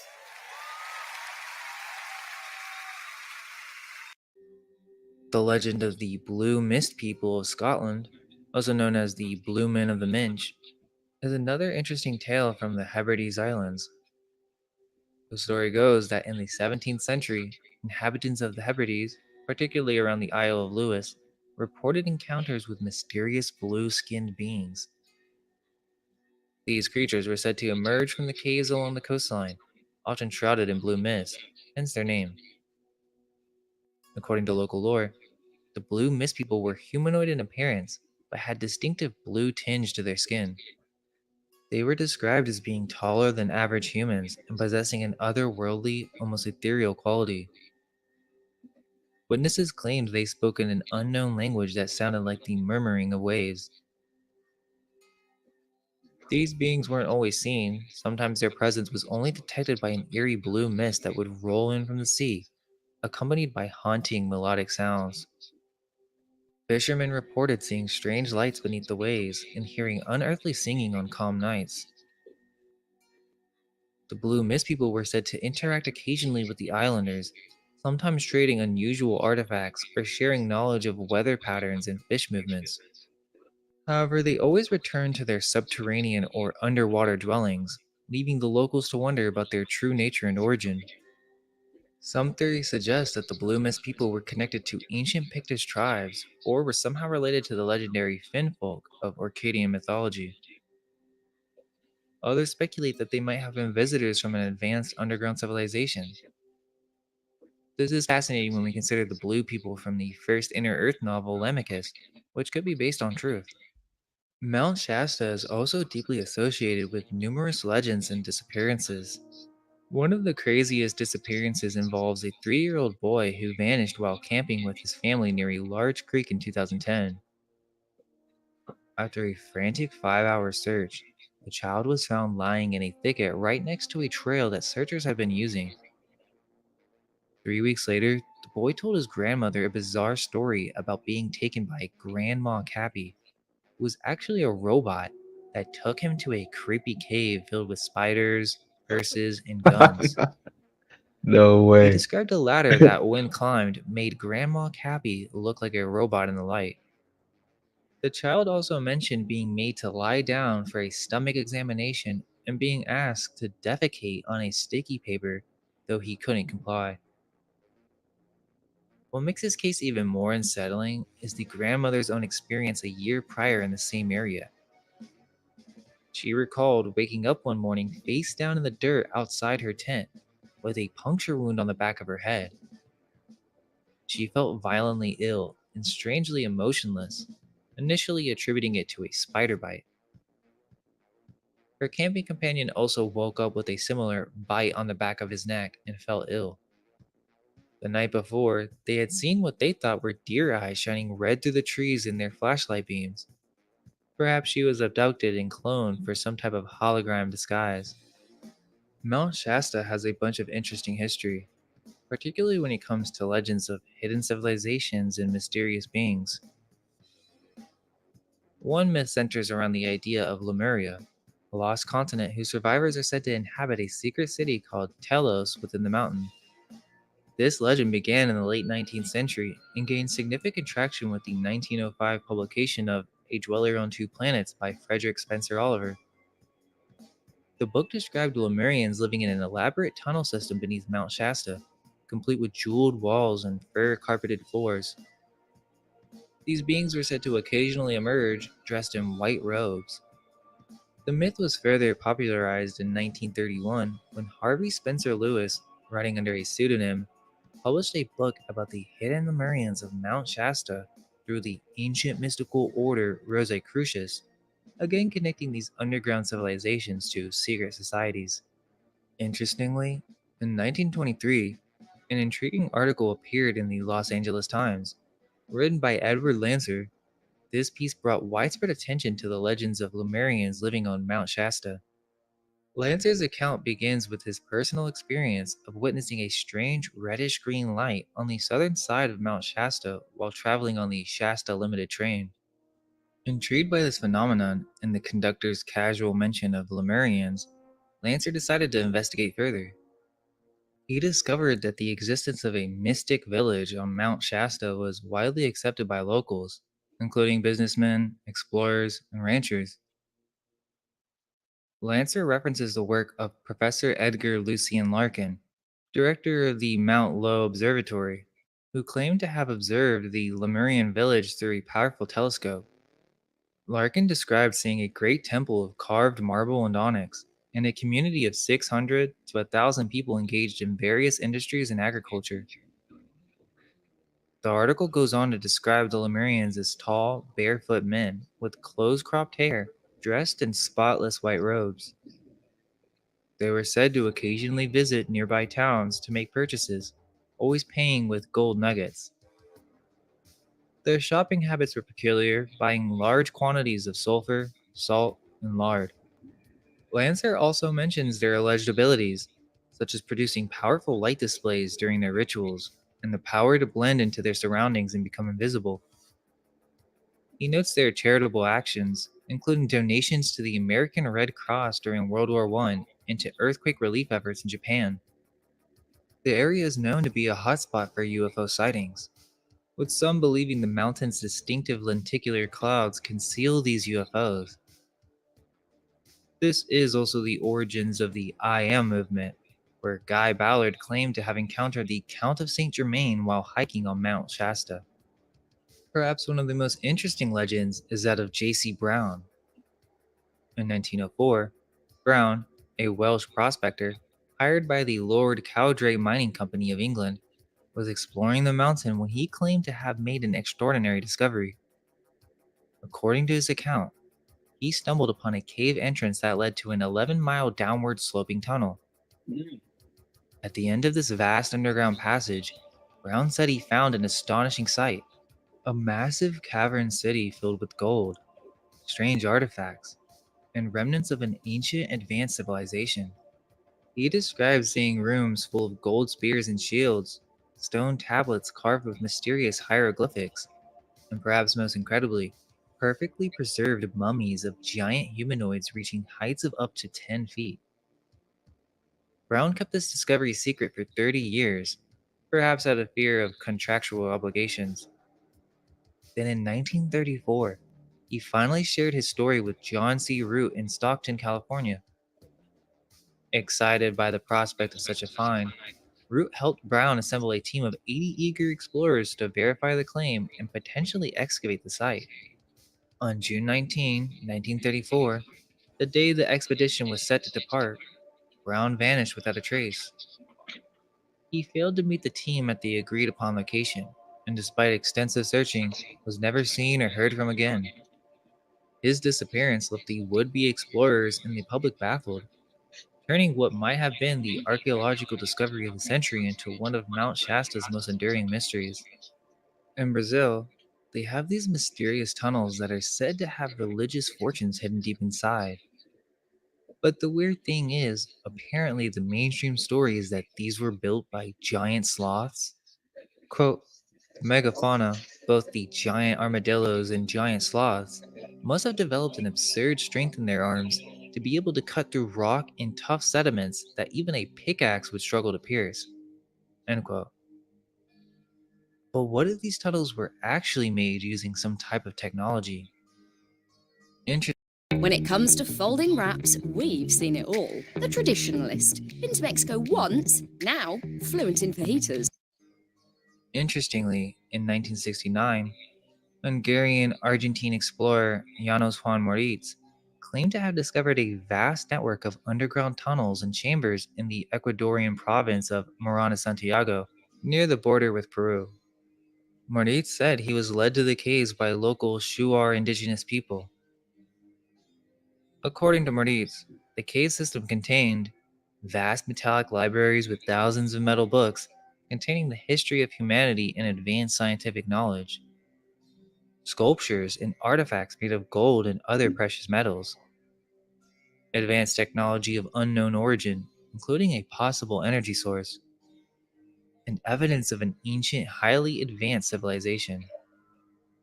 The Puchegi Mountains in Romania are the subject of numerous legends and theories as well. Some claim the extensive tunnel networks exist beneath the mountains, allegedly connecting to distant locations like the Egyptian pyramids. These tunnels are said to be known only to a select few and may hide ancient treasures. The area is reported to have high energy levels, with locals and visitors describing unusual phenomena such as strange lights, unexplained healings, and periodic tremors. The Sphinx of Puchegi, a rock formation resembling the Egyptian Sphinx, is said to be a man-made creation and not a natural wonder. In 2003, rumors circulated about a secret chamber discovered within the mountain by Romania's Department Zero. The story included claims of alien technology and holographic records.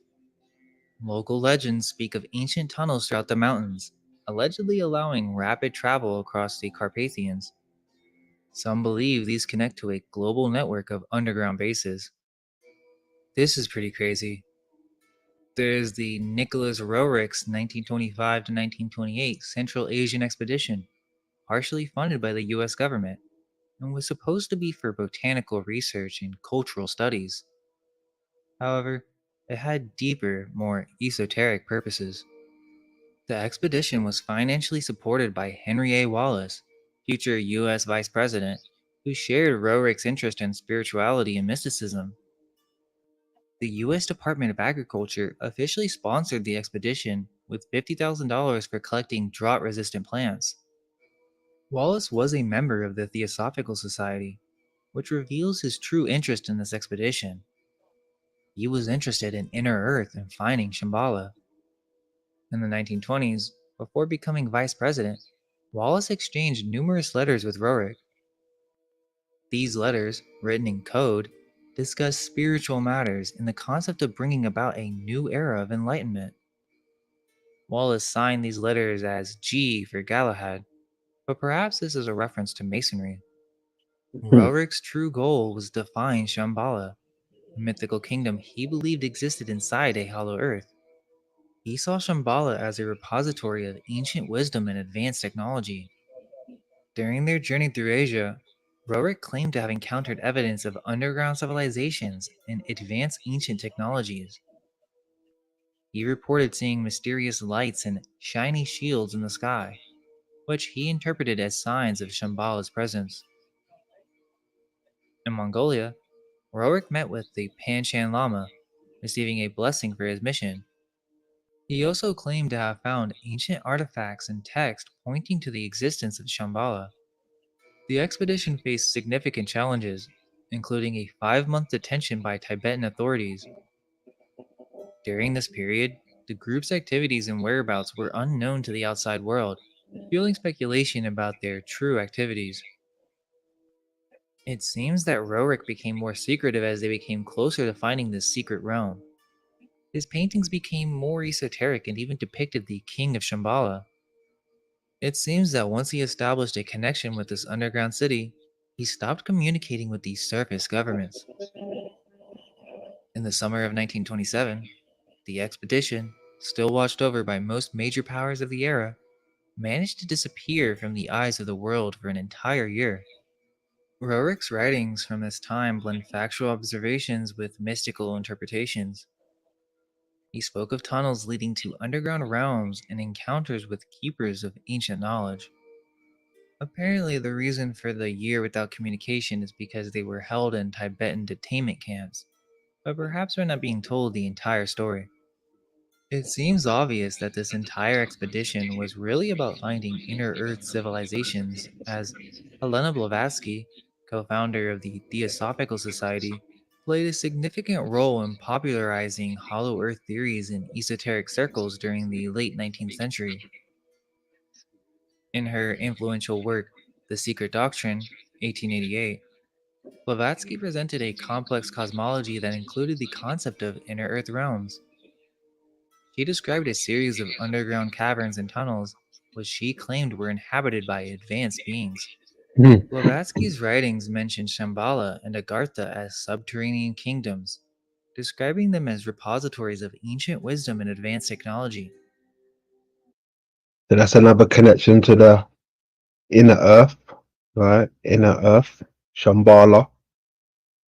Shambhala. These occult people was heavy on this inner earth theory, right? Hollow earth, whether it's Madam, right, or Hitler. They always preaching this inner earth, hollow earth. She claimed these realms were home to highly evolved spiritual beings who guided humanity's development. According to Blavatsky, the Hollow Earth contained several levels, each corresponding to different stages of spiritual evolution.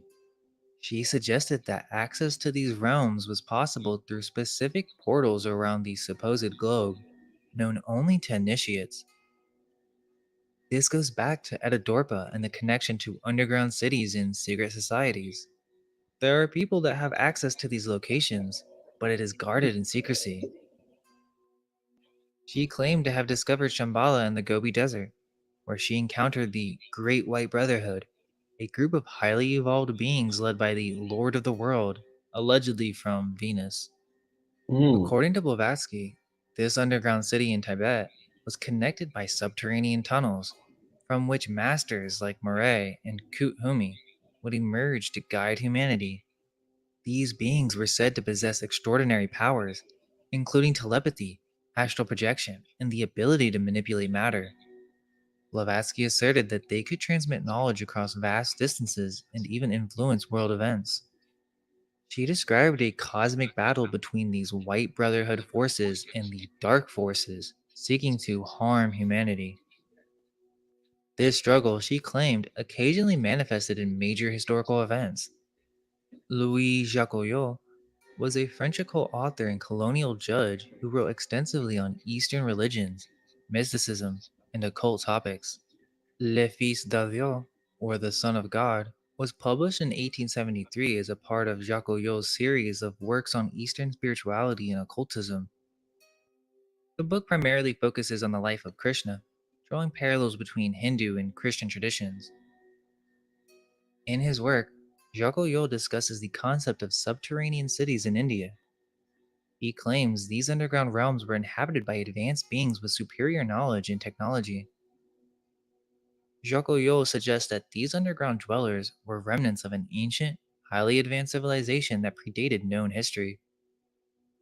He links this idea to Hindu mythological accounts of previous world cycles or yugas.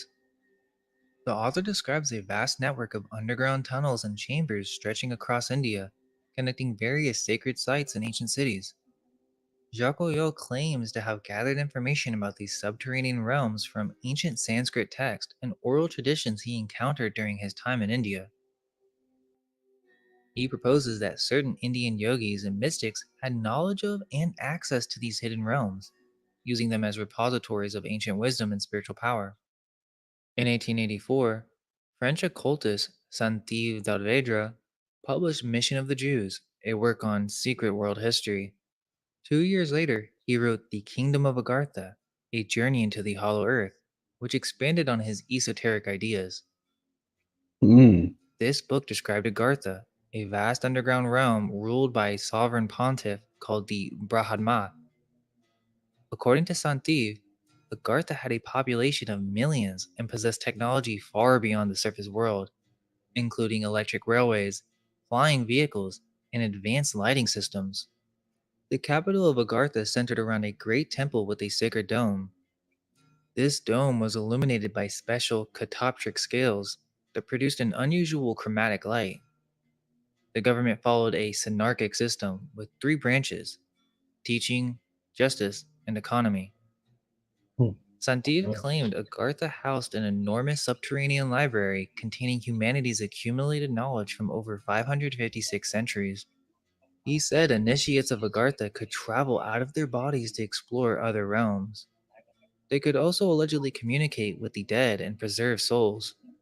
The crazy thing about this book is it describes strange experiments conducted in Agartha, including the breeding of unusual human and animal hybrids.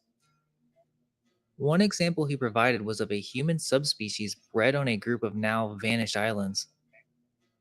These people were all over 6 feet tall, with elastic bones that could bend and return to their original shape. They had extraordinary strength and double cavitied ears. Most strikingly, they possessed split tongues that allowed them to speak two different languages. What is going on? These descriptions. These descriptions are matching what Stan Lee and all these other DC Marvel people are putting out. What the hell are they trying to tell us through these characters?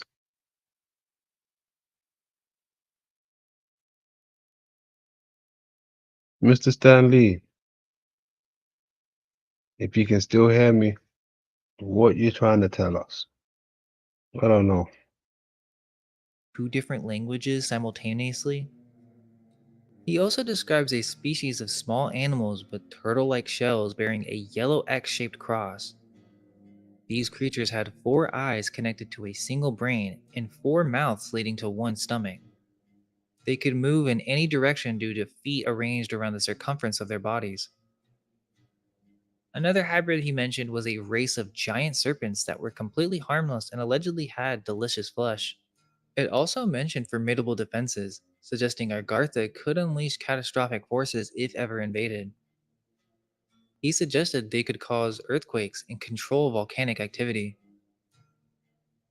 Agartha used a primordial language called Vatan, which had its own unique alphabet.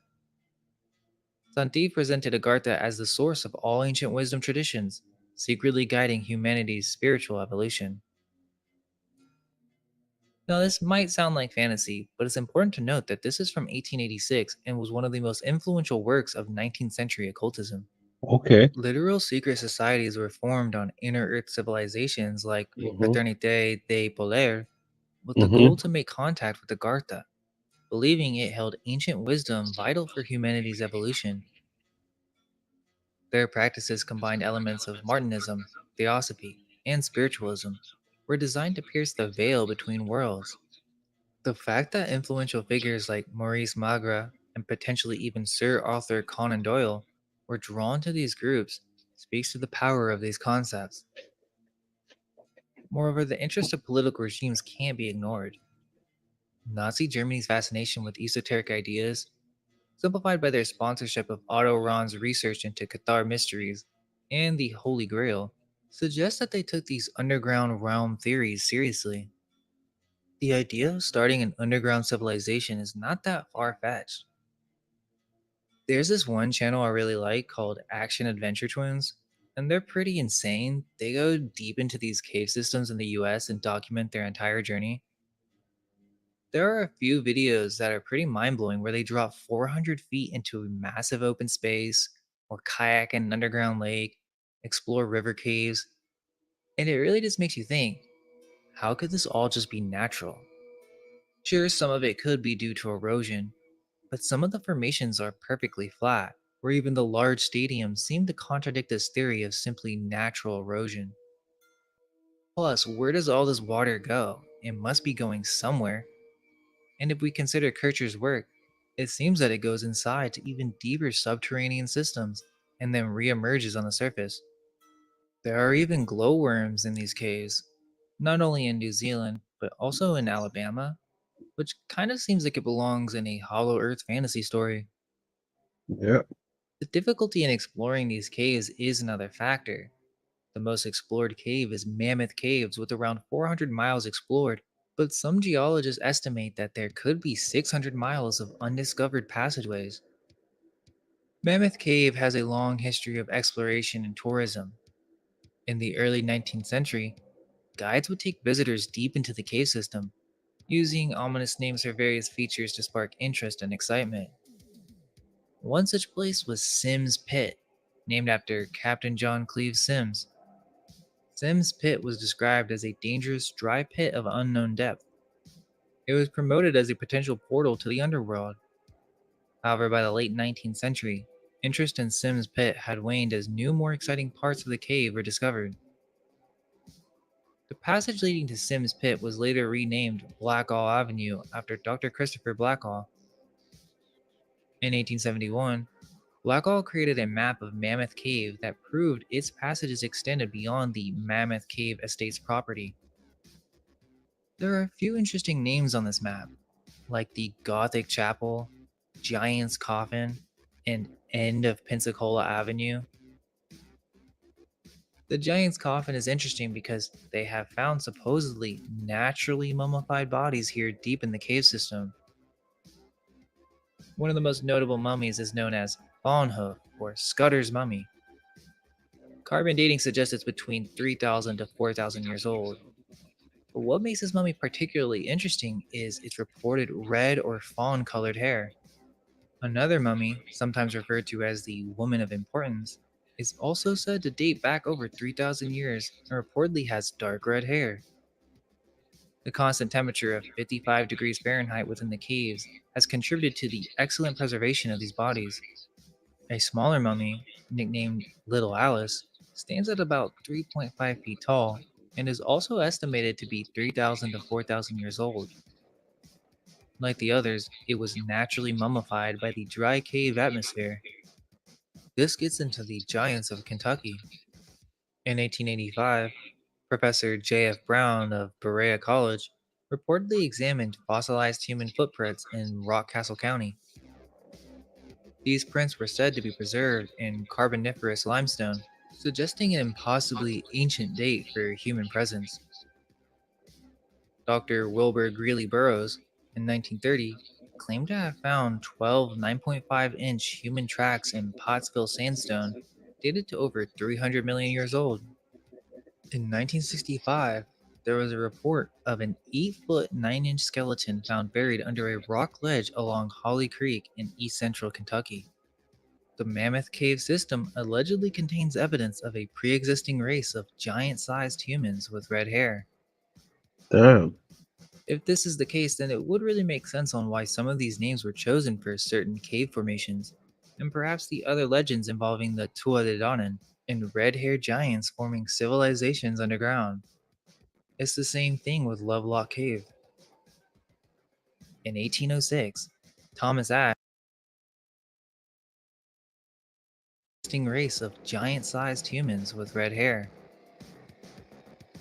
If this is the case, then it would really make sense on why some of these names were chosen for certain cave formations, and perhaps the other legends involving the Tua de Danann and red-haired giants forming civilizations underground. It's the same thing with Lovelock Cave. In 1806, Thomas Ashe wrote about a remarkable discovery made beneath Lexington in 1783. According to his account, a vast network of caverns was found, containing strange artifacts, a stone altar, and mummies. These weren't ordinary mummies, though. They were described as unusually tall with red hair, leading local Native Americans to suggest they belonged to an ancient race that predated their own. A few years earlier, in 1792, General John Payne had made an equally startling find in Augusta, Kentucky. While building his house, Payne unearthed numerous skeletons of varying sizes. The most notable were exceptionally large, with one estimated to be 10 to 12 inches taller than David Kilgore. who was already described as a tall and very large man. Payne's account mentions finding over 110 skeletons in his cellar alone. Strangely, Augusta was visited by Harman Blennerhassett on December 21st, 1806. Blennerhassett, a lawyer and apparently member of the Illuminati, made this trip on the winter solstice while fleeing with about 50 of his fellow initiates, leaving his wife, his sons, and the rest of his guerrilla troops behind. But this is interesting because instead of making a direct exit, Blennerhassett risked making a mysterious side trip to Augusta, Kentucky, arriving on the day of the solstice. It's possible that Blennerhassett was interested in Kentucky's lost ancient civilization. Adding to Kentucky's mysteries, NASA reportedly identified what they call the Kentucky anomaly. This was described as a significant magnetic and gravity anomaly detected beneath Kentucky and Tennessee.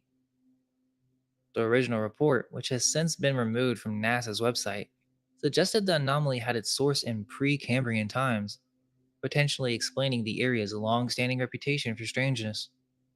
What's even more fascinating is that there's a book titled History of Lexington, published in 1872, and it discusses some of this weird stuff. It makes several claims about tunnels and caverns beneath the city. The author, G.W. Rank, described a gallery of tunnels somewhere beneath Lexington. The report detailed how in 1776, hunters from the frontier town of Boonesborough found rocks of peculiar workmanship, behind which was found a tunnel. The small opening inclined sharply into the rock and enlarged into a grand gallery about 4 feet wide and 7 feet high.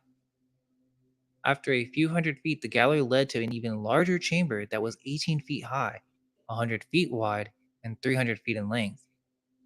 Inside of this chamber were found an altar, idols, and about 2,000 human mummies. This discovery, if true, would be absolutely mind-blowing. Imagine just 3 years before the first permanent white settlement in Lexington, hunters stumbling upon an ancient underground city. The presence of mummies suggests a civilization far more advanced than the Native American tribes known to inhabit the area at that time. Rank goes on to describe how this underground chamber was disturbed and largely destroyed during the subsequent years of conflict between settlers and Native Americans. However, he claims that when it was revisited years later, fragments of human limbs could still be found among the dust and rubble. What's even more intriguing is that Rank wasn't alone in making such claims. The book mentions earlier accounts, including the one from 1806 by Thomas Ashe, who we just discussed. It is interesting to consider, as in Etadorpa, the entrance to the inner earth is in Kentucky, so perhaps there is some truth to What? this idea. Kentucky? There are many who suggest there are deep underground cities today, with working farm systems, neighborhood homes, fast-speed train travel, designed for the elites in the case of a future catastrophe. While obviously there's no proof for these claims, you would have to think that if this was truly the case, it would be a highly guarded secret. Think the Dulce base or the Denver airport, which they even joke about this stuff strangely, but perhaps this is just the surface level to what's really going on.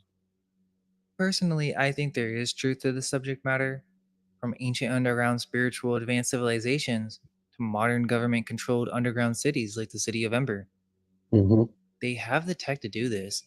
It's more so, do we trust that we're being told everything about the nature of our realm? Does the government keep secrets? Imagine that there are hundreds of cities that we don't even know about, secretly beneath the surface. Do they know about us? Are they simply for the elite, or perhaps these underground cities are experiments as well? There are countless accounts of people going missing in the forest and on mountain ranges. Perhaps one of the places they are going are literal underground cities, which a theme in many of these stories of Inner Earth is once you go there, you can never come back. Would you go to one of these Inner Earth cities if that was the case? Yep. Thanks for watching, and maybe one day we can make it to an Inner Earth city. I'm with you on that. I'm with you on that. Damn, what's that? Fucking 4 hours nearly. That's wild. That was meant to be something quick. That turned into a whole new shit.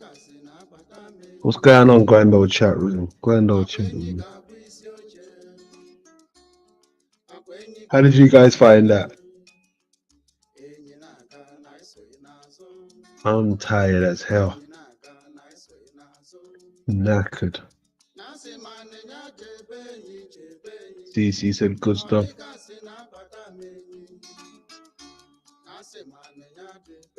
Yeah, I think I joined you there real quick.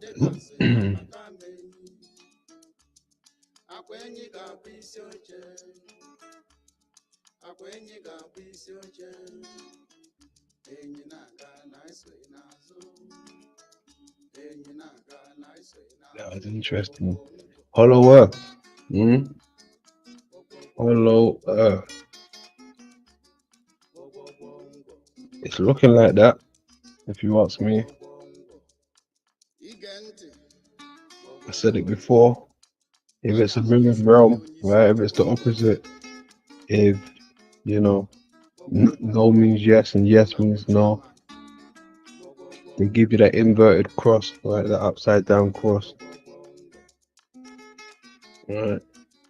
Then they give you the ball and say you live on top of the ball.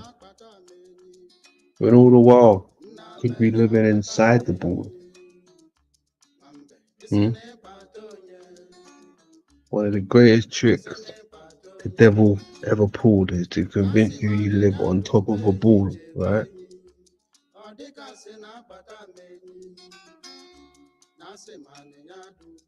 When all the while you've been living inside of it.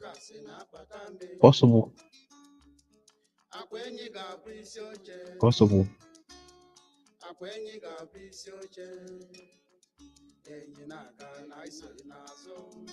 Oh man, I'm so tired. Oh, I get 2 in the morning. Oh. But yeah, we'll get there sooner or later. We'll get there. Right, Hitler knew what was going on. Hitler was a hollow earth boy.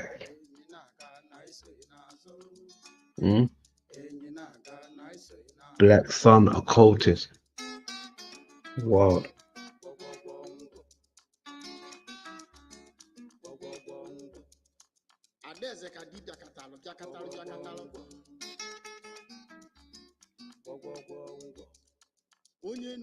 So yeah, you already know, man. You already know, folks. I won't even keep you too long. Your boy is hella tired. Late. You know. So, you know the motto. Look after yourself. Love over war. Lay low. Till next time. Keep it hollow. This your boy. Hey man, so far I've been listening to your album and I ain't heard nothing you kick back and smoke a beady to, you know? Yeah, like that. Some of that mellow shit. Some of that shit that make bitches drink. Make niggas think.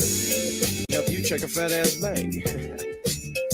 So why don't you kick some of that shit, nigga, only you know how. Feel me? I'm barely standing, and plus my second hand say it's midnight. Some Alizé and Cristal guaranteed to get right. Like misdemeanors is a small thing. With DJ Quick in this bitch, I let my balls hang. Running through the street lights. Cause we like, young nigga, get your mob on, show them what a G like. Around the corner, it's like Vegas, or better yet, like Reno. Niggas poppin', welcome to our casino. Cause you and me know 100% like casino. Looking for a bitch that's half black and Filipino. And when I meet her, I'm on for some endos. So kissing out the window of a pearl white limo. Don't wanna be your man, I'm your nigga. Touch me here, I'll get bigger while I'm digging. I get deeper to your liver. I'm game tight. Love fucking bitches in the same night. My words are aphrodisiacs if you say I'm right. The clever prophet, so I'm dropping at the fat burger. Look through the paper, it's another black crack murder. The city's full of surprises. You can live or you can die. You can fuck on the first night or try in the late night. In the late night. In the late night. In the late night. Oh my